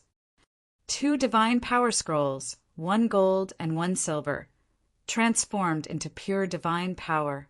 The 2 divine power blended together and transformed into a divine power forbidden spell that became a pillar of light that reached the heavens. The next instant, even though it was still daytime, boundless moonlight descended upon this place. It's dark. The galaxy, how is this possible? Under the combined forbidden spell of 2 powerful gods, the entire world was covered in darkness. A beautiful galaxy appeared before everyone's eyes. Nobody dared to ignore such a declaration anymore. In the god of fate's palace, Katio untied the fate web that had already been weaved. The fate web that had lost control collapsed into numerous knots, which then dissolved into numerous threads of fate. All fates became intertwined, and all fates became unknown. From this moment onwards, nobody would ever be able to use prophecy magic again. Everyone's future became unpredictable. The moment that Cadiel lost control over the threads of fate, his divine power greatly decreased. He directly dropped from a powerful god to a mid-level god, and was still dropping. Meanwhile, the same thing was happening in the goddess of Moonlight's divine domain. This was where Starlight gathered. The goddess of Moonlight, whose divine body had mostly transformed into moonlight and starlight, was now at her weakest. In just a short moment, she also became a mid-level god. Tens of thousands of years of accumulation had gone down the drain, and the two true gods had almost become enemies with the god of holy light.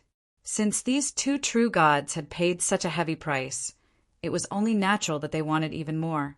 The divine power that they had lost intertwined and started to weave a starry web that covered the entire world.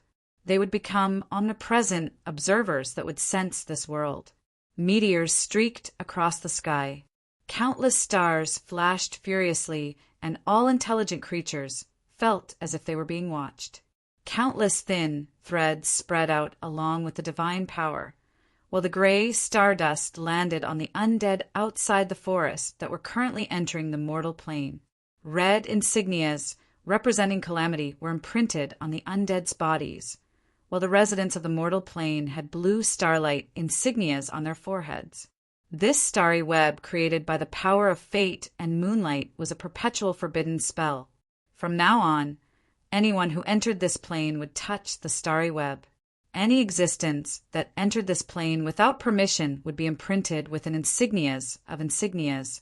These insignias didn't have any offensive abilities. Their only use was to mark those non-order residents and point them out on the maps of the major churches. After the two true gods paid a tremendous price, the starry web was completed. From now on, their priests and Holy Temple Knight would be able to use all sorts of guidance and exploration-type divine arts through the starry web. Nobody would be able to escape detection under the omnipresent starry web. This was also the main point that I mentioned on the first page of my report. First, what we need to do is to point out who is the mortal plane's enemy and who is the mortal plane's friend. This was the first and most important step to take. Yep, it'll be best if we can use a divine forbidden spell to imprint it permanently. Although we'll have to pay a high price, only then will we be able to obtain a high level of authority. This will also allow people to trust the truthfulness and neutrality of the spell. Right, don't forget to leave a backdoor to control it. Once everyone believes that the target we're pointing out is the true enemy, haha. At this moment, even Ale himself heaved a sigh of relief. Although the starry web would take many more days to complete, this was the best he could do to stop it now. Soon, the starry web would become a part of this world's foundational natural laws.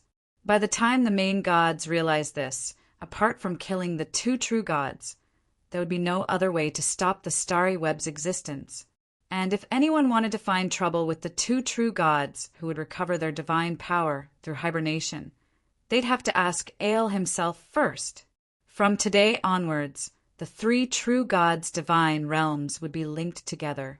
Ever since ancient times, Ale would no longer fear any god's challenge. And right now, in the Forest of Dreams, I was admiring the dazzling starlight and reading the lines that Ale had prepared for me. I pretty much knew what I needed to do, so I spoke up. I am Wumians, the god of law and contracts, the overseer of law, the protector of order.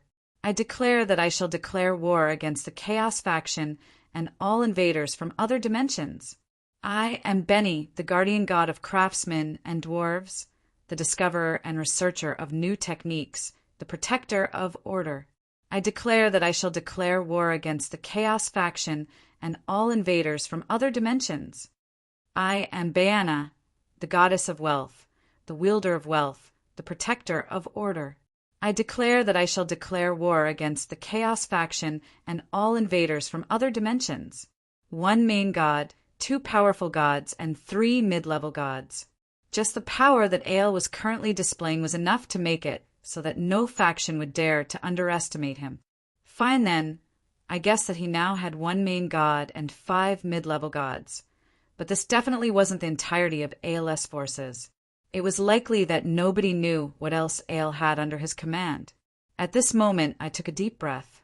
I knew that the entire world would change as I spoke my next declaration. As the creator and overseer of the contract, all those who wish to fight for justice and order may sign a contract with me, becoming a warrior who protects their home and order. No matter what your status or identity was in the past, after signing the contract, you shall become comrades and brothers who will help each other. Those who betray the dimension and allies shall be punished by the contract, while those who fight for the dimension shall be rewarded by the gods according to the contract. After I finished my declaration, Benny, the god of craftsmen, spoke up once again. And in order for the contract to be successfully carried out, all contractors may receive a hero's armband from me. This armband will record the warrior's combat achievements and experiences, and use this to calculate the justice points the warriors receive. The first batch of 100,000 justice points is limited. First come, first served. As for the second batch, wait until I'm free. Benny had been born as a dwarf. His voice was sharp and ear-piercing, which was unique to dwarves. Even though he was a true god, he still had the dwarves' mischievous personality. As the protector of wealth, the justice points that represent honor and wealth shall be exchanged with me for the gods' precious treasures, treasures that have existed for tens of millions of years. Our treasure trove is quite abundant. The fountain of eternal youth, myth-ranked god equipment, fine wine, beautiful women, royal nobles, and even the chance to ascend to godhood. Anything you can think of, we have it, but we don't accept debts. We only accept cash. The goddess of wealth Bayana's declaration was quite personal, but it was actually the most important part. Why would others risk their lives for you if there were no rewards or rewards? And the Ale Divine system had also invested quite a bit. Just a glance at the items that could be exchanged for made me want to rob them. All right then, at this level, it was likely that everyone could tell that while others treated this game as another world, I treated this world as a game. Since there were no cheat-like players in this world, I might as well create more of them. Dragon Mass Production Plan. What's the scariest thing in this world? It's the main character's Dragon Mass Production Plan. Why are all those legends filled with undying cockroaches? That's because those who aren't strong enough will all die on the way. So naturally there won't be any legends. This time, the first batch of 100,000 justice points will be released. Let's see how many main character lives there will be. Bosses, tremble in fear. The Footman Army is coming. Chapter 290. If life was a game, then it would definitely be a terrible game that wouldn't sell. By Roland. If the world of HE was a game, then it would definitely be a super piece of SH*T that would make people want to kill the designer's entire family. By Roland. The world wasn't balanced at all. Life was full of hardships. Hard work could change one's fate. Such a convenient life only existed in Knight's novels or Chicken Soup for the Soul. The reason why the legendary legends of heroes were so widely spread was because their experiences were inconceivable and eye-catching. They were the result of countless coincidences and miraculous encounters. As for the Chicken Soup for the Soul saying, only those who love to work hard will win. Theoretically speaking, it wasn't wrong. You wouldn't win if you didn't work hard. It was probably just that objective conditions, innate conditions, personal background, the direction and method of working hard, the steps to achieve your goal, the 99% chance of failure, and so on were left out. All right, that basically didn't count as much. Probably all that was left was a name and a result of success. If everything could be settled just by having a good attitude, then the rules of the world that were so convenient would be unacceptable. There was no such thing as fairness in this world. Even if a dragon with a golden bloodline slept all day, it would still be able to easily crush an ordinary gold-ranked human when it matured. No matter how hard an ordinary human worked, they would still be unable to defeat a beastman warrior of the same rank. Yet, beastmen warriors had obvious physical advantages and excellent combat instincts. It was also generally easier for them to advance in rank compared to humans. Wouldn't it be fine if they were all humans? At the very least, there wouldn't be a huge difference between humans of the same race, right? But in reality, it was the exact opposite. The difference between humans of the same race would be even greater. The knowledge and funds needed to become a mage were definitely not something an ordinary, rich merchant could afford. If you were a genius, well, there wouldn't be much of a difference. Geniuses would grow faster, but they would need more resources in a short amount of time. No matter how much of a genius you were, you would still need magical knowledge, magical materials, and magical books. Archmages didn't even have enough for themselves. Even if they had leftovers, they would give them to their family and friends. Why would they give them to an outsider like you? Genius? As long as the population was large enough, there would be no lack of geniuses and eccentrics in this world. That was why, unless one was incredibly lucky and was accepted as a personal disciple by a master who didn't lack money or became a prince or a major noble of some country, a young mage's path of learning would be quite pitiful. Many would risk their lives to earn school fees while they were still newbies. Marguerite was the most obvious example. She was born as a commoner and spent a considerable amount of time adventuring. The money she earned wasn't even enough for her research, so she grew up with experiences like robbing, stealing, swindling, and so on. Back then Fine, let's not talk about Amelia and Heloise. Even a semi-god mage like Amelia was having a headache over research funding, let alone an ordinary mage. Their ability to earn money was directly proportional to their magic level and equipment. This was the case for mages who needed funds. Would warriors and other classes be better off? It was the exact opposite. Classes that required physical training would have even higher requirements for birth. A person's best growth period was only a few years, 9 to 16 years old. If they missed out on this golden period and didn't have a solid foundation, then they would never be able to advance in power level in this lifetime. The poor were scholars, while the rich were martial artists. Large amounts of physical activity would require sufficient nutrition. If one wanted to improve quickly, they would need nourishment as well. One could even use precious medicinal ingredients to break through bottlenecks. However, these weren't things that commoners could afford. Although warriors and other job classes were the most common, the success rate of these job classes was actually the lowest. Most people would never be able to advance in power level in their entire lives. In this world where power represented status, even basic sword techniques weren't something commoners could come into contact with. It was even easier for one to reach a bottleneck when practicing sword techniques. If one wasn't careful, it would be troublesome if one took the wrong path. Famous families and nobles all had their own sword techniques to pass down. In the legends of heroes, there would also be many miraculous encounters, such as finding a white-bearded old sword saint in a ring, or suddenly being recognized by a certain principal. This wasn't something that only existed in this world.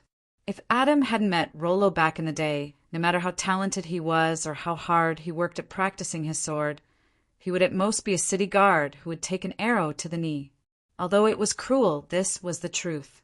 This was also why Roland said that this world was definitely a terrible game. The other job classes were about the same. The slightly better job classes were probably the divine job classes. What they valued the most was dedication and loyalty, as well as whether or not one had a good understanding of the true gods and their teachings. Priests would typically have to serve the church from a young age. It would be impossible for them to leave the church for the rest of their lives. They would be loyal servants of the true gods until they died. The requirements to become a holy knight were quite low. It was just that the requirements to become a holy knight were slightly higher. Their training and supplies would all be quite systematic. However, in the future, all right, I won't repeat myself. Being a holy knight was already pitiful enough, so there was no need to rub salt into their wounds. Oh, right. There was another job class that also had a very low requirement to become a holy knight. This job class would also include a job class. That was the job class, Droll. Yep, the child of ambition who wore animal skins. The wild bull faction didn't even use animal skins, and wielded a wooden staff. The Droll couldn't use metal weapons. Would welcome you. In the future, you wouldn't even need to use money. It was just that sometimes your work would be rather dangerous, and it would be quite easy for you to be placed on the wanted list. However, if you slept in the wilderness every day, you wouldn't need to worry about paying your mortgage. You also had animal companions and shape-shifting magic, so you wouldn't even need to worry about paying for your car. All in all, there was a job class that would save you a lot of money. All right, everyone should have already guessed it. With the Tark Republic as the proof, that job class would be undead mages. As long as you had the most basic teaching materials, along with free experimental equipment, you could even become a self-taught genius. There would be no upper limit to how powerful you could become, and there would even be additional benefits, such as transforming into an undead lich. Apart from the fact that you would be hunted down by the Holy Church and that you would become more and more inhumane if you went astray in your cultivation, there were basically no downsides to this job class. Cough! It seemed that I'd gotten off topic. Let's get back to the main topic. At this point, everyone should understand that nothing would be easy. Everyone loved to read legendary stories, and they all hoped to become the main character of a legendary story. They would have endless miraculous encounters, and their power level would constantly increase as they adventured.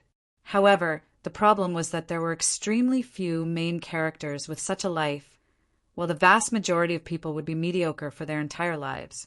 Only then would a story be truly attractive. Who wouldn't want a divine weapon? Who wouldn't want outstanding sword techniques? Who wouldn't want precious magical knowledge? That was why it was called a miraculous encounter, which was why everyone loved it so much. Perhaps some people would be willing to be mediocre in the end because their talent and hard work would only allow them to reach that level. However, some people would be stuck in mediocrity because they were lacking something. Would they regret missing out on a once-in-a-lifetime opportunity? Would they be unwilling to spend the rest of their lives alone? Would they like to go one step further? That's possible, as long as you successfully sign a contract with the God of Contracts and become a hero who fights for the mortal plane. I could already imagine what those people who were unwilling to waste their entire lives would do when the exchange list appeared on every major city's bulletin board. Those who still had great ambitions and ambitions would do. Your talent in martial arts was poor. You missed out on the golden period of cultivation. Take a look at the marrow-cleansing, holy water left behind by the great demons. After drinking it, I guarantee that not even the barbarian tribe leader or beastman royalty would be able to learn martial arts faster than you. Dear, it only costs 1,000 justice points. You don't have a great teacher to guide you or powerful martial arts. Dear, you're so lucky. This is the 18 dragon, subduing palms and Gandalf's divine staff. It only costs 100 justice points. Only 100 justice points. You want to learn magic? The draconic mad curses also costs 100 justice points. What? You've already been stuck at the peak of the silver rank for 10 years. Why don't you try this elven spring? It only costs 10,000 justice points, and you'll be able to break through your bottleneck within 3 months. It's a little expensive, but think about it. You're a gold master, a master. From now on, even nobles will have to lower their heads and call you a master whenever they see you. You'll feel that your life has been worth it. You're already a legend. You don't have any other needs. Dear, a legend sword saint with a superior weapon. And you call that not having any needs? Here's the sun god's bow, the fist of Zeus, and the chaos twin blades. They're all epic equipment. What? Never heard of them. Of course, I've never heard of them. These were just custom made. There are 13 different models of the sun god's bow. The better, the more expensive, the better. Look, this is the legendary level Apollo 13. It can really shoot down the sun. What? I don't like it at all. You want a god equipment? No problem. Find the god of craftsman Benny and have it custom made. If you want a halberd, make a halberd, and if you want a short stick, make a short stick.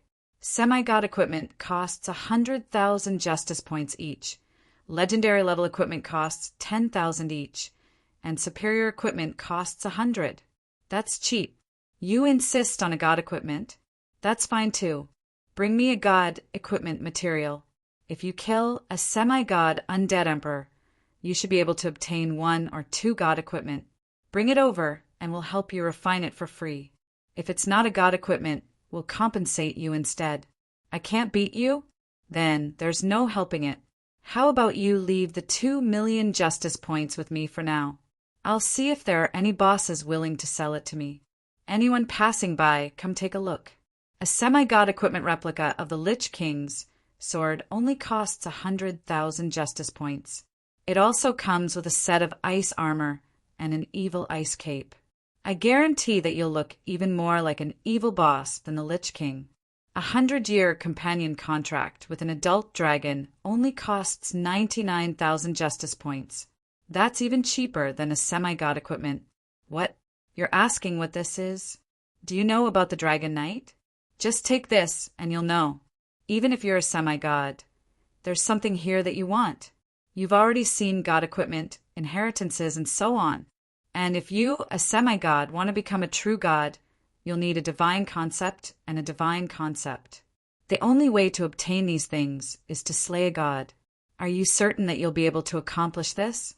However, we have a divine concept left behind by Rose here, as well as several divine concepts under ALS system. Would you like to try?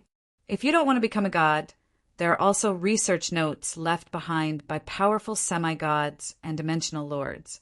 Those are the most foundational secrets. I'm sorry, these things won't be sold no matter how many justice points you have.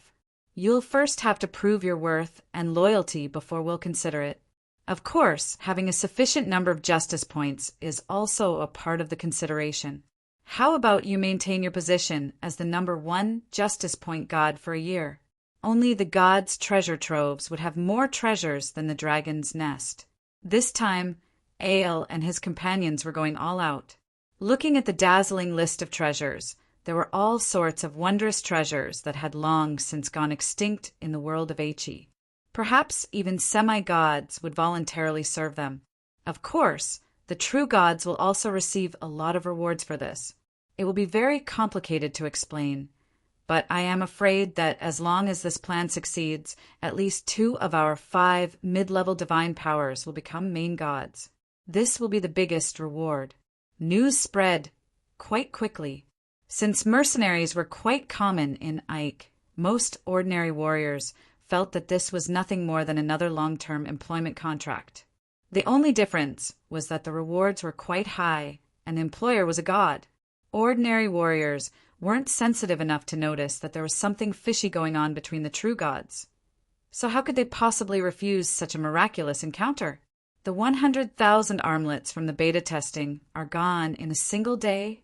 Would you like to replenish them? Don't replenish them on the surface. Replenish them by 10,000 in private and sell them all on the black market. At least 10,000 gold coins for each armlet. Right, the public beta armlets are now accepting pre-orders. The pre-order fee starts at 1,000 gold coins, and we don't accept refunds.